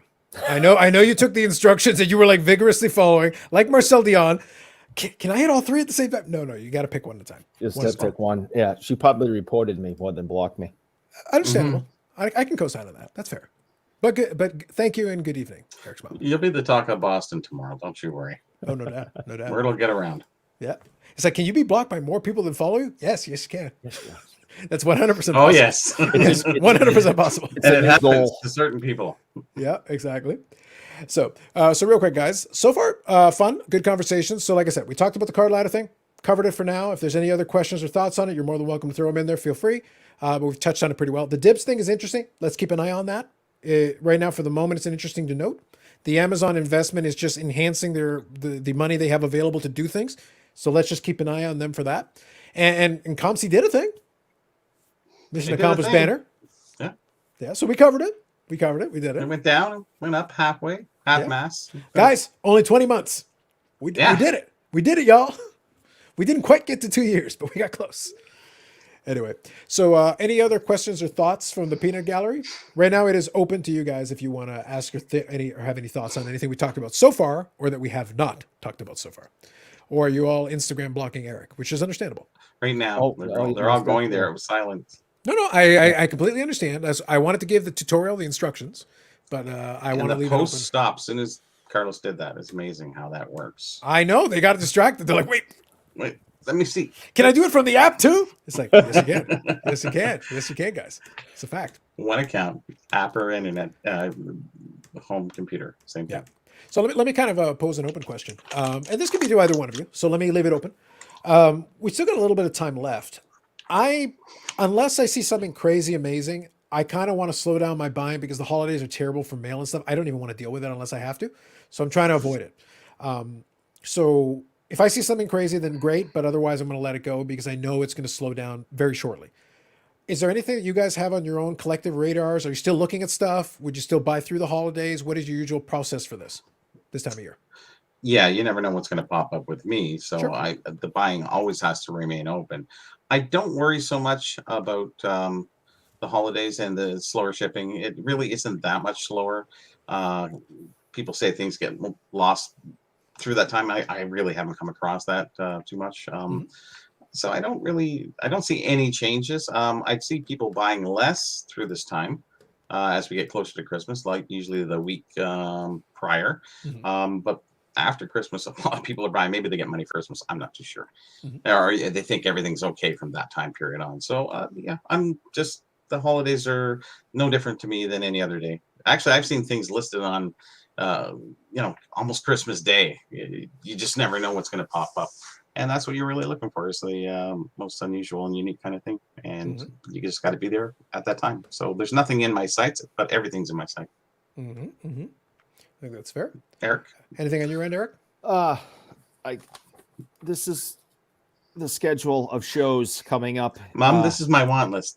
No, That's the schedule of shows. So give me 2 seconds. I'm going to refill. I'll be right back. yeah. Okay. So there are quite a few shows coming up locally. One of them, Bobby, on the December 12th, I will be going to a show where Derek Sanderson will be. Oh, good. Get that signed. And I'm going to get that signed. That To Bobby from Derek. No. Yeah. Oh, Yeah. sure. And I just bought it. I just bought another one yesterday. That I found. Yep, of Pi McKenzie. I can show it to you if you want to see it. Sure, you can go get it. That's great. It's sitting right next to me. I just got to grab it. Yeah, no problem. You can take the earphones out, and we'll continue on, because I know there's still people in the chat talking. How come Glenn Murray never panned out a Beantown? So, as we know, Pi passed away, but I was able to get this. Nice one. Good. Oh, he signed it too. Yeah, it says Signed it. "Good luck, Jake." So I have to change my name legally to own this. It's okay, Eric, Jake. It works. And it's in really good shape. Now, my question is, and since I have your attention, these are different. Okay, they are slightly different. Why? Different in which way, and I'll tell you. Well, I think the Sanderson's trimmed. They're all 11 by 14. Okay, so And that's why the Hodge, Mhm. and the Sanderson that I got from you Yes. are identical in size, and They're 11 by 14. I think the Sanderson and the Hodge is maybe a little smaller. and then the McKenzie has more room down here, plus the writing. Sporticatures, and what's it say on the left-hand side there on Pi McKenzie? This says printed in the USA. This is Sporticatures. Yeah, and the other one will say The not other one printed in does the not. USA. The one And- does not say that. Then it says Sporticatures, correct? No. Nope. It Oh, does not. Okay. So I was wondering, why was the Sanderson and the Hodge trimmed, Yes. or were they made in different years? or Well, the date is on them. Actually, you could probably see the date on them. The pictures all say the artist's name and Bob Pelkowski. 1970. No, yeah, But there's no- 1970 or 71. If it's not there, it's 6970.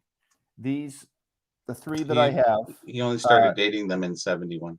all say 1970. Yeah. The two I bought from you and the McKenzie all say 70. Yeah. But I just was. That's when the artwork was done. Right, exactly. So I was wondering if the prints were put out on different years for whatever reason that you may know, because this one is different. Yes. Yeah. So I was wondering if you knew why. Yeah, the prints were put out. He first started with Stan Mikita. He started in 69-70, and then 70 he added about a dozen more players. But it was graduated. You'd add 8, and then he would create a new advertisement. Actually, there's a guy in Canada who did it, John Martin, who really did all the sporticatures for Canada. In the United States, he had, I don't know which company he used for marketing. So this guy, John Martin, would bring out, and he put new advertisements in the Hockey News or different other places. And he would gradually add so many. He got up to, I think, 56 in total. of different sporticatures. You know, unfortunately, there was Gordie Howe and Bobby Orr and all that artwork he did for them. Unfortunately, they didn't allow the. I think it was licensing. They were under other licenses, so that's why they couldn't do that. I think with Orr and especially Orr. Unfortunately, but he did do the artwork back then. Yeah, there's two different kinds. One says Sporticatures made in Canada by Pro Stars, and the other one says made in USA. But that's probably trimmed off the bottom there. You can't see the Canadian one. So yeah. Okay. So Carlos, I know you stepped away. I don't know if you know what we're discussing. I saw you were messing around with the caricatures there. Yeah. So I bought these two from Bobby when I was up there. There's Derek Sanderson, which I'm getting signed in a week, and there's Ken Hodge, who lives in Florida, and I don't have no plans on going there. And I picked this one up yesterday. That is autographed by John McKenzie, who passed away a couple of years ago. Gotcha. All right, sounds good. Bobby's giving you a little background on them as well, so that's good. And they are slightly different. So I was curious if there was an understanding to why. There is a difference, but a lot of people trim them down because the edges it's 11 by 14. It's not a very comfortable size. Mm-hmm. I always told Bob, because I know Bob personally. He's still alive. The artist is still alive. Oh yeah, he's still alive, and he just said over time he didn't really care. He wanted to do more stuff with the Sporticatures. Unfortunately he moved on to other things, but he's still alive and still does something. I don't know what he does now. Yeah, now I don't want his exact address, but whereabouts does he? Oh, Chicago. No, he's Chicago. Yeah, he was. He started doing all the cartoons in the '60s in where was it? In the programs. Yeah. Okay. And then he graduated into all the other stuff that he's done. And there's more stuff. There's so many things he did. He did Stan Mikita's restaurant. He did all the artwork for there. He's done so much in his lifetime. Amazing guy. Sounds good. Still alive. So let me kind of enter back into the comments then. So here, Bink Scott, good evening. Will MLB lockout slow Topps 2022 Top Series 1 sales? I think it's an interesting question. I guess it depends on why people are buying it. It's one of those things where if I'm buying packs and stuff, I'm still interested in the packs and stuff. I know if people get frustrated with baseball, I don't think the lockout will last into the season because there's too much money at stake, and a lot of teams signed a lot of players for a lot of money. I think it's a lot of posturing and yelling at each other, and kind of, well, we want to do this, and at the end of the day, the players really don't make the money unless they go on the field and play. And the owners make tons of money. So it's one of those things like we're just trying to decide how much money each one of us respectively wants to make. And I can imagine there's a lot of ego involved, but there's still a lot of money on the table. That baseball contract's still pretty big. Even though they're pushing their luck a lot, there's still a lot going on with that. And in all seriousness, I know I joke about baseball, and my comments are now serious for at least the next couple of sentences. The sport has lost popularity. It's no longer America's pastime. Football's taken over that spot. Actually, to be honest, the number one sport in the United States is NASCAR. I think as in terms of really passionate fans, I agree with you that. I will say at a game. Yes, I agree with that. But you can still draw tens of millions to watch like Monday Night Football and stuff. Like it's still a ratings monster. So out of the big four, football has passed baseball in this country. I'd agree with that. It's I don't want to say it's a dying sport, but it's limping. I'll say it is. The games are too long. They're boring. And that's just not my opinion. These are opinions of longtime fans. And we have multiple situations of cheating over the last 15, 20 years. And kids are not playing baseball in the same numbers that they were years ago. It's more soccer now. Mm-hmm. So the sport is limping. And this lockout is not helping it because, first of all, everyone agrees that baseball players are overpaid anyway. They're the highest paid athletes, yet they'll be the first ones to tell you, I'm not an athlete, I'm a ball player. Well, I think the NBA has surpassed them a little bit because because some of them with remember the super maxes and stuff they've got now.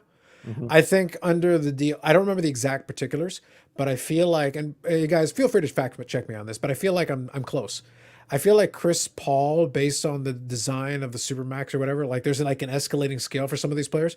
Some of them are starting to push 40, 50 million a year.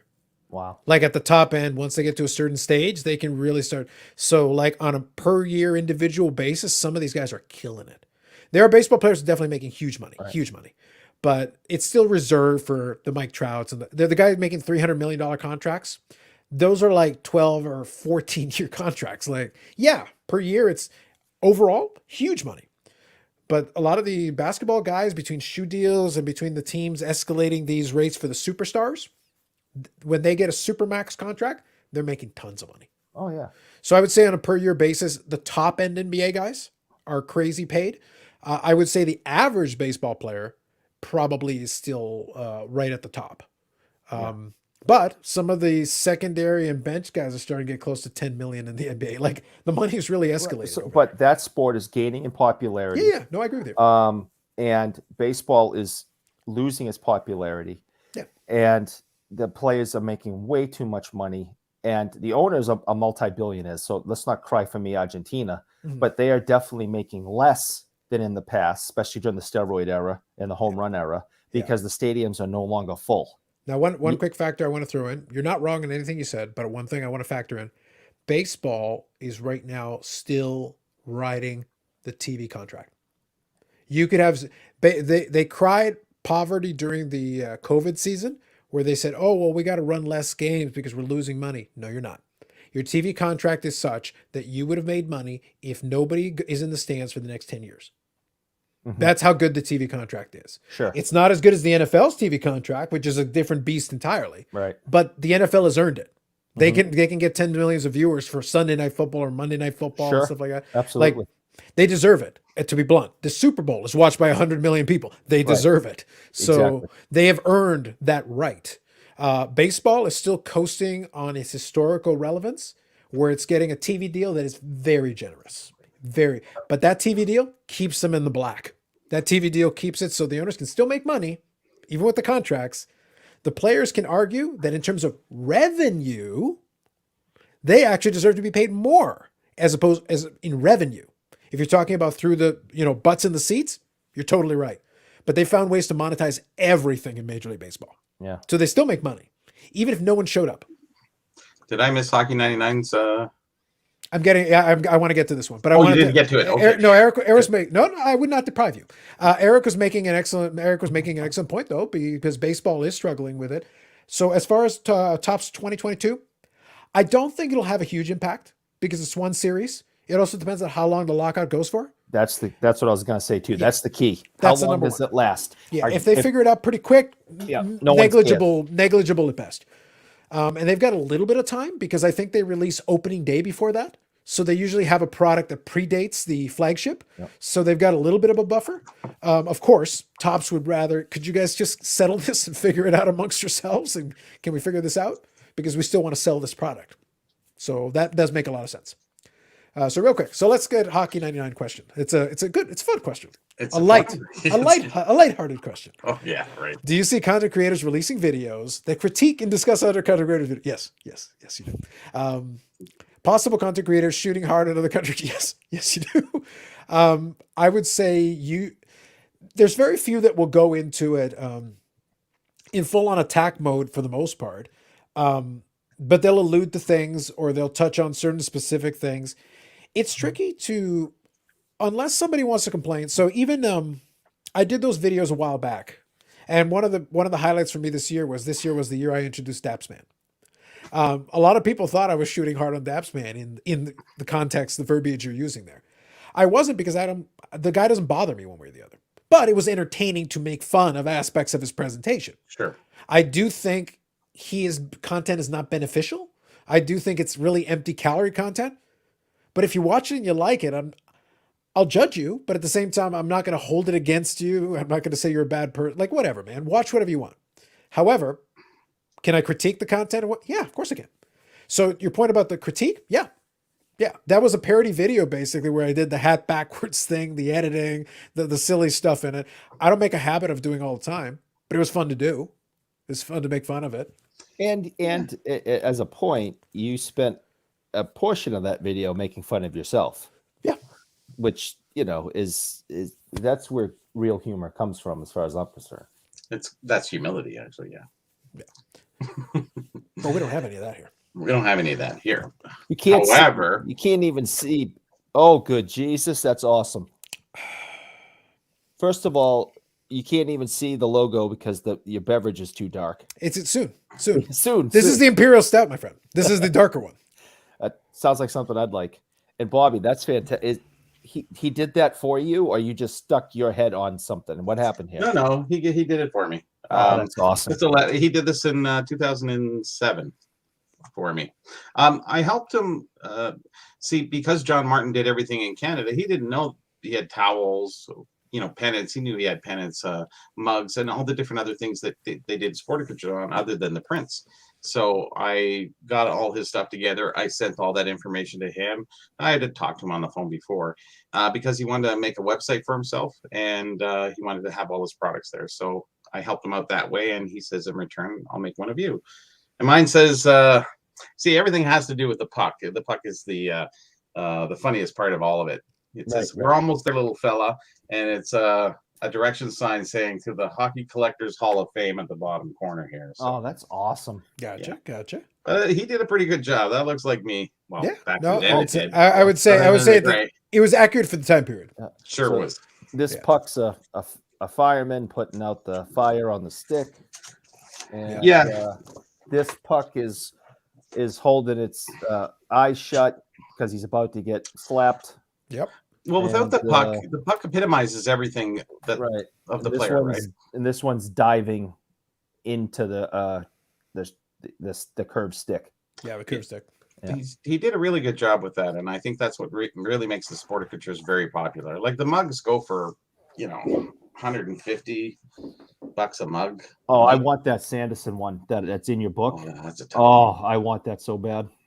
And there's the pennant, there's the towel, there's the other things too. So they did a lot of interesting products. Yep.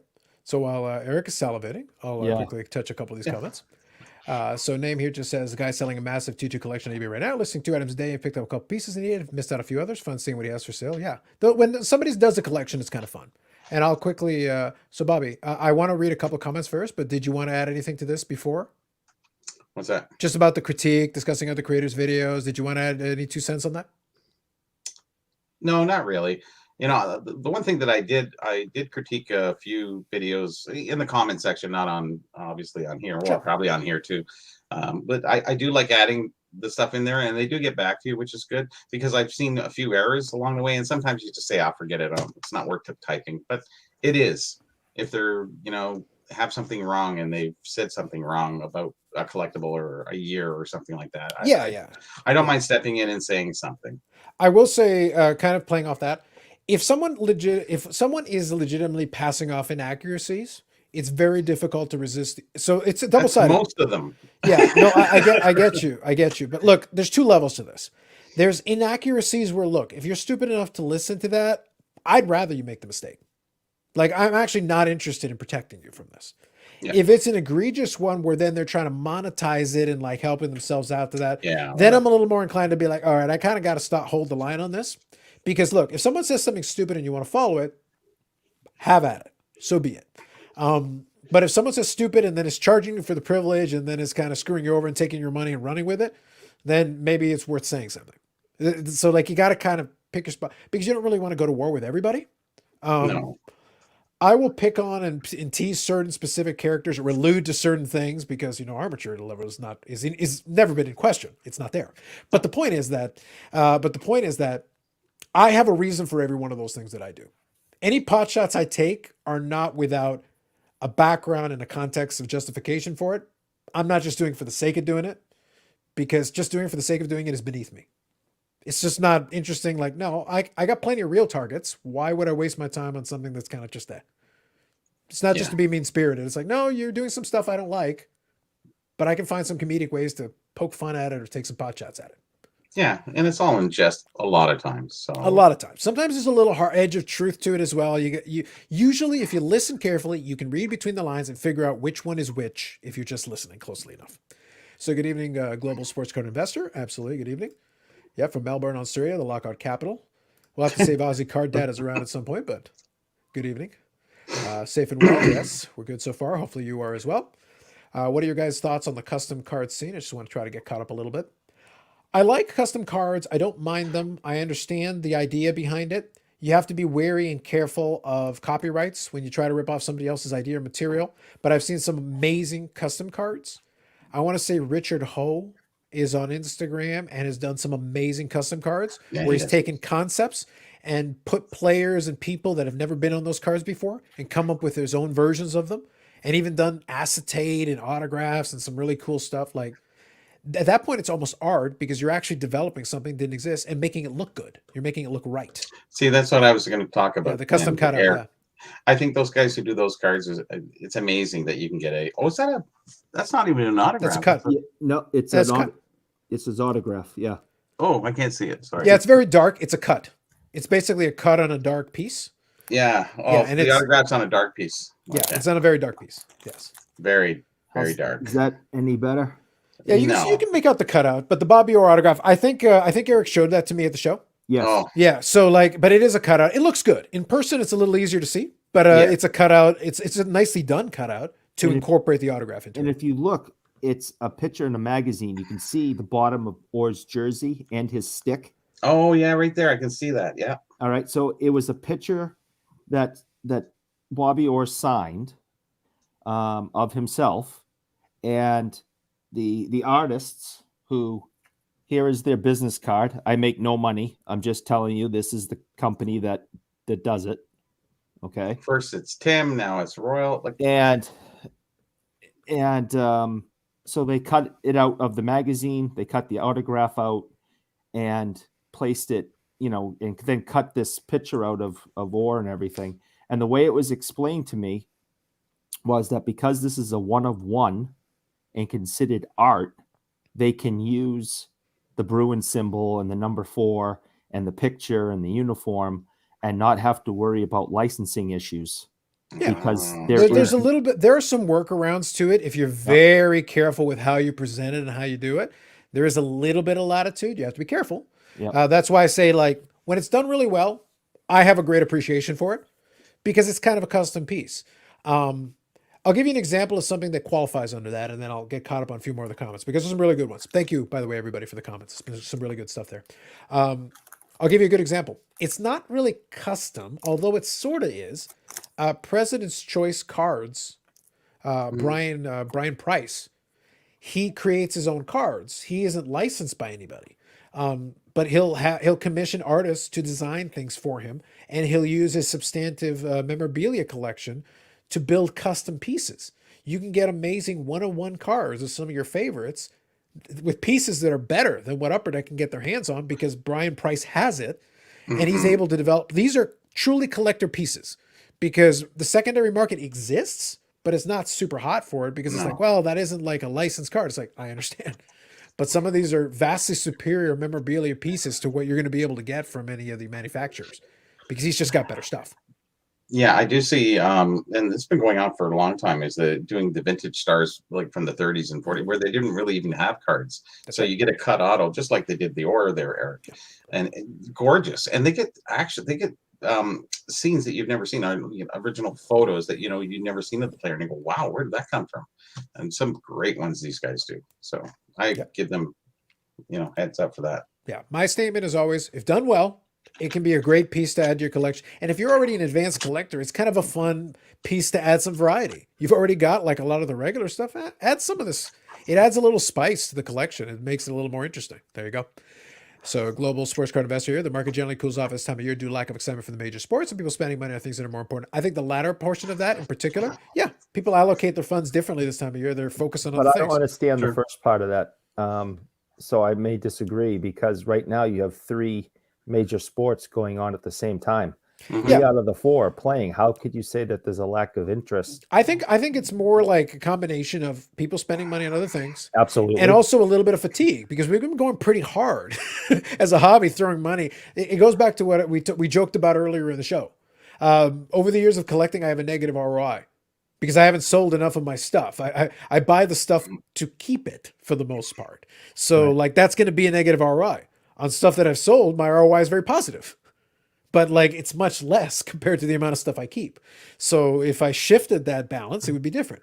But a lot of people, are in the same boat where they'll buy, buy, buy. Well, guess what? You can't keep doing that forever. At a certain point, you either got to sell or you got to take a breather. You got to take a break because you can't just keep pumping money into this indefinitely nonstop. You get fatigued. Yeah, Doing eBay searches every day is tiring. I was 5 years until March when I got hurt. So I was 4 or 5 years. I didn't spend a dime on this hobby, or look at my stuff. Yeah, it's one of those things. Fatigue is natural if you just go really hard. At a certain point, you got to take a breather and slow down. Or call hoarders. Yeah. There you go. Buy a bigger house.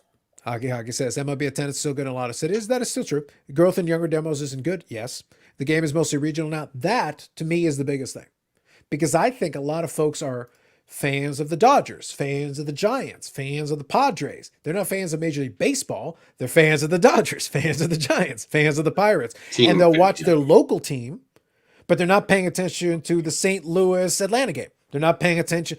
Whereas in football, Monday Night Football, you can get a lot of people to watch a game between Team X and Team Y, even if it's not their team. They'll watch their team on Sunday, but then they'll watch the Sunday night game. They'll watch the Monday night game.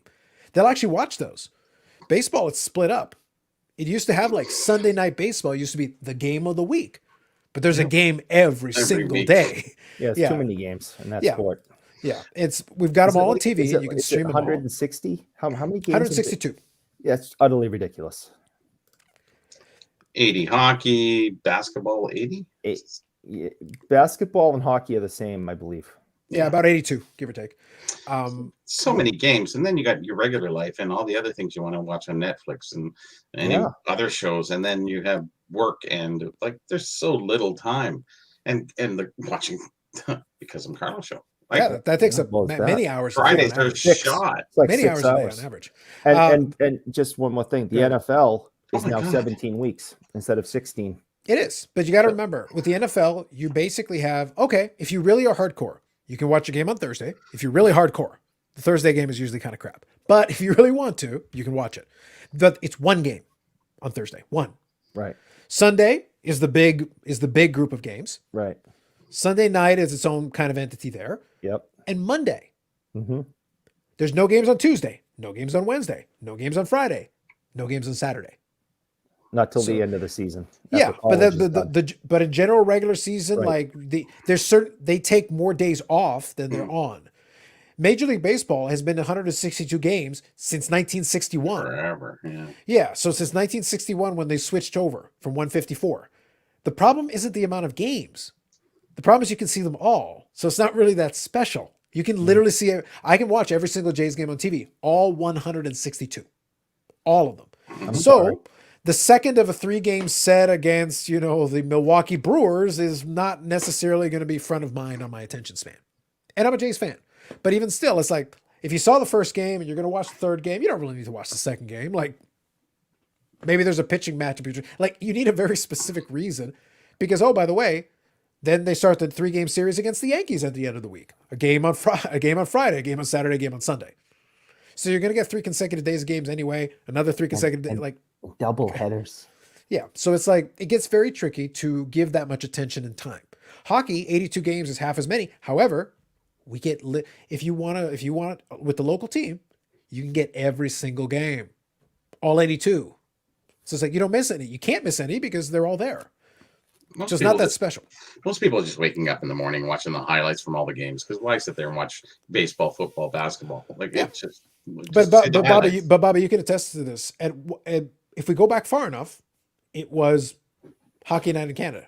That's all we had. And maybe some games on radio. And like you could catch a couple of games on radio here and there. Not much. It was a lot less. So it's like, but by the way, they still played the same amount of games. It's not like it was fundamentally different, but you just couldn't watch every game. You didn't have the luxury. No. Now we have quantity, and now we're not as interested. I was in complete heaven when we were up north, and we go back to the hotel and turn on the TV, and hockey's on either a game or Sports Center covered every single game. Drove Tim crazy. I'm sure Every he night did. he's like, let me guess, hockey. He turned the TV on, there'd be hockey. Yeah. It drove him nuts. I'm sitting there going, I can't leave this place. Yeah. But the people that are here the whole time, though, Yeah. we reach a certain point. It's like it's a saturation point because hockey also has a lot of that regional. Mhm. We're Yeah. interested in our team, and we're interested in the team in our division, maybe our conference. Maybe our conference. Mhm. You give us a random game between Team X and Team Y, not that interesting. Unless you're gonna watch Ovechkin or you want Yeah, like if it's with if it's a Yeah. premier player or something, you're like, That's it. you want to watch McDavid? Great, watch the Oilers game. But that used to be like in that '90s period. It used to be that I try to catch the Stars game where I could. Usually, because not every game was on TV. no. Usually, my best bet was if they were playing the Oilers or Calgary or Vancouver, and I could get course. them on the late game of the doubleheader on Hockey Night in Canada. That was usually my bet. So I'd stay up later and I'd watch the game of the second half of the doubleheader, and that's where I would get to watch Medano play because that was the only way. That's how you became a night owl. Yeah, I was a night owl before that, but yes. I was going to say this, Bobby. I was going to say the same thing. Yeah, I was a night owl before that, but yes. Steroids say baseball is Sosa, Bonds, McGuire. Very true. Wanderers rookie. Yep. I'm going to try to get caught up in the comments, guys. Again, thank you for the comments. Apologies for it takes us a little time. We have a good discussion here. Inside many sports have come and gone. Baseball and skiing will be some of those. I like that you draw skiing into it. That's an interesting combination. Baseball consolidation by scheduling 4 or 5 games in Iowa. Yeah, you could try the Field of Dreams thing, I guess. Yeah. Yeah. Easy way to get reaction comments to say something obviously false. Yes, that is true. If you're in Cinderry, that works. Name was asking about your cut auto. Eric is the guy who made the cut auto on Instagram. I think he was in the card. I'm not sure. All I have is his eBay store and his email address. Okay, that's fair. So 3 outcome baseball is boring. I'd agree with that. It does take something away from the game. Netflix said their number one competition is sleep. I would agree with that. There was one other Hockey Night in Canada game. Now there's at least 3 other games in one. Yes. So this has been a big change for us since Rogers took over. Because they took the Hockey Night in Canada brand and they expanded it. Because Hockey Night in Canada was CBC for the longest time. And now Rogers has it. We've still got a game on CBC that's Hockey Night in Canada. But we've also got a bunch on Sportsnet. And you've got, so you what it used to be in this market, specifically in this market, we always had the Leafs game. The Leafs game was basically the early game, 99.9% of the time. And then that's why I say when I'd want to watch my Dallas game, I'd have to wait. Hopefully they're playing the Oilers. Hopefully they're playing the Flames. Hopefully they're playing Edmonton, and they would throw it in the second game for me in the doubleheader. But it wasn't all the time. So I couldn't watch a game every week. It'd be because they were in the same conference, at least I would get it on a semi-regular basis, but it wasn't every single week. I'd have to pick my spots and find the game when it was there. But today we've got all those games, and we've got multiple games happening on multiple channels simultaneously. You can pick between several of them. You got a version in Punjabi if you want to listen to it. Oh, that's fun to watch. Really? Have you ever seen it? I have watched it a little bit, but it's one of those things. Like, here's the point. The point is you can watch the game in multiple languages, and you can watch multiple games at the same time, and they're all under the Hockey Night in Canada branding. It's not the same. No. It takes. Punjabi's funny because when they do the goal, with the scorer, they do it like soccer. Yeah. Whoa! Well, they do the same thing in the French feed. Isn't it just like somebody go boo? Sometimes, yeah. If you get the right announcer. announcer, it depends on your announcer. If you get the right announcer, some of them flip out. Yeah. The point is that you used to have, like, if you were a Montreal Canadiens fan, at a certain point you used to have to tune into the French broadcast because that was the only way you could watch That's it. all you could do. Yeah. Now you can get it in English if you want, so you're fine. Don't worry about it. Justin, she's back. NBC for free. Justin's he's got on speaker. You keep doing your thing, Justin. You keep doing your thing. Okay, so real quick here. Oh, she's on the phone. Yeah.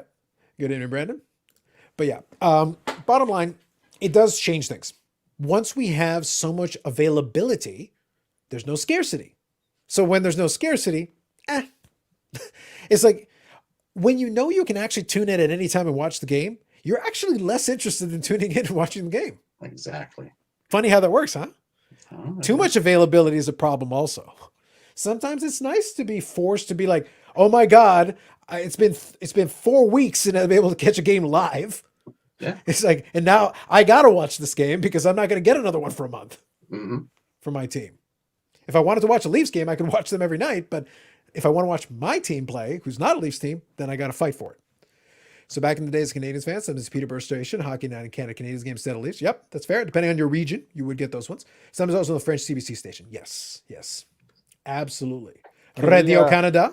Just turn the sound off. Can we not have comments from Canadian fans, please? There you go. This is Robert, he has rejected your comment. No, I'm sorry. No. Hockey Is fans, fine. No Canadian fans. Yeah. Is lacrosse a popular sport in Canada? Not really. It is thought in it- pockets for people who play, not really Maybe. people who watch. Like, no, but there are sports When's that the are last good. time you seen one televised? There are sports that people like to participate in.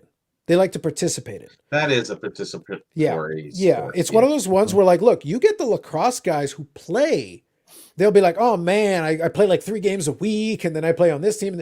The ones who are hardcore, they play, they love it. They love the game. And we have the Toronto Rock, and they've won championships and all Yeah. that. They're a good team. And they've been on TV here and there, and by the way, their attendance was pretty good at one point. But But if TV's you're- not, but their TV doesn't exist really. Like, No, but if you're a hockey fan, it's hard to watch that because those guys are running. There's no offsides. The guy come and deke out the goalie, and he's going like this, and he just puts it in the net. It's just like, and we're sitting there as hockey guys going, "What's up with that? No skates, running shoes. They can run the whole thing. They can just go like this with the goalie and pop it in the net." It just doesn't match up. So Yeah, I don't like think it- watching. I like watching lacrosse. It's a combination of hockey and football. yeah, I think there are some sports. Yeah, they're pretty rough. Yeah. Well, it's funny because, like, as far as a secondary sport that I would watch more if I could catch it more easily, it's difficult with time zones. I like watching Aussie rules because they've got the Oh, yeah. contact in it, and it's actually not a difficult sport to follow. Once there's a couple of nuances in the rules. It took me like one match to get the rules, Yeah. and I was like, oh, okay, I get what you're doing now. I get it Yeah, because it's not it's like cricket. yeah, there's not no cricket. I still don't get it. Aussie rules. It took me one match, and I was like, "Oh, okay, I get what you're doing. Okay, now I see." Because there's certain specific things. Once you get that cadence and nuance, and then figure out what the scoring is, the way when they kick it through, it's like, okay, cool. And then you guys are gonna run around and hit the hell out of each other with no pads on. Have at it, Aussies. Love it. I co-sign on all of this. Yeah. Let's go. All right, so Brandon here said, Brandon, it makes sense. Chargers left San Diego and stopped giving a shit. Yeah, I get you. Totally with you. I like this question, and I kind of know the answer, but I want to let Eric try to answer the question, and then I will correct him and actually tell you what the correct answer is. So he said, Eric, what if Bobby Orr knock on your door and ask you to use the toilet for number 2? Are you honored, or do you tell him to try next door? Now, Eric's going to give you the wrong answer, and then I'll give you the correct answer. Go ahead, Eric. It's got to be spontaneity here, Eric. No, I would welcome him into my home and ask if I could assist him in any way. That's adorable, but that's the wrong answer. You give him the keys and go, Mr. Orr, this house is not yours, and you move out your family. That is the correct answer, and that is what Eric would do. And then he'd move in with Marcel Dion. That's it. So I have, once again, I fixed it. Don't worry, I've answered the question. Yeah. Lacrosse is somewhat fun to watch, but the rules are, I'm with you. I generally understand it, but I'm not completely on it. I don't completely follow it. Beat the hell out of each other with sticks and randomly call it a slash. Yeah, no, I get you, hockey guy. San Diego have the Seals. Okay, there you go. Cool. Lacrosse is gaining a lot of popularity in the youth. Yeah, but that's why I made a distinction though. I'm making a distinction between participatory sports and watching sports. Well, it's like soccer here. Yeah, it's like participating, yes. Yes. big, Watching, yeah, huge. eh. Buying cards, and No, but this is Bobby. You're making an excellent point that'll segue beautifully into a thought I wanted to kind of incorporate since we're on this lane of thinking. I'm not just So- a pretty face on this show. You're just You are the pretty, man of all talents. So lacrosse is getting popular in the youth and high schools and colleges. Baseball and football losing athletes to lacrosse. That's totally fair, but it doesn't necessarily translate into viewership. But they can still love the sport, participate in the sport, enjoy being in the teams, and do all that. Like, totally possible. Well, they're all intramural anyway, so there is a following in that sense. Yep. I went to high school with lacrosse legend John Tavares. Yep. Hockey's John Tavares' uncle. There you go. Very good. Thank you, Robert. Eric would frame the toilet seat and ask for an autograph. Yeah. Well, after he gave Bobby Orr's house, yes. He'd ask if he could have that one memento. Baseball is fun to play. Yes, I agree. Baseball has fallen into that category now. The people that play will still play, but the participation has dropped over time because, and this is actually a true statement, baseball used to be a great avenue for great black athletes to get into a professional sport and play. Jackie Robinson made it work where it's like, oh, this is great. But go look at how many black players there are today. Today, it's the Latino players who comprise a good chunk of the best players because they're still in very poor countries. We're like, this is your chance to make it good and become a millionaire and provide and do all these wonderful things. Whereas a great black player, you can go to the NBA, you can go to the NFL. Yeah, There's a and lot that's of what options. you're absolutely right. That's what they're choosing here in the United States is that the number of black players are dropping in baseball. The Dominican players are, are on a rise. Plus, they're dominating the game in all aspects. And when you see fewer black players in a sport, you start seeing fewer black fans in the stands. Yep. And fewer And- kids playing the sport at the lower levels. And exactly. And And so that- there's nobody in the playgrounds anymore playing baseball. It's No. a trickle-down effect. Yes. But absolutely. basketball is easy. It's like it's A ball, yeah, Bobby, sure. I was telling you earlier this week, I wanted to play hockey so bad. Mom and dad couldn't afford it. They handed me a soccer ball and said, "Here, there you go." That was cheap. Mhm. Basketball was cheap. All right. Yep. You need one kid in the neighborhood to have a ball, and the park is right there for free. Yeah, and you got the nets. You can go to the you can access a court for free, basically. Yeah. And that right there makes it very appealing. But this is very important because this results in a trickle down effect, which then emphasizes the point. And there's one more critical element to this, and we saw this play out with a professional athlete recently, a high profile one. Kyler Murray was drafted to the Oakland Athletics to play baseball, but the Cardinals came calling. And they basically said, "Oh, you can have a starting job almost immediately. So you can spend multiple years." And by the way, Kyler Murray had a multi-million-dollar contract or $1 million contract or whatever it was with the A's. Or you can become a professional NFL QB, make multi-millions, and start playing now. Or you can spend 3 years in the minor leagues. Tough call. Let me think about this one. Kyler Murray's like, "See you, bye." And he was a guy who could play both sports. Right. Now, would he have been as good a baseball player? Hard to say. Who would know? Who knows? And by the way, nobody knows the future. Nobody knows the future going forward into into how the rest of his career plays out. Because he's an undersized QB, maybe he takes the wrong hit. But the point is, he's gotten to make the money now, Yeah. and he gets to play right away. And if he is successful, he gets to make the money now. He doesn't have to wait 3 years or 2 years in the minors or whatever. The path to stardom is a lot faster if you're a player of that caliber. Oh yeah. So like that's something that's going to play in a lot of people's minds. It makes sense. Like I can't blame them for it. I get it. So here we go. Brandon says baseball is best to watch until the owners of Manfred screwed it up. The baseball that you're looking at has been broken for a while. Long before Manfred ever showed up. It's way too expensive for the kids in the States to raise in baseball because it's $3,000 to $5,000 a year for kids to play club baseball for 11 to 15 years. And yeah, I can see that. And Especially hockey if you're a would be traveling too. team. Yeah, well, hockey, you've got that. Plus the equipment is off the charts. And heaven forbid your kid's a goalie. Good luck with that. Let me know how that turns out. Yeah. Well, growing up as a kid, there was every park had an arena, almost every park, and it was maintained by the city. Every park and nice nets, boards, everything. Every park. Now, selective, Yeah, absolutely. very Absolutely. selective, very very selective. So, and you have to have equipment, you have to have stick, you have to have puck, you have to, whatever. Just too much stuff. Yeah. So it's an expensive sport, like Yeah, you said. but that is Eric, playing. But that is soccer ball. playing a factor into the kids and the kids that are playing the youth sports and these other sports. It doesn't translate into you playing this sport at a higher level, because if you're not going to play it at this other level, you're probably not going to develop a skill set that would allow you to advance beyond that point. So you're not playing this other sport. No. I'm not sure what LeBron has to do with this, but thank you, Brandon, for your input. I don't know how LeBron got into this one. Good job, A's front office. I understood what they were trying to do. They tried at the end of the day because they were trying to draft the best player they had available at the time. But minor league baseball is a crapshoot. You're taking a flyer on a lot of players. I agree with this 1,000,000%. And as a youth coach, I'm always having these conversations, and I see it happen all the time. I just finished a cross country season, and my second best male runner, we ended up losing the championships because he blew his knee out playing soccer. And it's Soccer, like the he's dangerous Life's, sport. life's a risk. So he's running cross country, and then after cross country, he goes right to soccer practice, and then he has games on the weekends, We have practices and meets during the week. The kid's in 8th grade. Mhm. It's like, Yeah. it's No, pushing no, us. here. Let me pose a question, and maybe Too you kind of much. agree. Maybe you'd agree with this, Bobby. Let me throw something out there. Hold on. I got Let me something throw funny. Don't worry. let me throw something out there though. Is the issue that they're playing the sports year round, or is the issue that they're trying to play the highest level they can at all sports simultaneously year round? Here's what I mean by that. Maybe you play on a team for soccer or cross country or whatever, doesn't matter. But then you play the other sports more casually, so you're still developing some skills in it, but you're not trying to kill yourself full bore.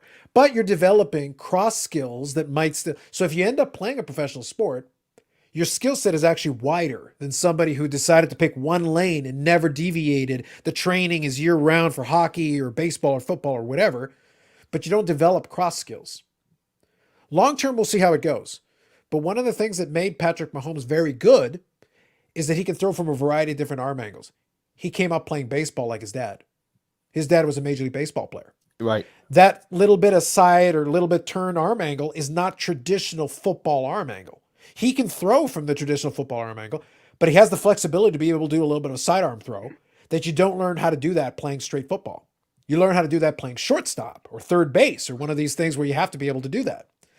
The cross skills help add an element to his game. And he can also throw from awkward platforms. He doesn't have to be planted in the normal way compared to another straight up court. Peyton Manning is a fundamentally sound quarterback. Mm-hmm. He's not going to deviate from his ability to throw on a weird angle or something. Like, it's not his game. He can't do it. He's also not the athlete Mahomes is. Agreed. But it's one of those things, if you never learned how to do that or you were never comfortable with it, I think there's some value to playing multiple sports if you can, but not trying to like maximize each one, because then you just run out of gas. You're too many practices, too many reps, too many extra hours, and you do hurt yourself. You do run out of gas. Does And that make these sense? kids, yeah, 100%. And, not to sound like an old fuddy duddy, and I use that word Too loosely. late. Yeah, I don't Use use it that correctly. all the- Continue. Yeah. So, these kids still need to sleep for 8 hours, and they need to go to school for 6 hours, do homework, and make that their priority. Everything else is called extracurricular. Yeah, sure. And to have a kid in school for 6 hours a day, that comment right there, Glavin was drafted by the LA Kings. Yeah. And I have a funny story about that. Anyway, you have these kids, you're in 6 hours a day at school, you have homework, and then you dinner, and then you're supposed to get a good night's sleep. How in the world are you doing 2 sports in the same day after 6 hours of school? Yeah, I think you can. I think you It's can't too burn the much. candle. Justin, you get a chance in a second. Hang tight. I don't think you can burn the candle at both ends. Is the point I'm trying to get at. You can play multiple sports to a certain degree, Yes. but there's got to be a pecking order. There's got to be if this is the primary sport, cool. You want to play the other one? Yeah, you can do that too. Pick your spot a little bit. Chill out. Pick your spot. It's okay. You'll have opportunities. But I do think there is some value to developing some of those additional skills. And if you can manage that, I think that's a good thing. It's not a bad thing. And how many professional cross country athletes ever make fame? Fame? I think if you're gonna do Roger any- Bannister, Jesse Owens. If you're going to do any running, Jesse it's got to Owens be at the wasn't a Olympic level. cross-country It's runner. got to be at the Olympic level if you're going to go Right. do any running. Just running or in general. marathon. You got Meb, was pretty world famous as a marathoner and, things like that. But Oh, Meb, yeah. No, I'd agree with you. just I'd agree with that Tom Glavine thing I was going to say. So Yeah, go ahead. he was drafted by the Kings, never played for them, signed with Atlanta, had, an unbelievable career. He's from Massachusetts. So one day during the offseason of baseball, the Bruins invited him to come to practice with them just for fun. They had to jump through all these different hoops to get a waiver from the Kings because they still owned his rights. Mhm. To even have a fun, listen, we're not really signing him, but to have a fun kind of a publicity stunt practice with the Boston Bruins, they had to go through all the rigmarole and get permission from the Kings for him to do it. Even 10 years after he was drafted and playing for Atlanta. It was kind of a funny story. The teams like having whatever edge they can. Yeah. Yeah, All right. True. So real quick, Justin, regale us with Tales of Woe. please. On again, off again. What is it? On. We're back on. All right. Fuck. I mean, what are you gonna do? Give up nine months of your life? We kind of assumed this is the story arc we would take on this live stream, but we just wanted to confirm. We wanted to double check. So hang tight. I want to address this question. I Hang tight. We'll get back to Tales of our Justin. We'll get back to that in a minute. Hang tight. How long do you think the MLB lockout will last? Probably into like February. It would be long. It would be preferable for them to resolve it in January. That would be better for them because they do want to get into spring training. It would be wise for them to try to give themselves a buffer to be able to get into spring training. But the owners are stubborn and so are the players. It's one of those things where it's like they know they shouldn't. It's like you almost have to have somebody walk in and be like, you shouldn't do this, but you're gonna do it anyway, aren't you? You really are. The bots are really getting to me today. This has been very interesting today. At least that looked like an English name this time, at least a little bit. So I anyway, can't whatever. see whatever it is. That's It's okay. going Don't on worry over about it. there. I've been picking them off for the past as they've been showing. All right, wonderful. Okay. It's time for episode 2. We'll get to that in a second. Which side caves first? Ooh, good question. I think the gap between the two of them is actually pretty big. The owners are always saying, the owners are always saying, oh, we're giving up so much. It's like, no, you're not. I think the owners are going to incorporate that universal DH because that's the big bargaining chip they have, because that's one additional job per team, especially for the National League teams, because then not having the pitcher hit means you get an additional hitter. It means you get another salary on there. Having a minimum salary for teams that are being super cheap, like the Oakland A's, the owner has a lot of money. They're just being cheap. They don't have to be that cheap, but having a salary floor is going to force the payroll up. Naturally. I thought they did. No, again, I don't follow it too closely, but I thought they did this a few years ago because what Oakland was doing and what Tampa Bay was doing, that they said, no. There's a minimum now. I thought that was in the last contract that they had to have you have to spend this much at least. I think there is like an absolute like rock bottom minimum, but I think it's actually a very weak floor because you've got a lot of room above, because the Dodgers are spending like almost $300 million right now on the roster. Yeah, but they've gone over that number and over the luxury tax and way over the luxury and tax. now, which the Red Sox stopped doing, and I think the Yankees tried to bring their payroll down also. Yeah, they're trying not to get hit with the cap. And the Dodgers said, screw it, we're going for it, and they just blew it out of the water. Yeah, that's right. So you've got certain teams that are doing that. Right now, the discrepancy between the top team and the bottom team is like absurd.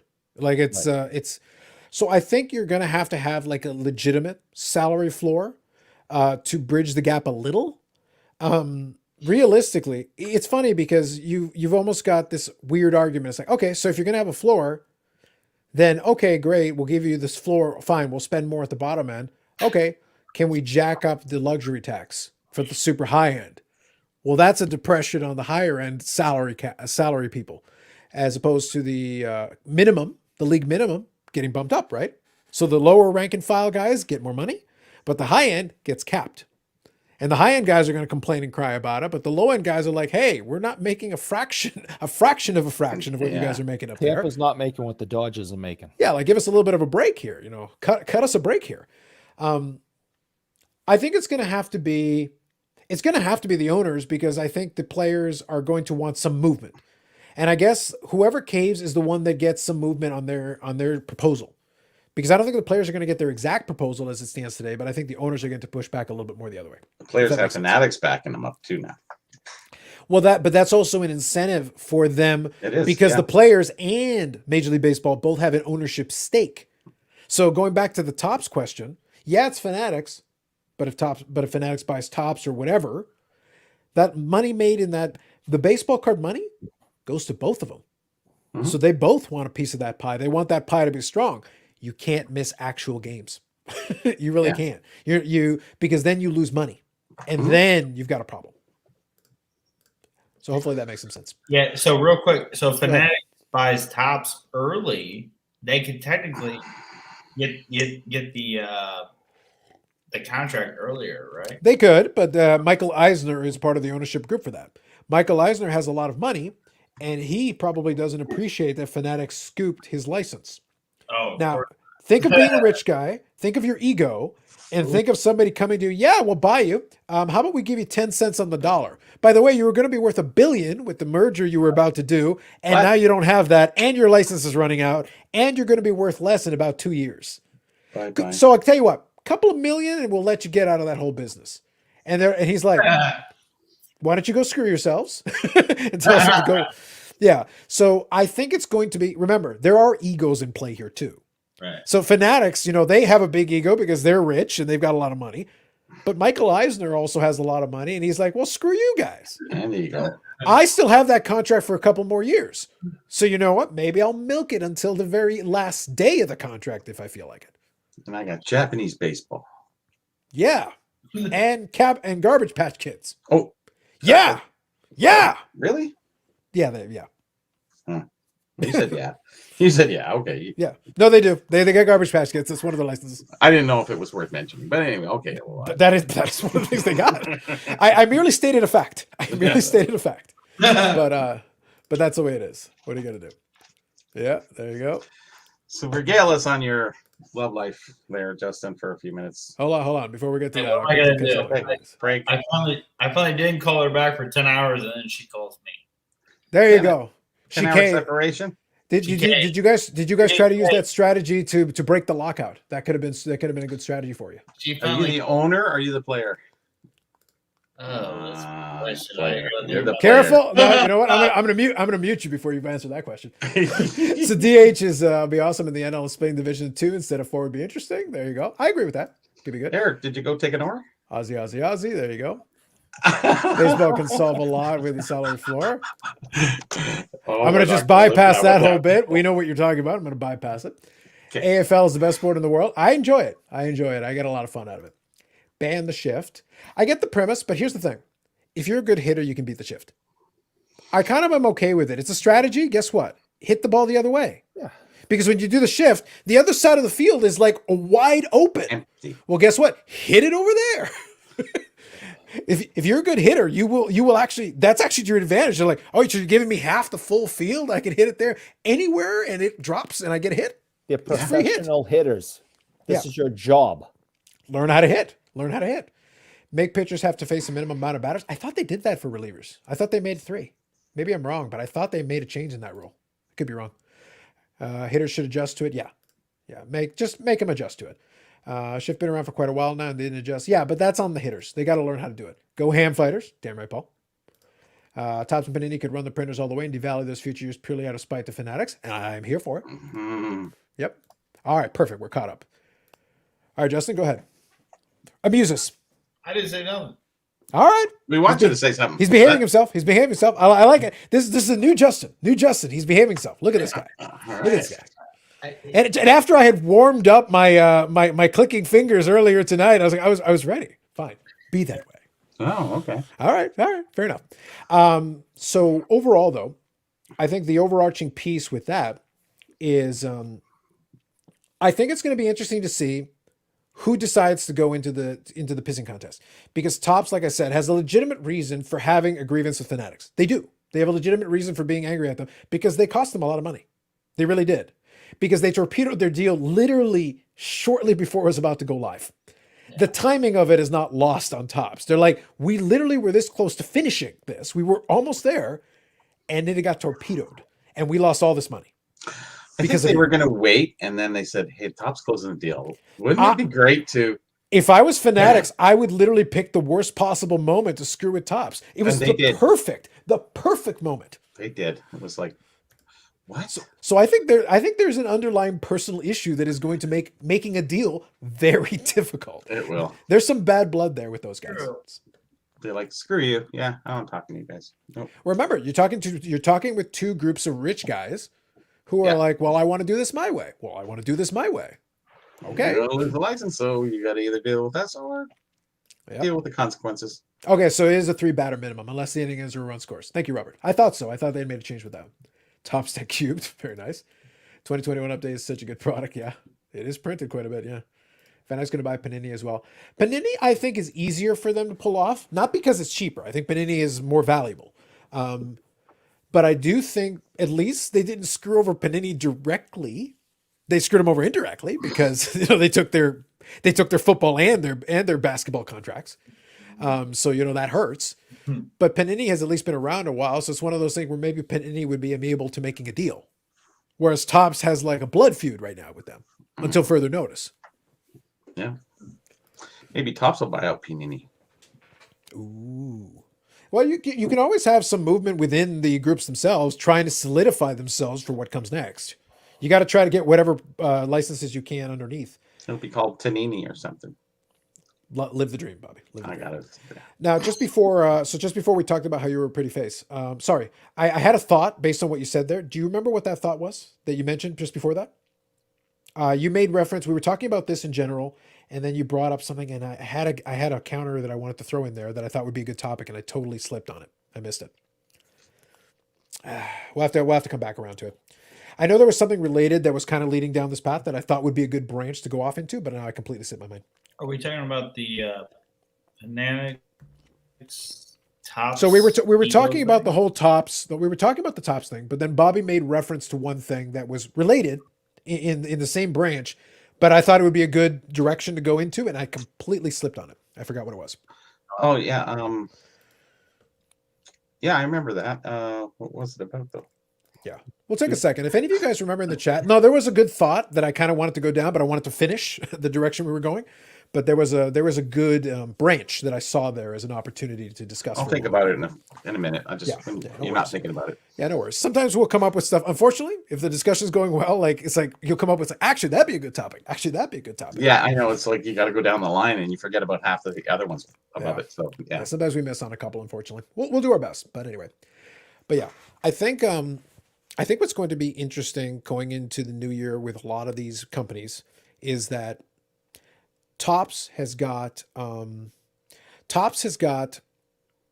its own challenges as far as the licensing is concerned, as far as the future is concerned, as far as how much they're going to print or not. I'm wondering, though, also playing off the 2022 question, I wonder if they would have any logistics issues with the release as well. Even if the leagues get their stuff together and everything's cool and everything's great, can they release it on time? Because it's not that Upper Deck doesn't want to release this. They want to release these products. They would love nothing more than to say, hey, guys, we've got the stuff. Hey, buy our stuff. Because they at least were able to secure an extension on their license. So Upper Deck's the only one who actually got an extension. And they do have debt. Yeah, so they would love nothing more than, yes, no, please, let us continue forward. We'll definitely have to see. But yeah, right now Upper Deck would love nothing more than to release product and sell it to you. But I wonder if Topps would have the same kind of logistic issues, because it's a logistic issue, right? Mm-hmm. Penny screwed over the redemption winners. Yeah, well, that's still ongoing. That's still kind of a legal argument they're trying to fight. They're trying to argue that it's not really a contract, and they're trying to get around it a little bit, which will be very entertaining, very fun. We'll see. We'll see how they manage with that one. We'll have to see for sure. For a company that does that to their customers, it's like, I'm glad you lost your license. You don't belong in the business. Well, I think that's going to be the very interesting thing, is that as soon as Fanatics got the license, and we talked about it at the time it happened, people got very nostalgic about Panini and Topps. And it was like, weren't you guys all complaining about Panini and Topps and all these other ones? You hated them. And now all of a sudden it's like, no, Fanatics. It's like, Fanatics hasn't produced a single card. Not one. They haven't screwed you on a redemption yet. They haven't given you a box with bad product in it yet. Of course they could, but the point is they haven't yet. And you already hate Fanatics' new product before you've even seen it. It doesn't exist. It's weird. Seems like soccer has lost some sizzle over the last 100 days. No, that's fair. I think, so maybe I'll take this branch for a second. Oh, you know what? I think I remember kind of what I was thinking with the comment you made, Bobby. The whole idea with demand. And I think it was based on when we were talking about kids playing, but not necessarily being interested in watching. So that specific piece. But I was watching a couple of videos, and I think Personal Finance at Dustin did a couple of videos on demand and all that. And he threw out a lot of the old arguments. And it was the same argument, bringing the soccer thing, that people use as justification for soccer. Well, billions of people watch soccer. That's true. That doesn't mean they want to collect cards. The two things are not necessarily, there's not a one-to-one relationship with fan of soccer, collector of cards. They're not exactly aligned. It can help. It gives you a fan base to start with, but it doesn't mean you need cards. It doesn't mean you're interested. It's the same with the NBA. When Luka Prism rookies were going through the roof, they're like, oh, Luka has millions of fans. That's true. They don't all collect basketball cards. They don't all need Luka basketball cards. They don't all want to pay the price that the Prism rookie was going for at the time. Because as you go up in price, less people are interested. By the way, a lot of those Luka fans are content with buying a Mavericks hat, a Mavericks jersey, watching Mavericks games. They don't need to shell out for cards. That's not necessarily what they need to do to be fans. I collect hockey cards and I barely watch the sport. I watch tons of football and I don't collect the cards. The connection isn't necessary, and I'm a card collector. So the connection isn't necessarily there. It doesn't work that way. It's not automatic. It can be part of it, but it doesn't work that way. Do you understand what I'm saying? Oh, absolutely. I watch pretty much all the games on Sunday night, Monday, Thursday. Yeah. And I have not purchased a football card in 20 years. And that, I think, is more normal than people think. That's why I wanted to bring it up. The soccer thing is a great segue into it because soccer was the most beautiful argument for that. They're like, well, in theory, billions of people watch soccer. That's true. Billions of people watch and play and participate in it. They love soccer. You offer them a soccer card, they may not be interested. They may not care because soccer didn't sell that well until the pandemic, and suddenly, oh, soccer's super hot. Why? We didn't just invent soccer after the pandemic. Right. It's not new. Plenty of people played soccer, participated in it. They've got kids that play soccer. Do they collect soccer cards? No. I hear people talk about it in a clubhouse all the time, soccer and Mbappe and Yeah. Ronaldo and I was kind of doing other things. It was on in the background. I heard someone having this discussion within the last 48 hours about how soccer cards and prices are down. And then someone came back and said, well, maybe, but this player, and this player are all hitting highs and, those are still hot. Well, okay. So four players, I think they named out of how many players on the planet versus how many of those players have cards. And you're only telling me 4. Yeah. Well, and I think that's problematic. And you got to remember with soccer, it's not one league. Oh, yeah. I could be a fan of Mbappe, who's in one league. I could be a fan of Messi. And I can't name a lot of soccer players. The point is that I'm trying to get at is they're playing for all these teams. And maybe you're a fan of them. Maybe you're a fan of that particular league. Soccer is even more complicated because you have multiple levels of leagues. Right. You have national teams, you have leagues, you have club teams. I can't even get my head around it half the time. No. My buddy's a big soccer guy. He tried to explain it to me once. I consider myself to be a pretty intelligent guy, but at the same time, he lost me about halfway through his explanation. I'm like, I don't understand a damn thing you just said. Mind you, half of it is that I was half asleep while he was explaining it to me because I lost interest halfway through. But nonetheless, I was trying to follow a little bit, and I struggled because it's like, no, you've got all these different tiers of leagues and national leagues. You've got Bundesliga, you've got the Premier League. I'm like, you lost me, guys. And then they tried to build the Super League. Yeah, and then that blew up, and it alienated all the fans. And yeah, it's super. It's a little bit. People in Europe who are immersed in that world and they love that world. They're watching all the telecasts. They're watching all the games. They totally get it. They get it, and I'm not going to knock them for that because hey, guess what? If you're passionate, that's awesome. I don't understand it. It's not for me, but it also means if you're one of these licensees, then if you're Tops or whoever, it's like. So you got Bundesliga, cool. But the other one has the Premier League? Yeah, they're 2 different leagues. It's the same sport, but they're 2 different leagues. So that's one license and that's one license. They're 2 different licenses. So which one is Mbappe in? You better go to the Google. Yeah, which one? Right. If I actually want the Mbappe card, who do I actually need to get the set from? Didn't Mbappe win the award? What is it? I think he won for... I don't know. There's an award every year, like MVP kind of thing. There's MVPs, there's leading scorers. Just like in all sports, there's different awards for different things. I hope he won it as much as his card's worth, But it's one of those things where, like, I don't have any issue with they could tell me the player is really good, and I believe them. I have no reason not to. I'm not going to argue with them because I don't know. Check the price of his card. That's it. Yeah. But the thing is that doesn't mean that someone who is not in that world, someone who's not immersed in it, someone who's not watching it, the only reason they would buy it is because they're hoping that the price goes up.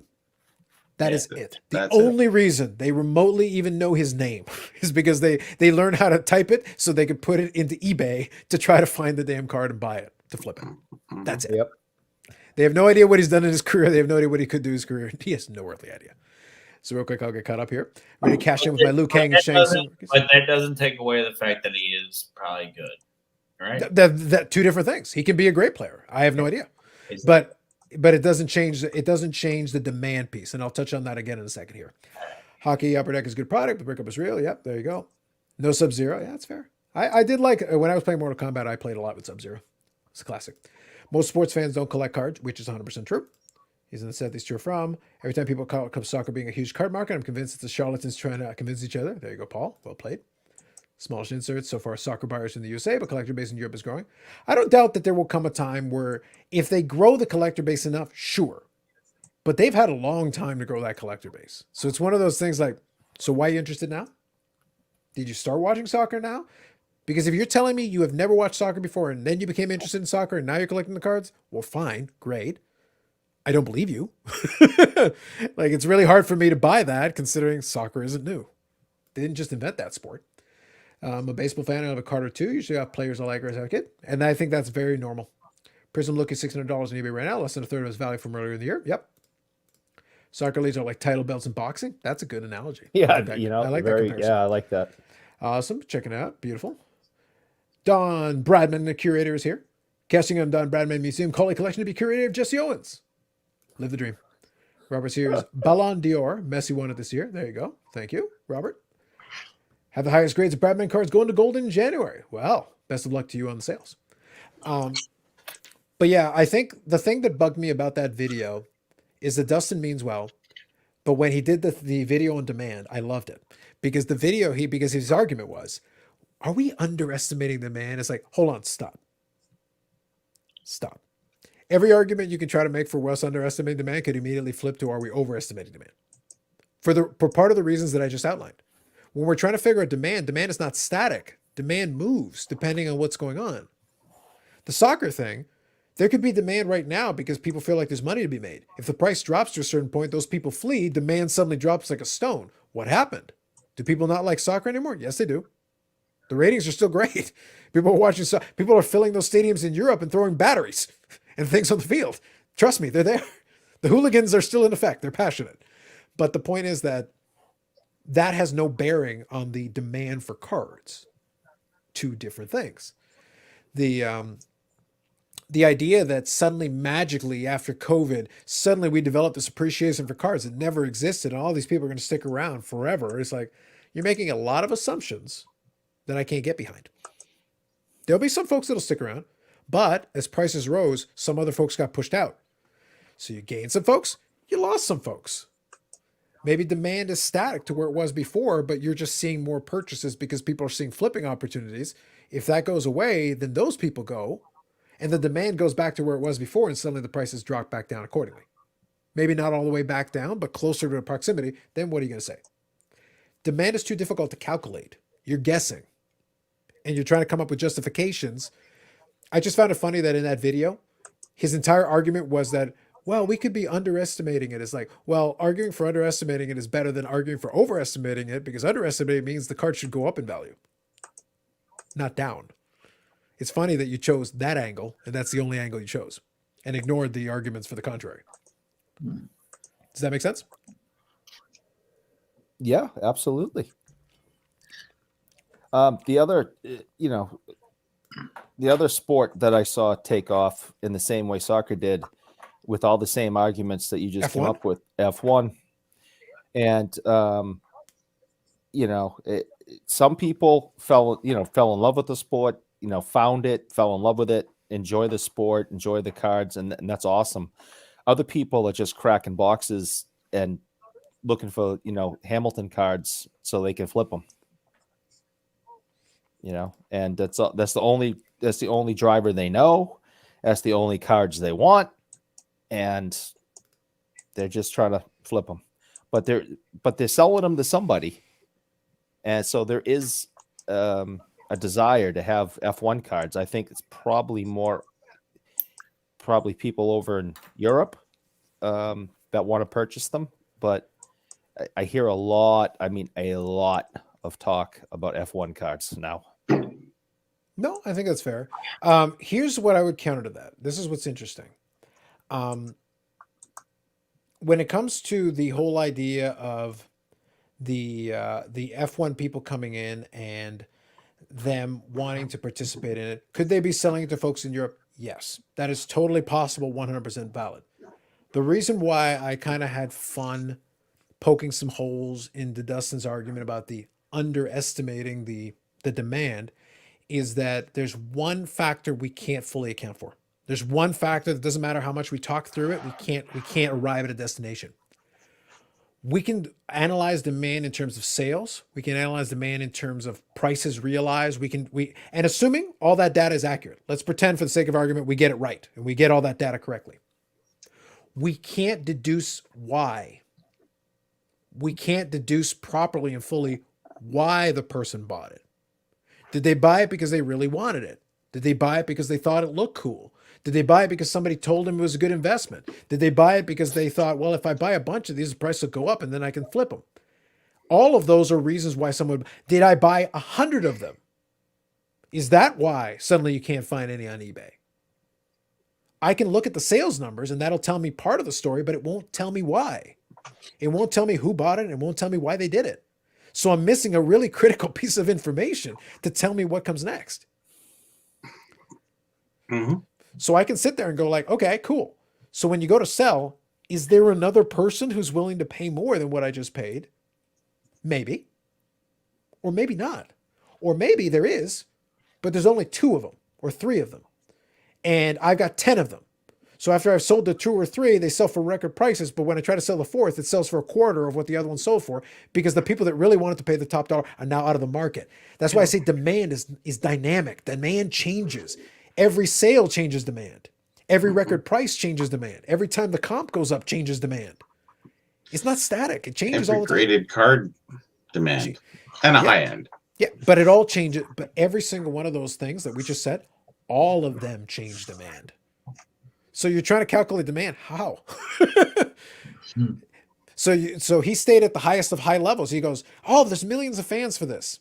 So, and Millions of buyers or fans? The problem is he said fans, and it's like actually that doesn't mean anything. That just that might even be true. You might be right. That does not mean anything. That doesn't mean you have buyers. That doesn't mean you have people willing to buy the thing. It doesn't mean that. Bobby's got fans, but does Bobby have buyers? I was kidding, Bobby. Well, I think for the print run of his book, Bobby produced the right amount to get the buyers. Yeah. But if he had produced 10 times as many, would we be sitting in a warehouse full of books? No. Yeah, he would. He'd have so many books. You think you could sell 10 times as many, Bobby? No. Yeah. So there is a finite number. Yeah, there is a finite number. But here's the thing. But it's a real example though. There is demand for the books that Bobby has, but there is a limit. If he prints 5 million books, he's going to be sitting on a warehouse of them. Yeah. So there is a number at which he can sell the books. And but there is a point like me. Yeah, there is a point at which he wouldn't be able to give them away by the pound if he made too many. So there is a number that's with everything. It doesn't matter what it is. Well, it was 2,000 for those, for all of the books. Well, the first book was 1,000. Yeah. Because Roger and I, we guesstimated at that time. It was 2003. We figured about 1,000. You know, there's that many people going through the expo. Not everybody's into vintage, but all the other people that don't show and whatnot. So we estimated. The next one I knew that because we went through the 1,000 fast enough that 2,000 was probably more because, you know, covering cards, covering all those different other things. Well, you know, just the boxes and the sets. Well, that's where sales and pre-sales today. Like if people do some of that stuff now, they like to do pre-sales because that gives them at least a little bit of an indicator of where the demand lies. I did pre-sales with my other book. Yeah. If they're willing to commit to X, then at least it gives you a ballpark figure and you can guesstimate a little bit and be like, okay, well, we can probably do this and we can probably sell through that. It'll be fine. Yeah, it didn't really much matter. I said I was printing 2002 my advertisers. So with the advertisers, for the most part, it covered generally my costs. Mhm. I mean, for printing. Yeah. You know, the other cost for me and my time, my effort, all the other stuff, and a few other people for other things they did. You know, that's where the other money came in. But I mean, for the most part, I was done. So I knew 2000 was good. They say, can you just print another 100? It's, no, you got to print another 2000 to get that price again, Mhm. because they don't print. You know, once the print run's done, it's done. It's not like you're you know, some famous seller that, you know, print another 5,000. Yeah, they'll sell. Well, you could definitely print another 1,000 of these and they disappear in a heartbeat. So he's committed to buying 1,000 from you. No, this one's good. 1,000. Price of that today would be, oh man, I don't know. Just write the check for, what was it, 60? Okay, I how paid about 60. I paid 60 for that. 60,000, and we'll be good. Yeah, there you go. Lovely. So real quick here, after you guys have had a few hours to marinate on the opening topic, Alex, you have any new thoughts? I think we've been diverted a couple of different directions. I'll say that I think we'll take a little more time to think about it, because I need to see some more about what Nat says going forward. I did like that they talked about it on that Instagram live. That was good. Having Nat on there was good. I did like the sports card investor got in a little backhanded jab. That was kind of fun. That was kind of fun for me. I think sports card investor will be quiet now. I think he'll focus on his own businesses for the moment. You should if he's smart. Here's what I want to see. Like, I'll quickly put a button on this one with this. I want to see what Card Ladder does now that they have no barriers to resources. They can get all the developers they need. They can get all the You'll be able to monitor it. So that's they can get all the analysts you need. Yeah. So we'll be able to keep an eye on it. And let's see what happens. If that pool of database suddenly jacks up and goes up 4 or 5 times in short order, and they're able to maintain the price at current levels, I think the subscribers will love it. I think it'll be good for them. And then we'll have a real competition on our hands. Sports card investor's job will be to ramp up his database. Like, this is a win for the consumer. Yeah. Maybe he brings his price down and you go invest even more in the database. That's not a bad thing for anybody. No, that's a good thing. Actually, yeah, because then you increase your usership, which Totally. is great. Yes. And at a lesser price, you're making twice as much anyway. So yeah. So I think there's nothing bad about that. That's a good thing, and we'll see how that plays I out. would like to see, and again, I got no horse in this race, but I would like to see maybe you have Chris come back on, say February 1st, and say, okay, so it's been 2 months. What's what kind of things have gone on? What kind of changes have been made? What kind of direction are things going in? How's the progress? How's things going? I will only agree if Chris will come on with chains that make Mr. T blush, and I want to see the gold Rolex, diamond encrusted. Yes. I want to basically look like a rapper from a '90s rap video. Okay, I think that'd be great. I think that would be great for everybody. He has a good sense of humor. You might be able to get him to do that. Well, I basically just want him to bring in his actual bling. Like, after the money comes in and the check clears, it's like, Chris, like, I need you to actually wear the house uniform. Don't wear the public facing uniform. No. Be the real you. by February, it'll be Carlos who? You never know. Like, this is what'll make it. Here's the thing. We'll joke about it, but this will be the real test. You've sold the product. You've done the big sale. Now, you are also going to be a front-facing person, but he has been very accessible. Anytime I've ever asked him to come on, I've gotten him on. Never had an issue. Yeah. I think it'll be less accessible now, but It'll probably we'll see. be. Yeah. I suppose the good news is that I've always been able to keep the line of communication open. When I reached out, he replied back in pretty short order, so I've never had an issue with that. Even when I congratulated him for it, he replied back to that pretty quick. So it's like, it's still been all right with it. So we'll see. I don't assume anything, but I'll reach out. We'll definitely see because I think now we've got more going on. I think now we've got more to talk about the current state.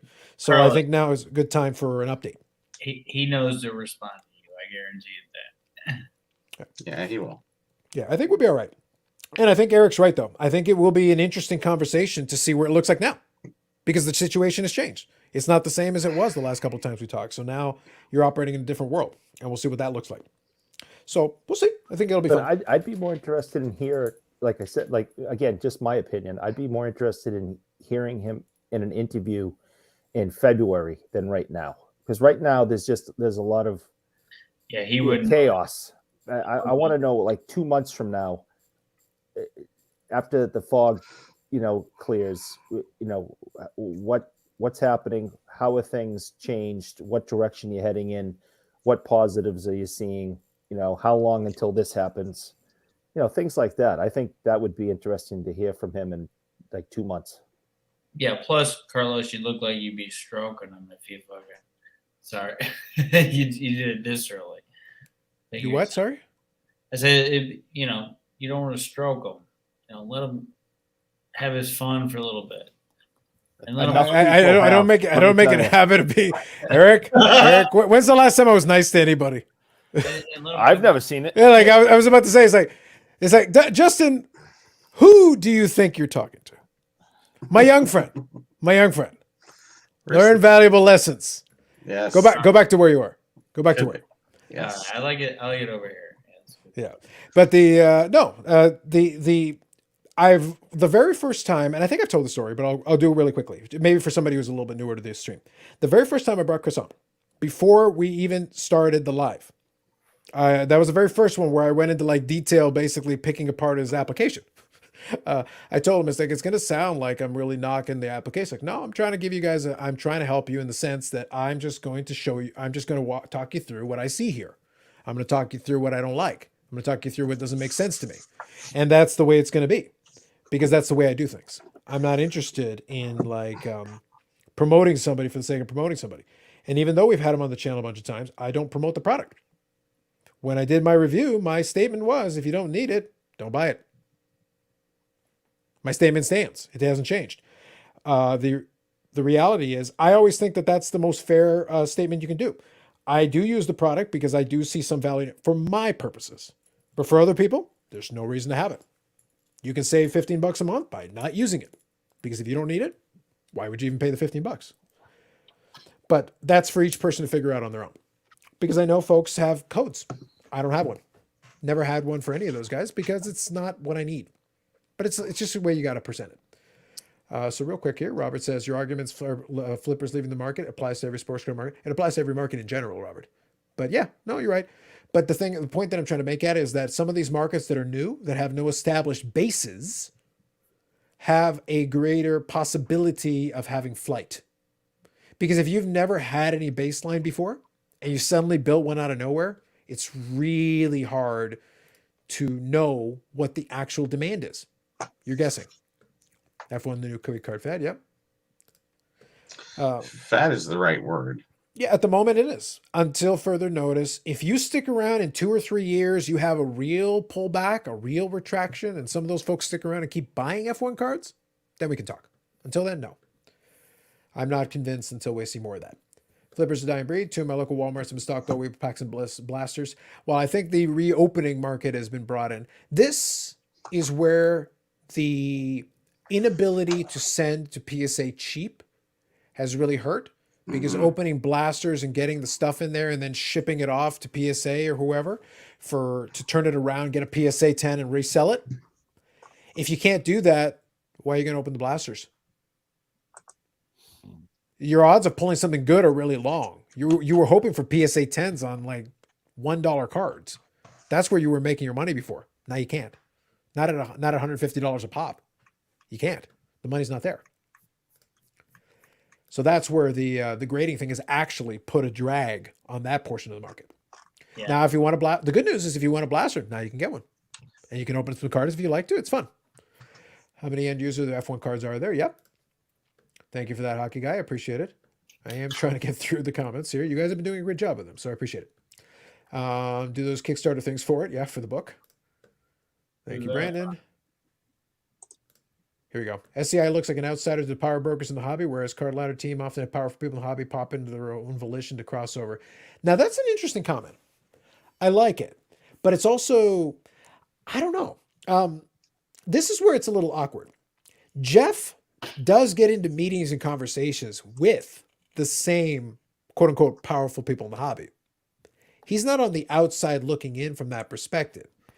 He may not be the first person they'll invite a seat to the table, but if he comes by and says, hey, can I have a seat to the table? They will extend the courtesy because he is a relevant player in the hobby. He has one of the biggest YouTube channels in subscribership. He does get views. You can't ignore him. So you can't pretend he's not there. And he's doing his little virtual holiday thing where he's going to have Tim on and other folks. By the way, if you look at the names, a lot of content creators and a lot of different things are going to be on there. And I'm sure the viewership will be pretty decent. As the hobby players, as Beckett and these other guys, you can't ignore them. When Beckett had his little forum in the Dallas show a while back, Sports Card Investor Jeff was there. So he's not on all the way on the outside. The card ladder folks have definitely ingratiated themselves. They're friends with Nat. They're friends with this, that, and the other thing. They're friends with Beckett. So they've done a good job being personable, building that network, doing all that thing, building content as well. But I don't think Jeff has been removed. So let me put it this way. For the average collector, they don't like Sports Card Investor. I don't think he's an outsider in the power brokers. Do you guys have any thoughts on that? I know that when we were up in Toronto, it was him being interviewed up on the giant wall and his voice coming over the loudspeakers during the show. Mm-hmm. So, I mean, I think he is relevant. Mm-hmm. I think he has, climbed the ladder, not to use that. Ooh, So, that's vague punnage right there. Yeah. So, I mean, he's somebody. Like him, dislike him. Use his app, his information. Don't use it. He's relevant. Yeah, and I think in our hobby, we'll take somebody like that. I'll take it. Yeah, I think it's an interesting case, though. The reason why I thought the question was interesting from Hockey here. So, Bobby, I kind of want to get your thought on this. The question really comes down to, is the fact that Jeff is polarizing to collectors, does that play a factor to folks like the ones I mentioned? Beckett would probably still talk to him and have him on the show and do whatever. Obviously, Jeremy would interview him in a moment's notice because his most viewed episode is Jeff Sports Card Investor. Yeah. So if he gets him back on, guess what? People will tune in. Even Sure. if they're hate watching, they'll tune in. He can draw an audience. Oh, you can. Yeah. for Yeah. sure. So like you can't ignore that. That's a fact. I don't think he's really an outsider because he's doing business in the hobby. And there's a lot of folks in the hobby who are still willing to do business with him. Is he an outsider? I almost think that he is to a degree. Okay. He's new. Sure. So, any of us who've been around 3 to 5, 20 years, whatever, Mhm. not recognizing, I think it's almost like what Eric said, use the same kind of phrasing, is that, it's hard to admire a kid playing hockey. When you're growing up, you look up to them, we're looking down to him, but he's at obviously a higher level in his own mind, I think, and maybe in the general public's mind. But to me, he's nothing. To me, anyways, I have nothing to even watch him for. So, not relevant to me, but to everybody else, yeah, he's in the hobby, but he's out. He's got to step in and out. He's kind of a different. He's totally investor, totally all that. Mhm. And I don't think he knows the cards as well as he probably could, but. So I don't find him to be in or out of the hobby. I think he's right on the line there, kind of crossing over. But he's definitely got the following.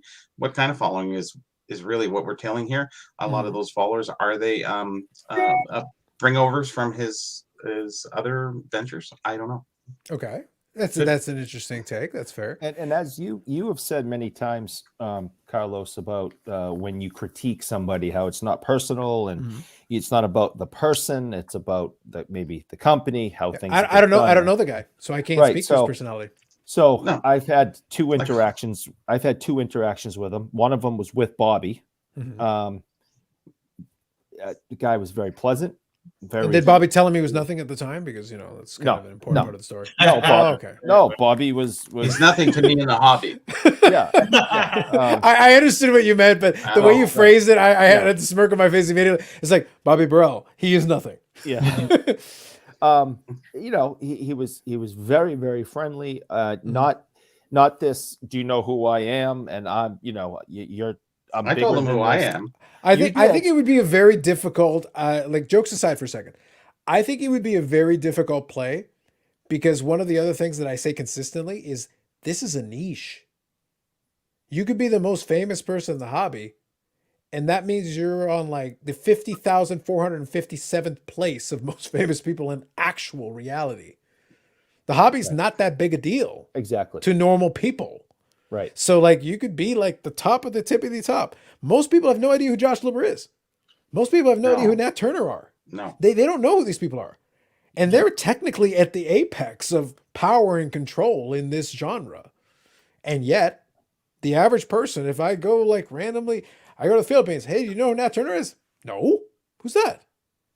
They're not pop stars. They're not icons. They're not famous. They're You're they're correct. businessmen. But in this small niche, Sure, yeah. for an example, take yourself. You're sitting there chewing the fat and having a sandwich or whatever, and people are coming up to you and talking to you. You go out that door down there and walk down the street. No one knows who you are or cares. Well, the problem is I've been in this neighborhood for 3 years. Unfortunately, that is I understand. Your point is right.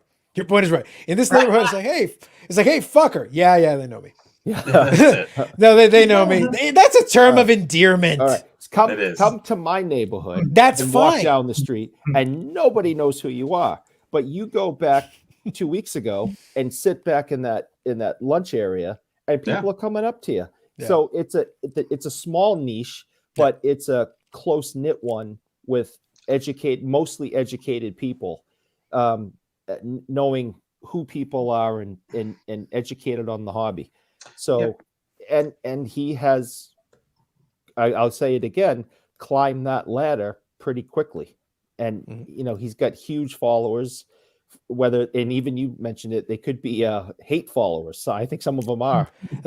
I've said before, and I stand by this, and I want to make this abundantly clear. Your hate fuels me. It only increases my power. It's like I secretly hope that deep down inside, every day I wish to make a new enemy. Yeah, but that is all I want in life. From my interactions and from what I'm being told by other people who know him much better, he doesn't get fueled on hate. He's not. He's missing out. That's a nearly limitless fuel source. He has a soul. He is from what, again, my interactions and what I'm told, he's a nice guy. And, this is breaking news. You're saying Sports Card Investor has a soul? That's a well, bold statement, sir. I'm more comparing him to your lack of one. Oh, come on. That's different. That is like the worst comparison ever. Well, he didn't really, like, when we did ask him questions, we had to feed him. Like, he didn't actually talk to us. We had to force him to talk to us. Really, Eric. He wasn't. And then after that questions, then he got up and left. Right. Well, he had to go do something. I'm not trying to make excuses for the guy. I'm not. No, his friend. I'm just saying. I'm just, but he was sitting there in the middle of doing something. We asked if we could join him. He very graciously, yeah, sure, have dessert right down. And we started talking to him, and then I, kind of looked up to see who it was, and I'm like, oh, Jeff, hey, it's me, Eric. We met last night and had dinner and blah blah blah. Oh yeah, hey, and then we small talk. Mm-hmm. You talked to him kind of for the rest of the time, and he's like, and he excused himself. I have to go do this, and off he went. I was being friendly. That's all. You were pick up anything at the show. Oh, absolutely. And he just told us he just picked up that Gretzky rookie. Yeah. Yeah, that's true. But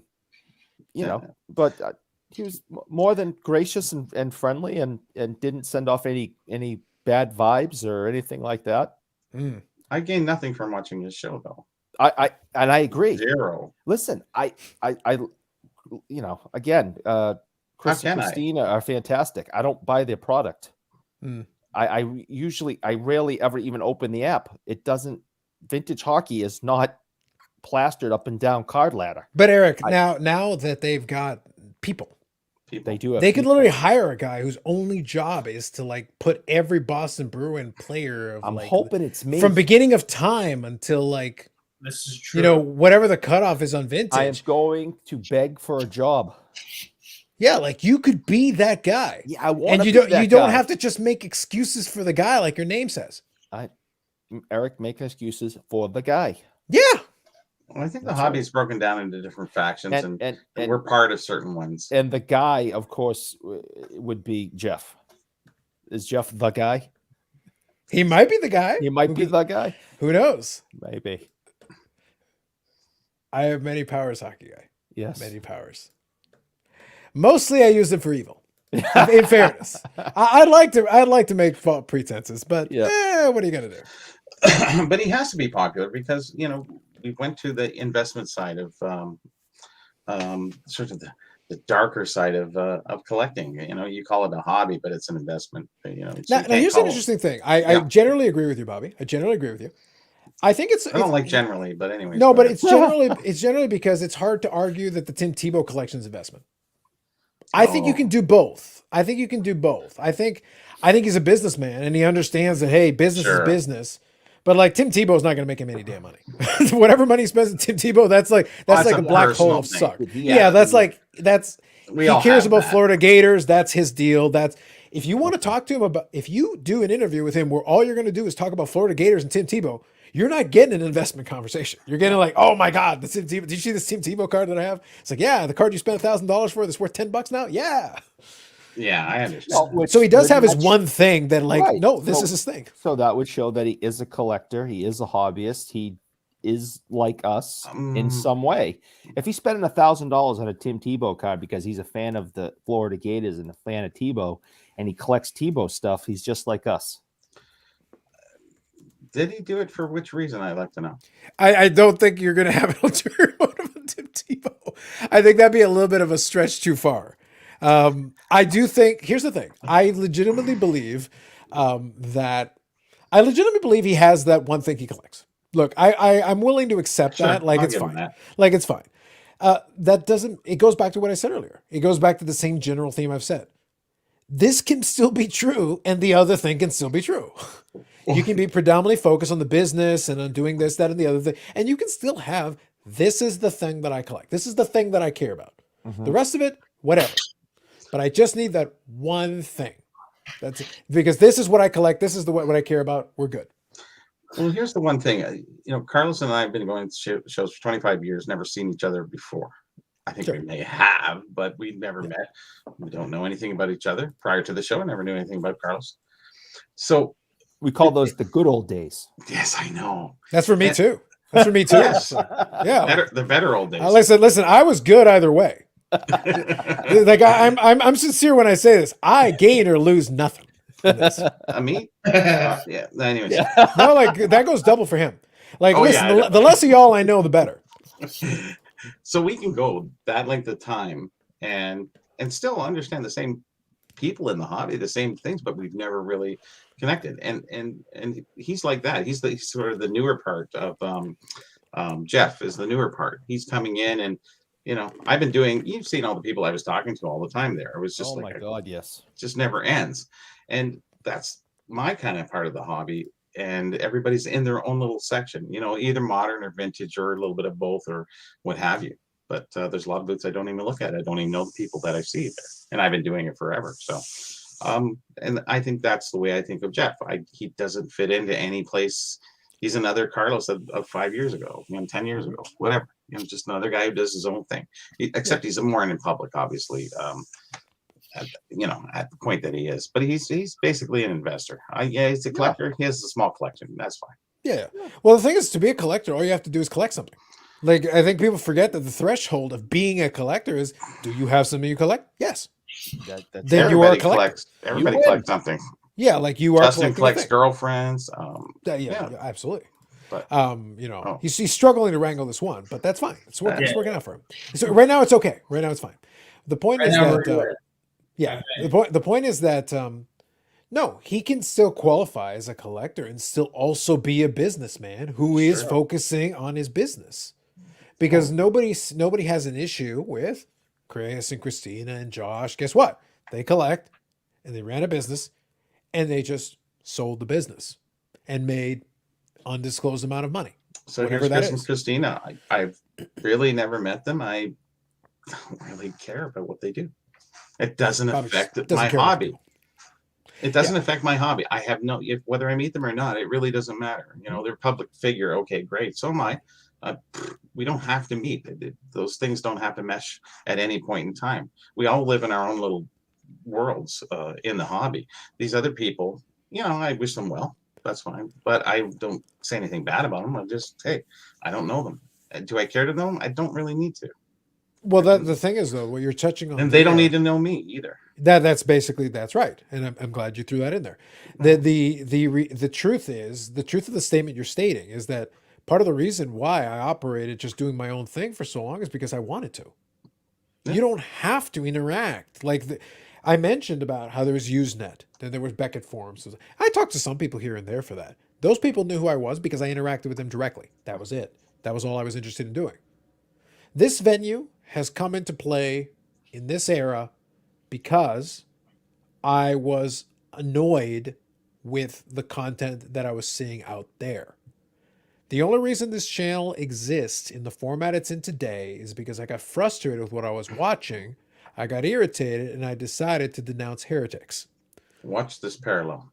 Yeah. The reason why I wrote books was because I was annoyed with the lack of information that was the information was correct, and the lack of anybody correcting it did not do it. So I presented myself. So same parallel, same thing. Yeah. We still didn't meet. But this is the way this stuff works. Because if they had done even an adequate job doing it to my satisfaction, I don't need to do this. Mm-hmm. It's not that important to me. I like doing it because it's fun, but I also like denouncing heretics. It's like, well, now you all gave me plenty of heretics to denounce, and you give me more every single day. And you give me COMC, and you give me Beckett, and you give me Justin. Like, I get to have my fun. Yeah, but you had to develop that to get to this point. Yeah. And it is, but it is what it is. But what I always say, this is a niche. It is a sub niche within a sub niche within a sub niche. How do we know this? Because I'm very happy and satisfied with how the channel's grown, how things have happened. It's all been great. Sure. I see live streams where 100 people watch, more than 100 people watch. I'll tune in. Okay, what are you doing? Nothing. Oh, yeah. What's going on? Nada. Okay, great. Well, I guess a lot of people like watching nada. Yeah. So, fine, I guess that's good enough. Not for me, but it's good enough for you. Great. And this channel will cover vintage to modern, baseball to hockey to cricket. We cover everything, and there's different people on here all the time. Yeah. And you have Card Ladder, and you have other, people from other shows on, and Steve Menzie, and you have Brad. We have all these different people coming together. So it's one show that does always have that. And it's the level of depth, that this channel covers is. If you can stay up to 7 hours, yeah, sure. Well, usually it's hour 7 where the good stuff comes in. Yeah, that's usually how it works. It's usually hour 7. We're working on hour 5. We get punchy around that time. Yeah, pretty much. But here's the thing, though. The bottom line is this: it's not to say that they don't have value, because I said it repeatedly. YouTube, the way it works is you can inform or entertain.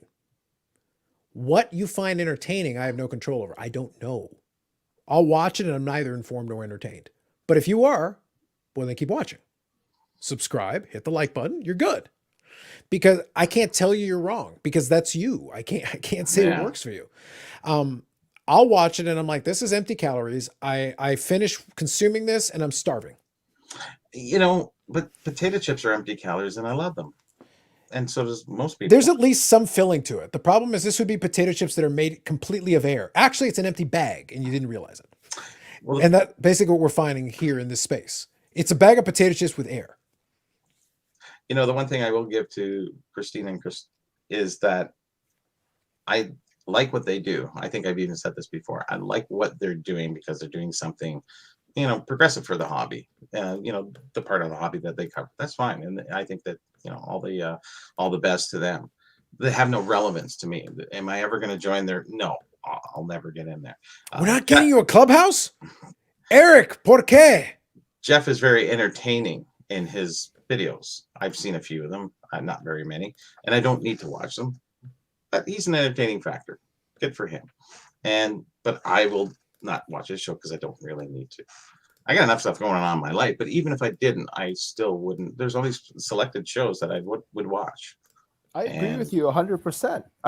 And I feel the exact same way about everything you just said, and and that's why I have your book sitting on my desk because they are relevant to me and what I've done, since 1988, and why I don't have subscriptions to market movers and card ladder because I don't care what LeBron James rookie card's going for this week. But we're the doesn't- dying breed. But you it do doesn't- care about your Sanderson Player Index, which will be forthcoming. That's the announcement in January. It'll be the Sanderson Player Index on Card Ladder, followed by the Bobby Orr Player Index, followed by every other Boston Bruin that has ever lived. And then they will have my money. The Bobby Orr toilet paper, and we'll be good. I'll buy it. Pictures, yeah. Him flying through the air. Oh, Well played. I'm Well wiping. Yes. Well played. Well played. I like it. I like Yep. it. That's fair. I will We're buy having it. fun. But we all fit in like this thing. We have all different people and Yeah. different applications. And- Like and I- Justin is totally different than everybody here. I was literally about to say more different than everybody. Yes. I think just that- think I I think it's just valid. think that Most if different. if you care about the hobby and you're not an asshole, then welcome. I don't know what the hobby is anymore. I've kind of. I take offense to the second part of that, sir. What the hell? What the hell? You should. Don't be exclusionary. Yeah. It's like by that it's like oh man, like hold on. So Eric has basically said everyone's gone. I'm still here because it's my show. And that's because you fill that category. Listen, as soon as you remove assholes from the hobby, it's like it just became a barren desert. What did you do? Yeah, you should have shut the whole thing down for the night. I thought about it. Yeah. I thought about that. Would have been like, that's the perfect way to end. We're done. Yeah, they were done. But is the investment side the hobby? Well, that goes back to what I said earlier about demand. Investment side, here's the thing. If you're talking about the business of the hobby, yes. Because business, it doesn't matter. Everybody's money spends the same. If you're talking about the collecting side, okay, great. That's fine. But those people are either still here or they're not. That's their call. They can participate or they don't have to. They can make that decision on their own. But the problem that you run into is that they don't have any more claim to the cards and the items than anybody else does because whoever pays the money gets the card. True. Yeah. So it's like, if you want to be a participant, these are the rules of engagement. You can participate or not participate as much or as little as you want. That's completely fine. That's valid. That's okay. Mm-hmm. But it's your call. It's what you want to do with it. So you're a hobbyist, and you're just interested in investing. I guess that makes you a hobbyist. It's one of those things where it's a distinction that only matters to a subsection of the hobby. It's the Puritan folks where Hey, like, I've been in hey, a hobby who's a for real 20 hobbyist? years. Some guy's going to see a new guy. Yeah. He does investing. He's been in a hobby 20 years. And you talk to him, he doesn't really know much about anything except a couple of the key cards that he purchased. I don't know. Yeah. As an investment. So my statement was Oh, if they care about the hobby and they're not an asshole. So however one cares about it and is being respectful towards it. I love Shaky Walton. What's going on? shaky. So Mhm. we need assholes out there. We'll be constipated. Oh, Brandon's got some lines today. That's Brandon's a- got that's some a lines. good one. Yeah. Let's go, Brandon. So if you care about the hobby and you're not, making it miserable for everyone else, then I welcome you to it. Yeah, fair but enough. there are people that do not give a rat's ass. They woke up in February, saw on the news that sports cards were making some money and jumped in. And as soon as the money started going down, they jumped out and they never cared about it for a second. And they ran over as many people as possible for the dollar. And I wish they never came in, and I'm glad they're gone. Were they entitled to come in? Everyone is entitled to do whatever. I have an opinion about a subject that I care about and have a passion about and have invested a lot of time and effort and my money in. And if you care It about the got hobby, manipulated a little bit, but that was only the hockey really wasn't affected that much, so No, you it didn't have to wasn't. worry too much. So no, but it's just in the hobby itself. So Sure. if you care about it and you didn't, act like a complete jerk, then I'm love to have you. Hope you stick around. We'll have to go to Webster's and get them to redefine the word, the definition of a hobby, because it certainly isn't what it is today. And we're moving forward. Correct. Well, I think that's kind of the thing, is that the hobbyist is a category. I don't think you need to change the definition of the hobby, but I think you need to understand that there is the act of I use the collecting thing. The act of collecting is the act of collecting, but your reasons for doing it could be varied. You could have a psychological disorder, and that's why you collect things. You become a hoarder. You're a collector of a sort. If you organize it a different way, well, then you're a lot more clean hobbyist, in the sense that you're not a hoarder in the same way. Yeah. But can you differentiate one with the other aside from the organizational aspect of it? It's like, no, they're picking up the thing for the reasons. And the other people are collecting money. That's basically it. They've decided that this is an avenue. It's arbitrage. You buy the thing and then you sell the thing. That's arbitrage. Yeah.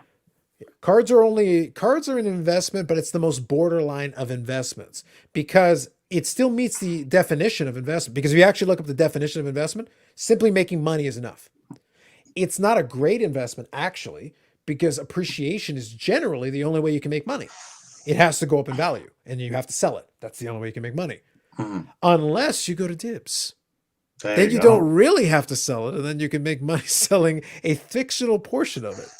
Yeah. But you still had to pay for it initially. So those things you sell, it has to go up to really make it worth your while. Yeah, absolutely. And that's Dibbs, and that's fine. And all these things that are coming in, I just don't want to be unaware of them. Be it Chris or Christine Card Ladder, knowing them, knowing all these other shows and everything. If I'm going to stay out of the loop, I don't want to be that horse and buggy dude going, I don't care. All that new fangled shit. I don't want to get into that. Like, I'm exposed to them. That's fine. Do I need to use them? No. But it's nice to know and understand them a little bit better, and where the hobby's going. And I'm not being ignorant in any sense. I'm trying not to be. I'm just, trying to inform myself as much as possible, because you don't want to be the old guy in the hobby that's just, he's been around. He doesn't know much going on. He's still dealing in whatever trinkets and knickknacks. So, well, trinkets and knickknacks are key. And, and selling books to Eric. Well, thousands of them. We talked about this. He committed to buying thousands. I said 1,000. Fine. He committed to buying 8,000. I think 8,000 is a lot. Yeah, that's still a lot of books. It's a lot of money. Yeah, I'll buy them wholesale and I'll sell them for $60 to $100 a piece. The funny part is you don't get the printing sheets. They reprocess them because they're made of metal, right? So when you're finished your book, the sheets aren't on hold. You do one print run, that's it.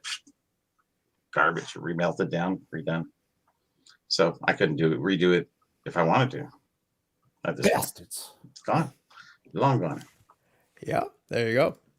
It's finished. 8,000. We all heard it, folks. Wow, Hockey Guy heard 8,000.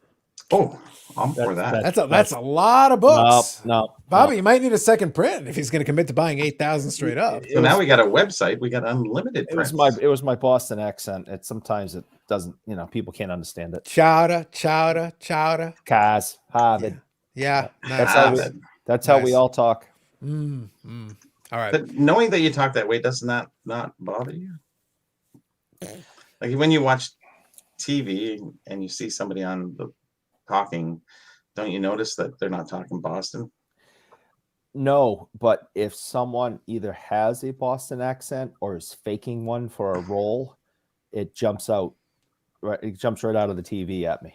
I think they do that with Irish and Scottish too. Those people who that is can really pull it off. So that is true. You can read through. That's but from New York and Boston. Oh damn, that'd be tough. Well played. Well played. Yeah, that's called Connecticut. There you go. Nice. That's where all the money went. Sounds fair. All right. Yeah, so here's what we'll do. Joke. You saw that khakis joke, because you have the pair of pants Yeah, But in- khakis. Yeah, But Yeah. right, but car in block- keys. they're car keys. That's how we say car keys. I got it. Yep. Khak- No, we they're got it. car keys. Mhm. Yeah, Yep, we got it. that's an old joke. It's a I'll military make joke, sure to isn't it? include the timestamp for the Boston accent tutorial at the Please end. do. That's very important. That's that's crucially important. There are a couple of topics that I may include some timestamps for though in this episode because there was a couple of good pieces in there. I'm in trouble. When there's a couple, yeah. Well, whenever Bobby said something particularly objectionable, there'll be a specific timestamp just for literally the second he says it. Yeah. That'll be part of the deal too. think And it's then like- Justin said something reasonably profound, so I may include timestamps just for that. Yeah. That may be part of the deal too. Okay, so here's what we're gonna do, guys. We're gonna wind her down now.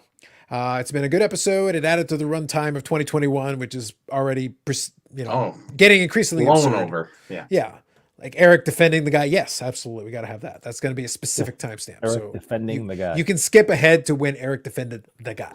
If the guy was a jerk, I would have said, I met him. He was a jerk. If the guy was a jerk, you'd be like, he's a jerk. I'm going to watch this show for 5 hours. Facts. Y'all can take that to the bank. No, what I say is that Carlos is a jerk, and I'm on his show for 5 hours. You can do both. Anyway, the point is this. So we're going to wind her down here. Last comments, you can throw them in the chat. Feel free, knock yourselves out, and then we'll wind her down here. You got a chance. All right, Justin, your triumphant return. You gave us, Days of Our Justin. We had our little, on again, off again, love affair. So before you break up with your girlfriend again, do you have any last words or any last thoughts? I did unmute you. You can talk. Yeah, so my Wayne Gretzky OPG SGC8 is now at the vault down the street. So I got that at the bank down the street. So every time I run, because I run 8 miles a day, I pass the Bank of Monroe, and that's where all my cars are at. So I got my Gretzky over there. SGC8, it's an OPG. Okay, I lost interest halfway through that story. Anyway, so I felt waiting all. I had to time. listen. I had to do a callback. Trigger finger was. It was a just itching. callback. It was too soon. I know. Okay, hold on. Okay, SGCA, go ahead. Yeah. Well, Did you not think about selling that, Justin? You can fractionalize it now. but no. Dibbs. I want dibs. Yeah, you can have dibs on dibs. Bobby, I ain't gonna sell that damn thing. It's an SGC8. You don't have to sell it. You can sell like 40% of it. It gets no respect. SGC, man. But you've seen it, Bobby. You've seen it before. You know it's a nice looking. It's a beautiful 8. It's a nice 7, yeah. Can you tell us more about what it looks like? Go on. He goes, it's a nice 7. Moving on. Anyway, all right, guys. We're going It's- anyways. It's just too good. It's just too good. I can't help myself. And it makes it so much easier for the highlight clips because basically it would have been a couple of times where I did that. Anyway, all right, moving on. Have a good night, name. Take it easy. Be excellent to each other. That is a great statement. Have a good one. Be excellent to each other. On your way out, I would appreciate it if you haven't already, if you could hit the like button, subscribe to the channel if you haven't already. Thank you. I'll put Justin back on for a second. You get to say nothing. You're muted. Have yourselves a great night. Enjoy the rest of your weekend. On the West Coast, you still got a little time left. East Coast, you're already on Saturday. Enjoy your Saturday. Take it easy. Have a good one.